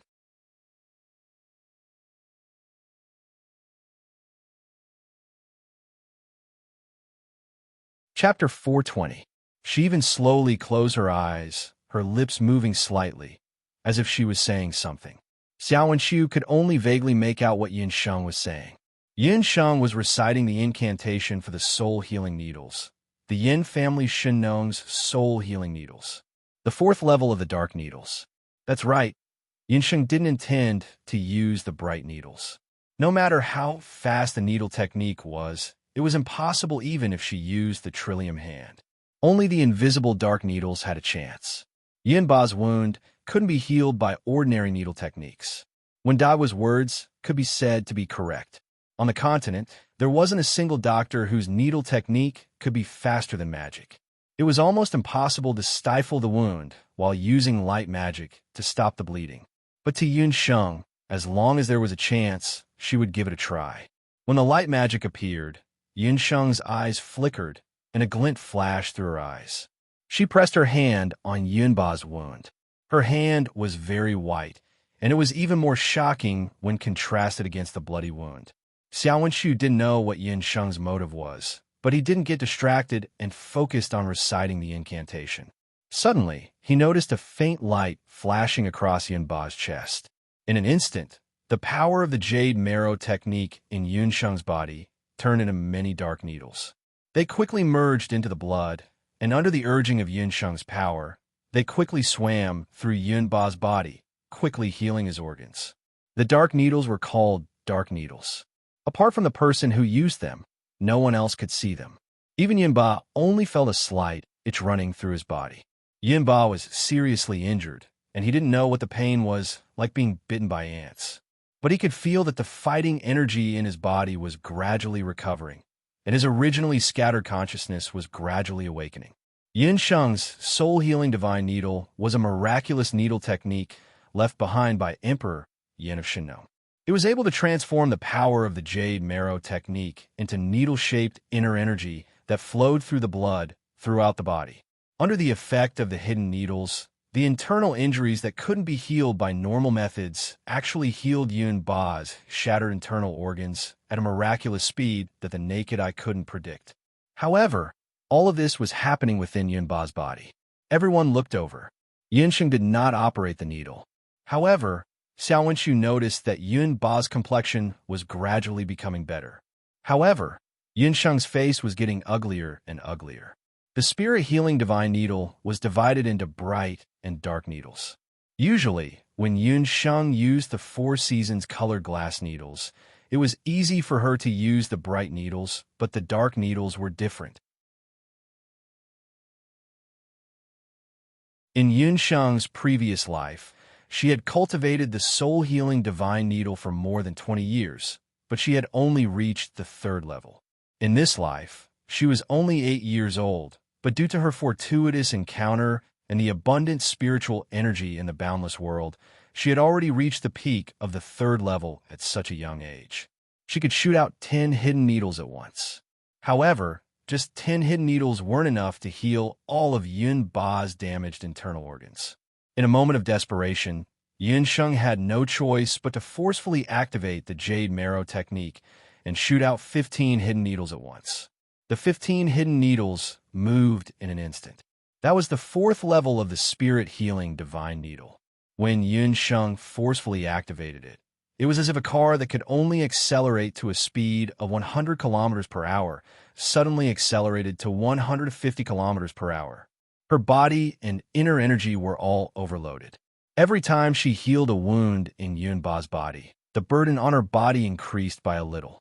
In the end, her clothes and hair were completely drenched in sweat. Yun Sheng's entire body had become a water person. When the last part of Yun Ba's necrotic muscles was healed by the light magic, Yun Sheng's last hidden needle was also completed and healed Yun Ba's internal organs. Almost at the same time, her body went limp and she spat out a mouthful of blood. "Miss Yun," Xiao Wenshu panicked. Just as he was about to support Yun Sheng, a figure darted behind him. Yi Baiming wrapped his arms around Yun Sheng's waist.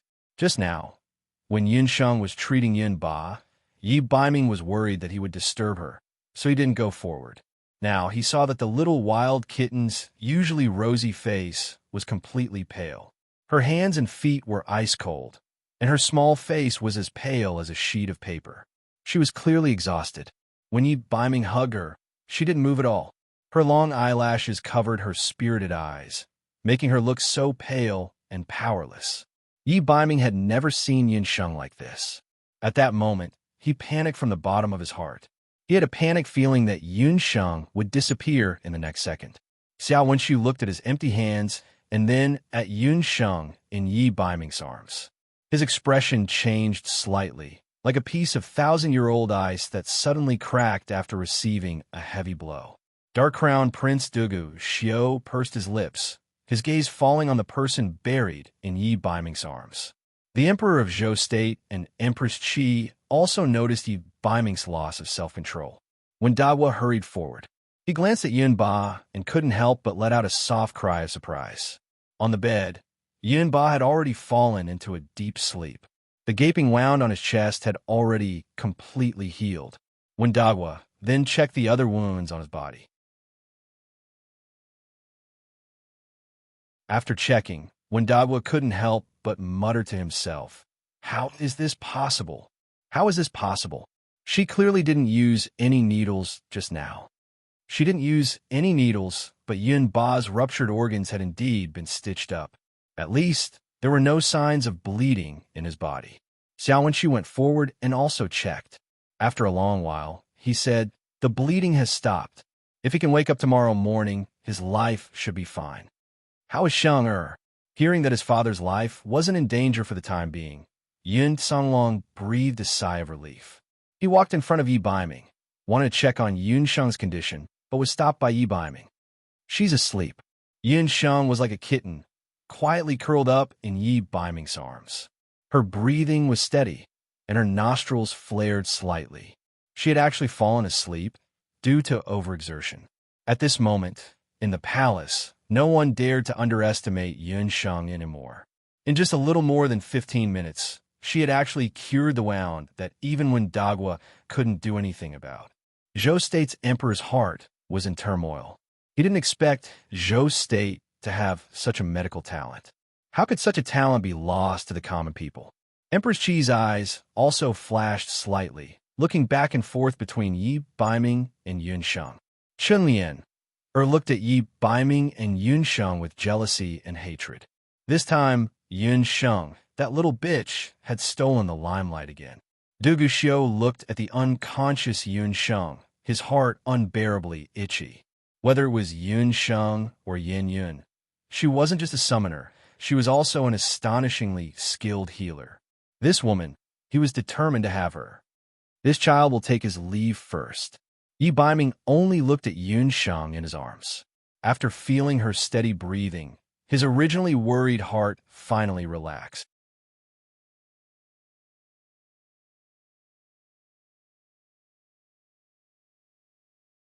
Chapter 421. At this moment, no one in the palace dared to underestimate Yun Sheng anymore. In just a little more than 15 minutes, she had cured the injury that even when Dagua had been helpless against. Zhou State's emperor's heart was filled with countless thoughts. He didn't expect that Zhou State had such a medical talent. How could such a talent fall into the hands of the common people? Empress Qi's eyes also flashed as she looked back and forth between Yi Baiming and Yun Sheng. Chunlian looked at Yi Baiming and Yun Sheng with jealousy and hatred. This time, Yun Sheng, that little slut, had stolen the limelight again.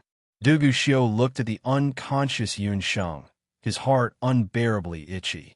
Whether it was Yun Sheng or Yin Yun, she wasn't just a summoner, she was also an astonishingly skilled healer. He was determined to have this woman. This child will take his leave first. Yi Baiming only looked at Yun Sheng in his arms. After feeling her steady breathing, his originally worried heart finally relaxed a little. He ignored everyone's astonished gazes, as well as Xiao Wenqiu's unrelenting gaze behind him. He carried Yun Sheng and slowly walked out of the palace. Yun Sheng slept very soundly. Ever since she became a sorcerer and learned how to meditate, especially after she comprehended deep meditation, she rarely slept. This time, because she used the hidden needles, she was exhausted and unknowingly fell asleep. When she woke up, she turned over and suddenly felt that something was wrong with her hands and feet. She opened her eyes. The first thing she saw was an extra-large handsome face, just inches away from her. Yi Baiming. Night Fox, why are you here? Yun Sheng vaguely remembered that she was applying needles to stop Yun Ba's bleeding. She remembered that because she was exhausted. After confirming that Yun Ba would be fine, she fainted from exertion. I should be the one asking you that. Yesterday, I kindly sent you back. Who knew that you would hug me so tightly and not let go? I saw that you were sleeping soundly, so I could only let you hug me until dawn. Yi Baiming pointed at Yun Sheng's hand. Yun Sheng looked down and was shocked. When she came to her senses, she saw that her arms were wrapped around Yi Baiming's neck like a koala, and her two legs were wrapped around Yi Baiming's narrow waist. This position was as ambiguous as it could get. His face instantly flushed red. Yi Baiming, on the other hand, was not in a hurry. Last night, he had been hugged by Yun Sheng like this all night. Only then did he realize that the little wild cat's sleeping posture was really not that good. Why did you send me back? Is old General Yun all right? Yun Sheng was still worried about the amniotic fluid poison in Yun Ba's body. Old General Yun is fine for the time being. Yi Baiming smiled. When Yun Sheng asked this question, she was still lying on the bed with Yi Baiming. Yi Baiming sent her back to the medicine hall. When he was half asleep, Yun Sheng treated Yi Baiming as the pillow on her bed in her previous life and refused to let go. Yi Baiming was also happy to let her hug him. This bed was originally used by Yun Sheng to rest in the medicine hall, so it was very small. Yi Baiming was at least 8 meters tall. When the two of them were squeezed together, Yun Sheng could even hear his strong heartbeat. Their posture was too ambiguous. Yun Sheng had no choice but to use her hand to push Yi Baiming away. The latter was half lying down with his left hand propped up. Yi Baiming's lapel was half open, revealing a piece of firm bronze skin. His fox-like eyes seemed to be squinting yet not squinting. That look, it was as if he could cause as much trouble as he wanted. Little wildcat, do you know that you have gotten into big trouble today?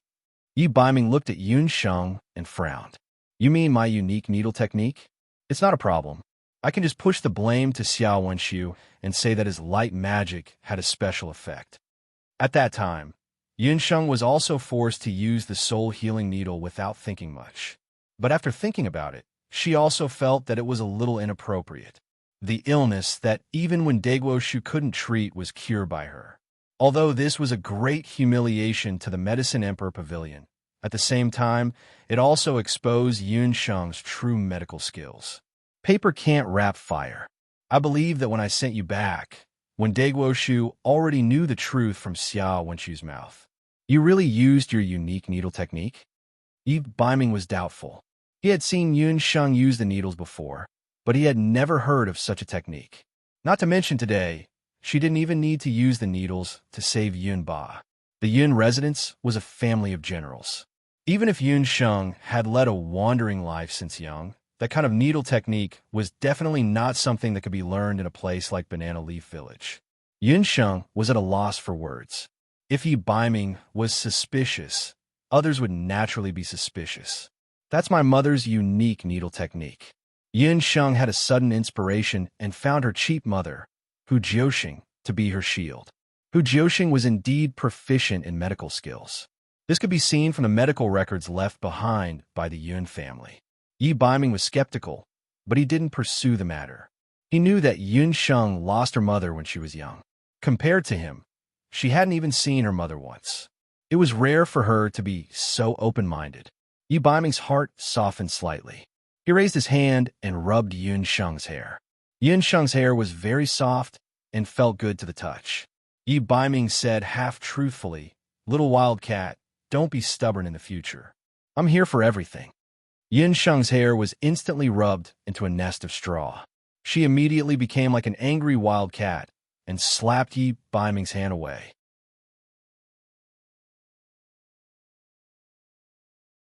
It'll be strange if I have you.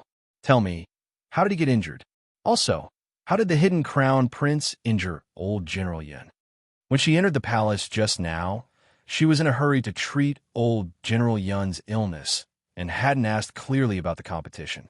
When Yun Sheng examined Yun Ba's wound just now, she had already noticed that the wound was fatal. Yi Baiming's eyes were deep and serene. This time, he had miscalculated. His memory drifted back to yesterday, to that sudden blood disaster. Tian Keizi's disappearance caused this once-in-a-decade martial sage competition to come to an end without any results. The Hidden Crown Prince was very regretful about this matter. However, according to the agreement, since Tian Keizi was missing, he couldn't continue to pester about the purple gold mine. Thus, he personally went to the palace to send him off. The other party was the crown prince of a state. Now that later Qin's fierce army was still eyeing the border, the Zhou state's emperor naturally had to be courteous. He personally held a banquet to welcome the hidden crown prince and even invited Yun Ba to attend. At the banquet, after a round of singing and dancing, the young city lord of Grand Emperor City, Xian Wuji, suddenly said that singing and dancing were boring. Since Zhou State and later Qin were both states that revered martial arts, why not have a duel to add some color to today's farewell banquet? The Zhou State's emperor also didn't expect this. Just as he was hesitating, the hidden crown prince suddenly stepped forward. The hidden crown prince claimed that he admired Zhou State's martial sage Yun Ba since he was young. He also received Tian Keizi's teachings and could be considered half of his disciple. Since Tian Keizi can't fight with Yun Ba this time, he's willing to exchange a few moves with Yun Ba as his disciple. Yi Baiming was the noble Lord Baiming and naturally attended this banquet. The hidden crown prince is the crown prince of another state and is also a junior. Why would old General Yin fight with him? Yin Sheng was very clear about the old man's personality. To put it nicely, he wasn't willing to flaunt his seniority. To put it bluntly, it was the so-called pride. He would never fight with a junior. Back then at the restaurant, if she hadn't forced the Yun residents into a corner, he definitely wouldn't have made a move. However, even if he did make a move, he still held back some of his strength. Old General Yun indeed didn't agree. After all, Dugu Xiu's identity is there. If anything happens to him, it would be equivalent to giving other states a reason to criticize him. Later Qin and Tang Yuan's armies are still at the Zhou state's border. Yi Baiming was also somewhat puzzled about Dugu Xiu's request. The Wuji 5 Gems reputation was very resounding, but compared to Yun Ba, who had been famous for a long time, it was undoubtedly an egg striking a stone. However, the hidden crown prince used both the carrot and the stick. Under his insistence, old General Yun had no choice but to agree to his challenge. However, Yin Ba was still a little cautious. He didn't really fight with the hidden crown prince and only wanted to exchange 3 moves with him. The hidden crown prince also readily agreed. Only 3 moves? Yin Sheng was even more incredulous. It was only 3 moves, but Yin Ba actually suffered such serious injuries. Because during the last move, the hidden crown prince went berserk. Yi Baiming's gaze was solemn. He clearly remembered the scene at that time. After blocking the first 2 moves, Yin Ba originally thought that the Dark Crown Prince would give up. But who would have thought that during the 3rd move, the Dark Crown Prince would suddenly go berserk and punch Yin Ba's chest? Yin Ba vomited blood on the spot, and his chest was hollowed out by the hidden crown prince. Punching through a martial sage's body with 1 punch, and it was an instant berserk? Then what exactly did the hidden crown prince fuse with? Yin Sheng was speechless. Although she didn't see the situation back then, just by looking at Yin Ba's smashed internal organs, she could guess how terrifying the might of the Dark Crown Prince's punch was. You should have guessed it already. The problem lies in the hidden crown prince's beast blood fusion. Yi Baiming paused. If I'm not wrong, the hidden crown prince should have fused with the blood of a divine beast. Divine beast? Yin Sheng's mind buzzed. The hidden crown prince Dugu Xiu's beast blood berserk was only a partial berserk. The duration was extremely short, and it was impossible to guard against. In an instant, black scales that looked like dragon scales appeared on his right arm. His heavy punch carried the force of 5,000 kilograms. Yun Ba's protective Do Chi was instantly torn apart by this heavy blow, and the fist landed squarely on his chest. The amniotic fluid poison in his body had also suddenly erupted, causing him to bleed profusely and nearly die. Speaking of divine beasts, Yin Sheng's first thought was Swanee. She had met the divine beast Swanee in the Earth's core furnace cave. How many years had it been since a divine beast appeared in the boundless continent? From the 1st rank to the 9th rank, the commander-level magical beasts were called sacred beasts. Above them were the lord-level divine beasts. All divine beasts had their own territory. As for above them, there were the so-called sacred beasts, which were existences of legends. My friends in the bookstore are looking over. I'm on a business trip for a week. I'm on a trip on Sunday and Monday. I'll update in 2 days.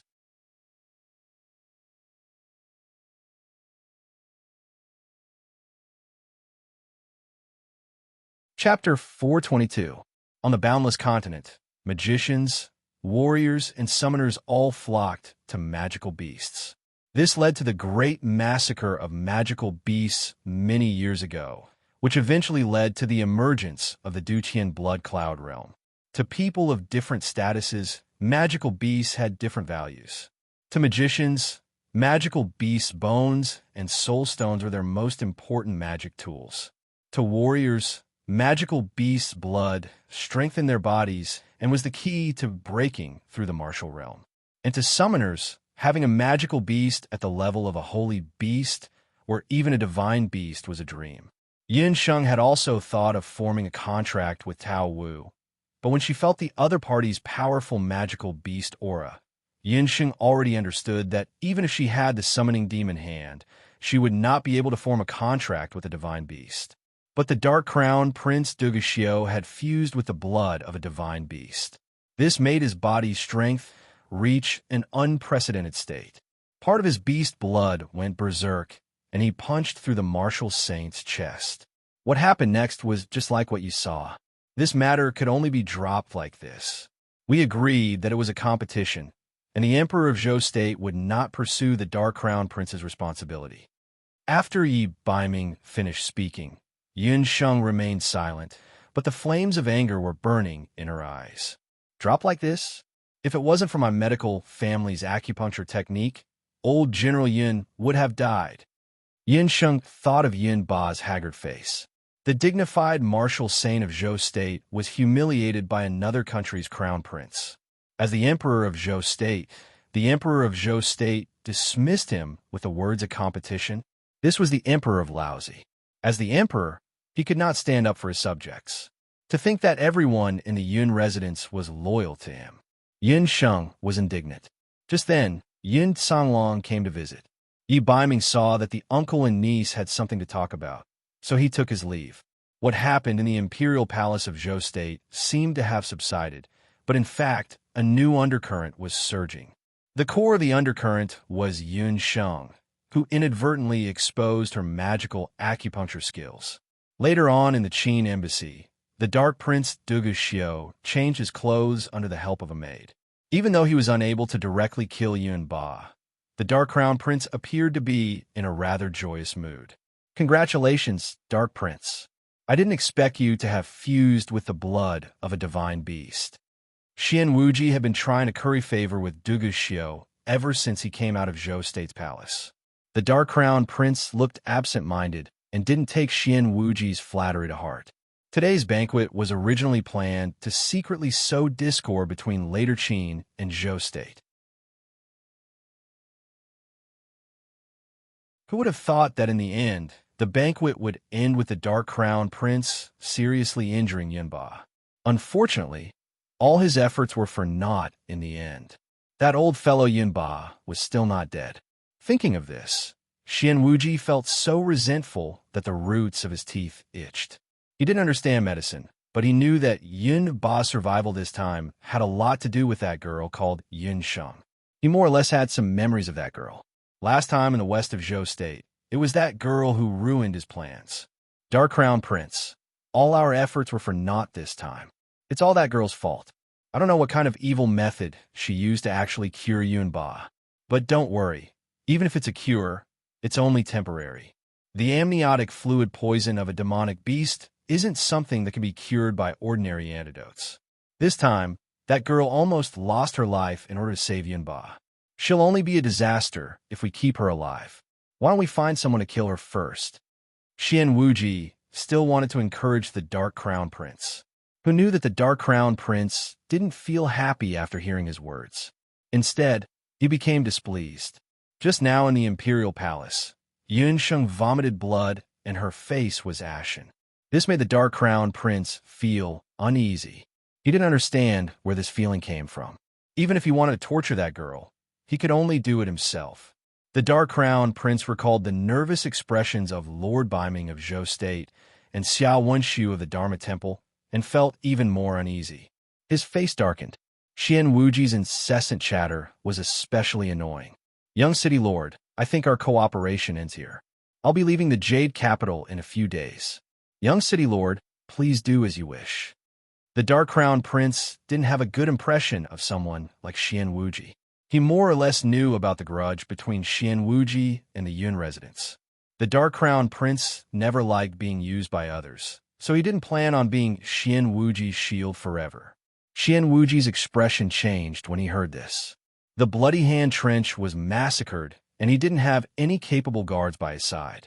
Xian Wuji still remembered Yun Songlong's ruthless look when he looked at him in the Imperial Palace. After all, the Jade Capital was Yun Songlong's territory. If he didn't have the Dark Crown Prince's guards, he would definitely be attacked. Although he was the young city lord of Grand Emperor's City, he couldn't be compared to the Crown Prince of the state. Zhou State wouldn't help him. The Dark Crown Prince waved his hand and ordered people to chase Xian Wuji out. Xian Wuji was flustered and exasperated, but he didn't dare to offend the Dark Crown Prince. He could only pack his luggage and escape out of the city. Crown Prince, Miss Chunlian requests an audience. Not long after Xian Wuji left, the embassy guard came to report. Chunlian, you finally came to find me. The Dark Crown Prince had a mocking expression when he saw Chunlian coming to find him. Please forgive me, Crown Prince. Lian won't dare to do it again. Please give me medicine. Chunlian anxiously covered her face. Red marks appeared on her porcelain-like face. After her face was scratched by the water arrow fin fish's poison, the Dark Crown Prince ordered people to treat it for her. She was also cunning. She pretended to agree to be a spy for later Qin and let him send her back to Zhou State unscathed. When she returned to Zhou State, she immediately cut off contact with the Dark Crown Prince. Who knew that the Dark Crown Prince was even more cunning and ruthless than her? This morning, Chunlian would discover that her face was itchy. When she casually scratched it, a mark appeared. The more she scratched it, the more itchy it became. It made her feel like she was going to scratch her face and scratch her bones. The water arrow fin fish's poison on your body has been cured. However, your face was inflicted with another type of poison. This poison is called the maggot goo. This type of goo is a type of small insect. It specializes in nibbling away at human skin. If you don't have this Crown Prince's antidote, it will slowly bite your skin and eventually break out of your body. First your face, then your body. In less than 3 months, your beautiful face that made the Crown Prince of Zhou State fall head over heels will turn into a pile of bones. The Dark Crown Prince's voice was low and carried a bit of magnetism. However, when it landed in Chunlian's ears, it was as bone-piercing as a cold wind. Her beautiful eyes widened in horror. She shrunk and didn't dare to disobey the Dark Crown Prince. She couldn't imagine her body being covered in maggots and turning into a pile of bones.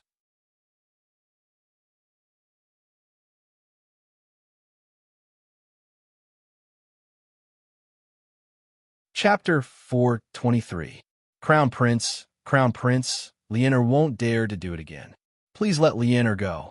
No matter what you want Lianer to do, Lianer will agree. What Chunlian cared about the most was her face. She knelt on the ground and kept begging the Dark Crown Prince. Get up. It's really a bummer for such a delicate beauty to end up like this. The Dark Crown Prince was half regretful and half sorrowful. He lifted Chunlian's smooth chin with his finger. Chunlian's face was covered with tears. She looked so pitiful that it was enough to soften the hearts of most men in the world. It was a pity that the Dark Crown Prince wasn't someone who had tender feelings for the fairer sex. His appearance was outstanding, and with his red hair as a contrast, it made him look even more noble and handsome. His movements seemed gentle, but the coldness in his eyes revealed everything. Chunlian was so frightened that her teeth chattered. How much do you know about Yinsheng? The Dark Crown Prince asked gently. Chunlian was puzzled. Crown Prince, what do you mean? Tell me everything about her. The Dark Crown Prince's voice was no longer cold. There was a greedy desire in his tone. If it was said that he had only been competing with Yunsheng earlier, wanting to take revenge on her for her rudeness to him, then he would not have been able to do so. However, after witnessing her actions today, the Dark Crown Prince was even more determined to obtain her. He still remembered that when she was faced with blood, her pure, white face was indifferent. At that moment, the aura emitted from her body was so beautiful that it was suffocating. She was clearly an incomparably black-bellied person, but at that moment, there was a kind of holy light. These two completely different temperaments appeared on the same person. Just thinking about it made the Dark Crown Prince's mind sway, and he couldn't control himself. Right now, even though Yunsheng was still young, in time, she would definitely grow into a beauty that would cause people's hearts to palpitate. Unparalleled medical skills, a calm mind, and a mysterious summoning technique. Only such a woman was worthy of him, Duguxiu. Chun Lian saw the naked desire in the Dark Crown Prince's eyes. That kind of desire wasn't just a man's desire for a woman. It was similar to a beast's desire for a mate. Chun Lian, heart surged with intense jealousy that bordered on hatred. It was undeniable that the Dark Crown Prince was cruel, but he was definitely a dragon among men. The Wuji 5 Annulus, the fusion of divine beast blood, and the position of the later Qin Crown Prince, all of which made him the target of countless girls. However, such a person showed a strong interest in Yunsheng. Yi Baiming was the same. When she thought of how Yi Baiming had carefully hugged Yunsheng in the hall, and the touch of love and affection in his eyes, Chun Lianer felt like her heart was about to be crushed. Chun Lianer had never seen Yunsheng like that in Yi Baiming. He would only reveal such an expression in front of Yunsheng. However, the Dark Crown Prince was also acting in the same manner. Merely, the Dark Crown Prince's expression was even more explicit. Right now, he was like a red-haired wolf king whose hair was standing on end. It couldn't be any better if the Dark Crown Prince wanted Yunsheng. As long as she could deliver Yunsheng to the Dark Crown Prince, Yi Baiming would never be able to see Yunsheng again. Crown Prince, regarding Yunsheng, Chun Lianer said tirelessly. When Yunsheng arrived at the Yun residence, Yunba had already woken up. When he saw Yunsheng enter, Yunba's old face flushed red, and then he coughed loudly. Your body, the two of them said at the same time. Uncle Yun, who was standing at the side, squeezed out a smile. Yunba had already heard the whole story from Uncle Yun. When he heard that Yunsheng had fainted from exhaustion in order to save him, he was very touched and was also very concerned about Yunsheng's injuries. The first thing he did when he woke up was to ask about Yunsheng's injuries. Yunsheng was also a little embarrassed. My injuries are fine, but let me take a look at your injuries. Earlier, when Dagua came by and took a look at Master's injuries, he said that Master's internal organs have already been healed. He even called it a miracle and said that he had never seen anyone with such superb acupuncture skills. Uncle Yun clicked his tongue in praise. This time, Little Miss really gained a lot of face. However, Yunba didn't reveal much joy this time. He had a premonition that Yunsheng's exposure of her abilities this time might lead to bad things. Yunsheng forced a smile and still went forward to take a look at Yunba's injuries. Just as when Dagua said, Yunba's injuries were basically fine, but the magical beast amniotic fluid in his body still hadn't been removed. Where's second uncle? Yunsheng looked around and didn't see Yun Songlong. Yunsheng had already informed Yun Songlong to issue a commission at the Hunter Branch to hire hunters to search for the Water of Life. As long as the magical beast amniotic fluid wasn't removed, Yunba would be in danger. Although Tian Keizi was already dead, there were still other martial saint-level experts who could emerge. Second Young Master and Deputy Director Zhan have gone out. Uncle Yun had just said this when a guard suddenly came in to report. Old General, the Dark Crown Prince has come to visit with gifts. Upon hearing that the Dark Crown Prince had come, Yunba and Uncle Yun were both stunned. Yunsheng also felt a little displeased.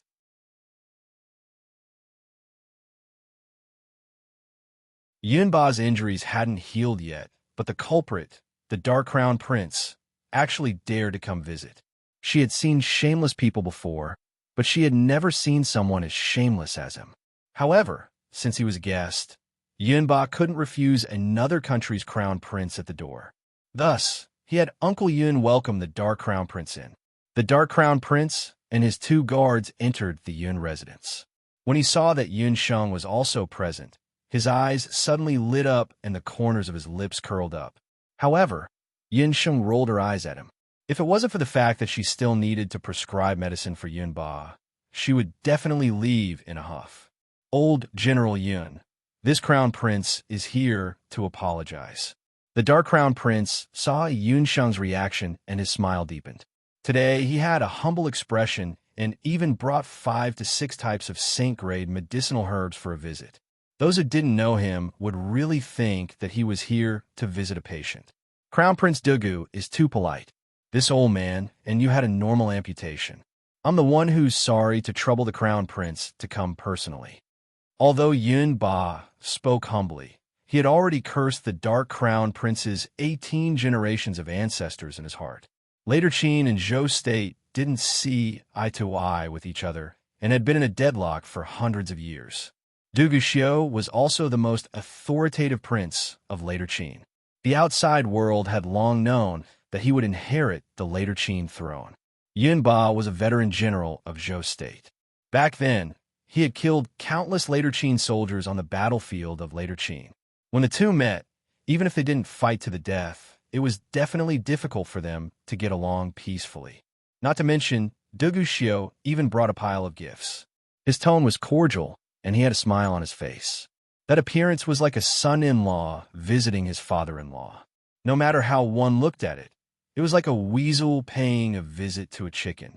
Yun Ba was just about to ask Uncle Yun to decline the other party's gifts when Yun Sheng had already taken the medicinal herbs and casually glanced at them. Dark Crown Prince, don't be so stingy. You almost killed him, and you only brought a few saint-grade medicinal herbs. If word of this spread out, people would think that a great country like Later Qin couldn't even take out a decent gift. When the 2 guards behind the Dark Crown Prince heard Yun Sheng's mocking tone, they were instantly infuriated.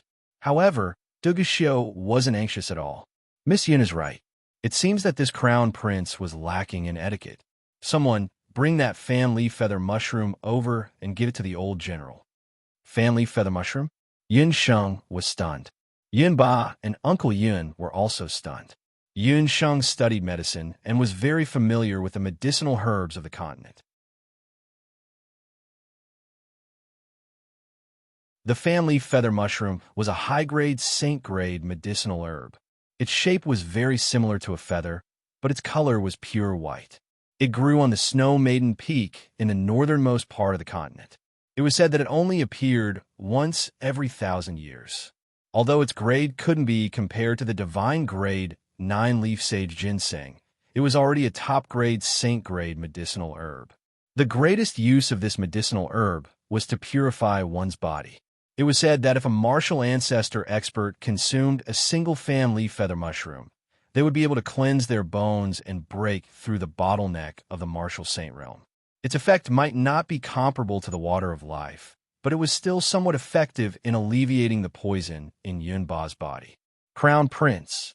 The guards were also at a loss. This saint-grade medicinal herb was specially prepared by the Emperor of Later Qin for the Dark Crown Prince to break through to the martial saint realm in the future. The Dark Crown Prince gave it to Yun Ba. This person was also the enemy of the Later Qin. They were afraid that this wasn't a good thing. This Crown Prince doesn't wish to say it a second time. The Dark Crown Prince's eyes darkened, as if a storm was coming. The guards didn't dare to ask anymore and hurriedly returned to the embassy to retrieve the medicinal herb. Dark Crown Prince, you're too polite. This old man can't accept such a precious medicinal herb. Yun Ba could only stand up. Old General, you don't have to be so polite. This Crown Prince accidentally injured you, so please don't treat me as an outsider. Actually, this humble one came here today to ask for a favor. I hope that old general can agree to this Crown Prince's request. The Dark Crown Prince's face was still radiant, but his gaze landed on Yun Sheng from time to time. Yun Sheng felt that something was wrong. No one knew better than her the grudge between her and the Dark Crown Prince. However, this fellow had a constipated expression as if he wanted to beat or kill her just a moment ago. But now, he kept calling her Miss Yun. She didn't know what he was thinking. I've admired Miss Yun for a long time and hope to use this diplomatic trip to Zhou State to propose marriage to old general and betroth Miss Yun to me. I promise that as long as I'm the crown prince, she will be the crown prince consort. If I ascend the throne as the emperor, she will be the empress of the later Qin. The dark crown prince spoke sincerely and carefully. He used I and not this crown prince, which showed his sincerity. Yun Sheng, who was drinking tea at the side, spat out all the tea in her mouth. Du Guxiu was sitting very close to Yun Sheng, so when she spat out the tea, it sprayed all over his face. His brows didn't even twitch as he calmly wiped away the tea on his face. Yun Sheng's current expression couldn't be described with ordinary wonderful. Marriage proposal. Du Guxiu actually came to propose marriage.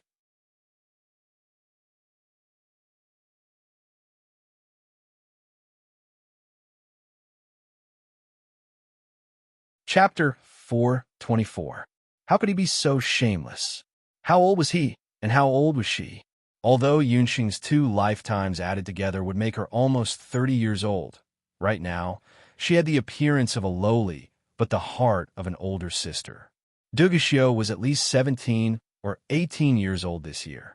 This was a classic case of an old cow nibbling on young grass. Yunba also looked like he was struck by lightning.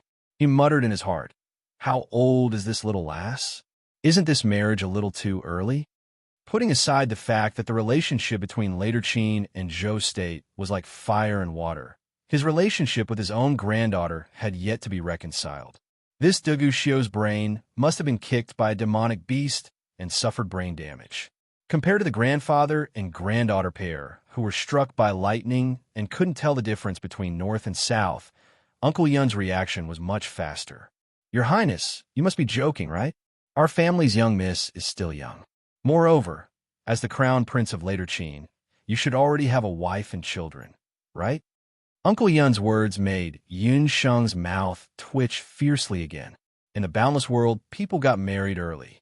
Normally, men would already have concubines by the age of 13 or 14. Even if that didn't work, they would still have servant girls to sleep with.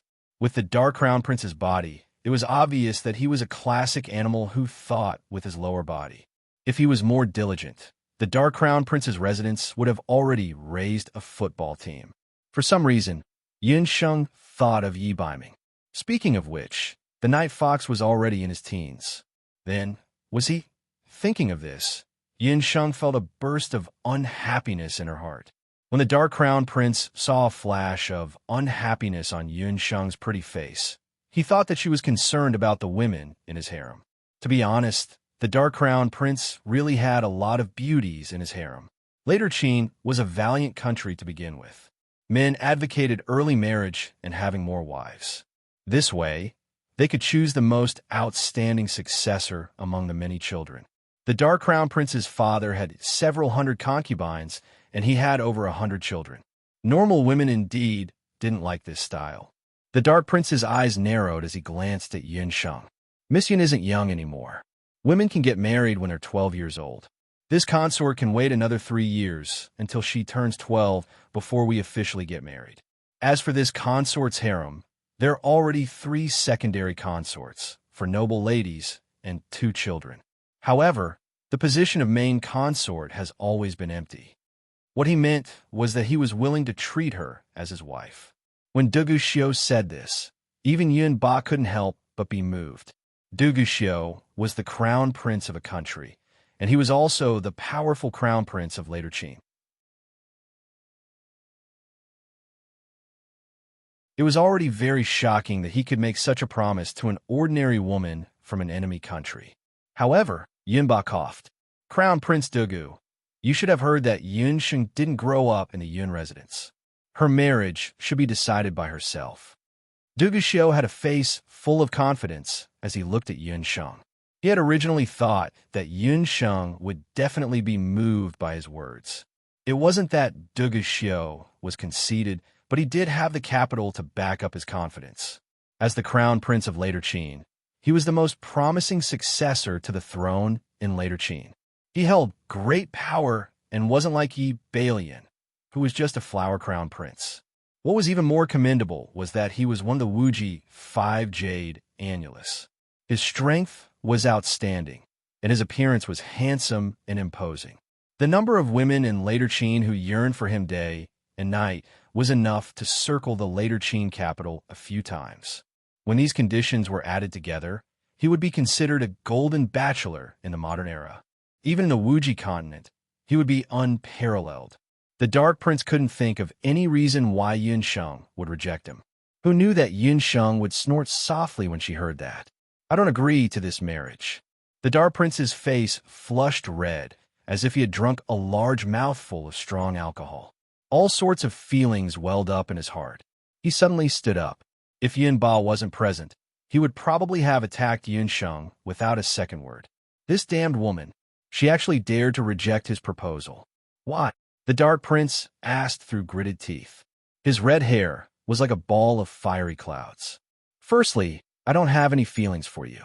Secondly, the husband I'm marrying in the future must be like my parents, a couple for the rest of our lives. I don't have the time to scheme against your women. Yun Sheng had a relaxed expression. Her pair of outstanding eyes were slightly raised, making her look flirtatious and pretty. The two dimples at the side of her mouth rippled. The words that came out of her mouth were clearly infuriating, but made one unable to get angry. There are no feelings that can be nurtured. This crown prince's father and mother nurtured their feelings after marriage. As for being a couple for the rest of our lives, the Dark Prince pondered. Most of the women in his harem were bestowed by his father. There was also a personal maid chosen by the later Qin Empress for him. The rest were the daughters and sisters of some officials. These women were usually used by him to satisfy his physiological needs, so he didn't have much feelings for them. However, if he wanted to ascend the throne as the later Qin emperor, he would have to weigh the various relationships. Marrying some concubines in the harem was an indispensable means.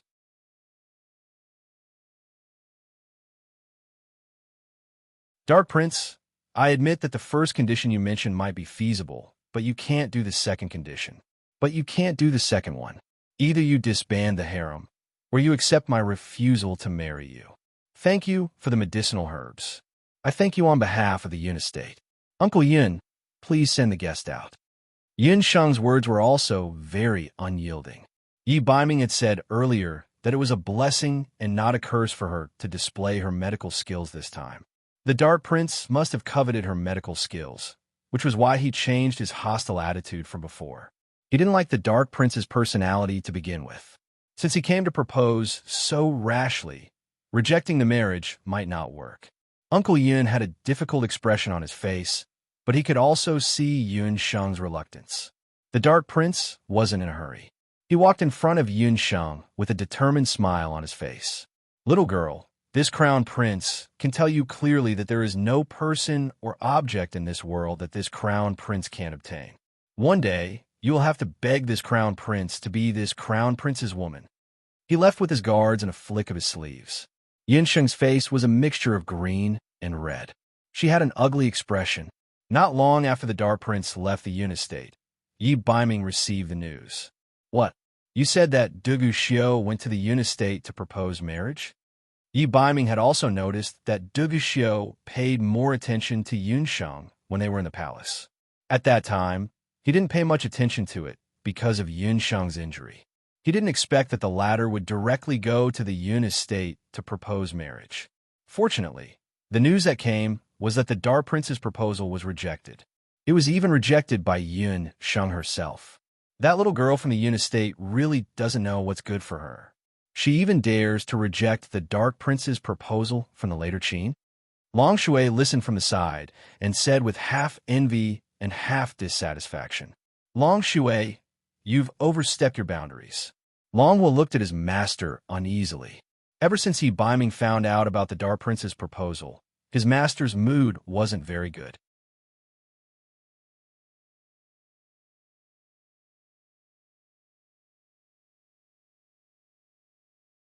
Chapter 425.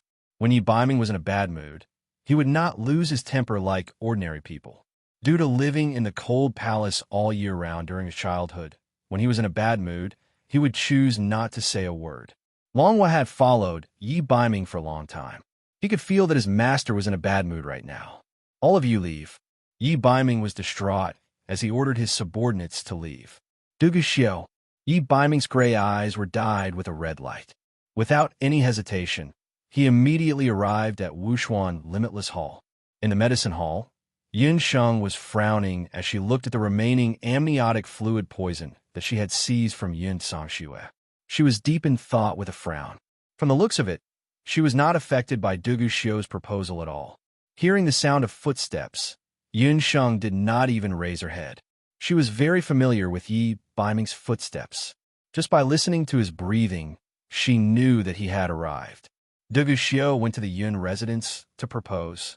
Yi Baiming was originally agitated, but when he saw Yun Sheng, he could not help but calm down a lot. Yun Sheng's appearance, when she was completely focused, was very beautiful. She was not like ordinary women who like to use rouge and face powder. Her neck was very slender, and a few strands of black hair fell down her cheeks into her clothes. Her slender fingers flipped through the medicine encyclopedia. Hearing Yi Baiming's question, Yun Sheng said casually, "Yes." "You rejected him?" Yi Baiming subconsciously went to Yun Sheng's side. She had a very nice smell on her that made people's noses itch unconsciously. "Yes." Yun Sheng did not pay attention to Yi Baiming's words at all. She had already looked through more than half of the medicine encyclopedia, and all the information showed that there was only one way to completely remove the amniotic fluid poison of the magical beasts, and that was to find the elves' most precious treasure, the water of life. If this prince were to propose to you, would you agree? Yi Baiming had unknowingly moved closer to Yun Sheng. Yun Sheng replied out of habit. By the time she came back to her senses, Yi Baiming was already smiling happily. Wait, what did she just say? She seemed to have promised Night Fox something? Then it's settled. This prince will go to the palace tomorrow and ask Imperial Father for the marriage. Yi Baiming smiled brilliantly. Yun Sheng blushed immediately. Night Fox, you set me up. She had not heard what he had said. Yun Sheng admitted that compared to the Dark Prince, Yi Baiming was just a little bit better. However, the two of them were essentially the same. This was obvious just by looking at Chun Lianer's infatuated expression towards Yi Baiming. Both of them were members of the imperial family and would have wives and concubines in the future. At most, the Dark Prince would have more concubines in his harem, while Yi Baiming would have fewer. There was essentially no difference. Lil Wildcat, it's either me or Dugu Xiao. You can only choose one of the two. Yi Baiming stretched out his long arm and calmly hugged Yun Sheng in his arms. He rubbed the tip of his nose against Yun Sheng's neck. Yun Sheng had goosebumps all over her neck. She was about to raise her hand to slap the other party, but Yi Baiming reacted faster and wrapped her hand in his. The moment he said this, Yun Sheng was stunned. She did not understand what he meant. What did he have to do with Dugu Xiao? It was also at this moment that Yi Baiming had already hugged her petite body in his arms and said patiently, "Do you think that Dugu Xiao will take this lying down? What kind of person is he?" The later Qin Crown Prince has always been arrogant since young. He won't give up even if he doesn't propose. If this prince didn't guess wrongly, he will enter the palace tomorrow to propose. Yun Sheng rejected the marriage, but this did not mean that Dugu Xiao would give up. In Zhou State, most marriages were decided through a few channels. The marriages of commoners were mostly decided by their parents and matchmakers. However, for the children of aristocratic families, there was still the order of the emperor. Yun Sheng's rejection of Dugu Xiao was actually a theory she brought from the modern world. In the ears of most people in the boundless land, it sounded extremely ridiculous. You mean that if the emperor of Zhou State grants a marriage, I have to marry him? Yun Sheng's face was blank. If the emperor wants his subject to die, the subject has no choice but to die. Similarly, if the emperor wants his concubine to marry, the concubine has no choice but to marry.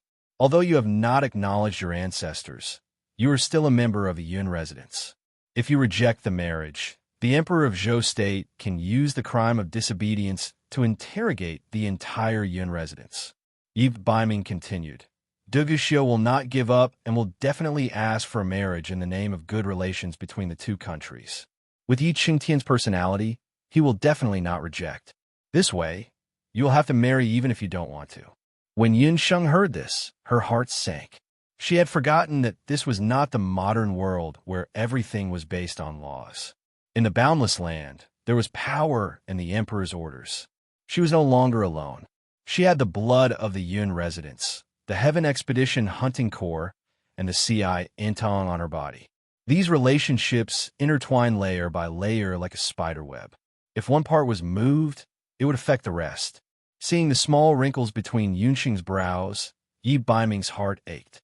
His slender fingers rubbed between her brows.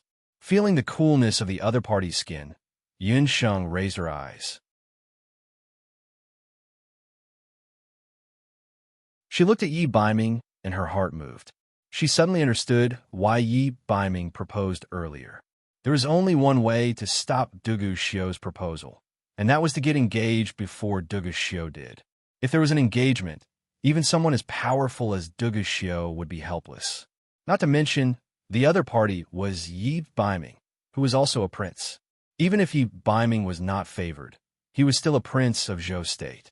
Duguxiu would not be able to do anything about his fiancée. His brows slowly relaxed. Yi Baiming saw Yun Sheng's clear eyes. He knew that someone as smart as her had already understood his intentions. Ahem, Yi Baiming, are you really willing to help me? Yun Sheng saw her face reflected in Yi Baiming's gray eyes. Her heart rippled slightly. There was a subtle feeling that quietly sprouted. This was not an ordinary matter. It was related to Yi Baiming's marriage. Of course I am willing. Who asked me to be your retainer? Yi Baiming looked at Yun Sheng lovingly. He said in his heart, this prince is willing to take you as his wife. We will be together for the rest of our lives. Well, there is no time to lose. Go to the imperial palace and propose immediately. Yun Sheng's eyes lit up. She did not notice.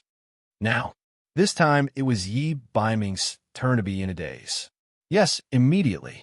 Otherwise, Duguxiu will beat me to it. Rather than being engaged to him, I would rather be engaged to you. The sooner, the better. Yun Sheng did not know what Duguxiu, that crazy man, would do. In order to avoid any more trouble, she desperately urged Yi Baiming to go to the imperial palace and propose. When she happily agreed, a strange expression appeared on Yi Baiming's face. Yi Baiming smiled as if his scheme had succeeded. You're tuning in to the Romance Rendezvous YouTube channel. We're so grateful for your support, and don't forget to subscribe to join us on this incredible journey through captivating stories. Your generosity through donations truly makes a world of difference, as it's the primary source of revenue that allows me to expand and enhance this channel for you. Thank you from the bottom of my heart for being a part of this adventure.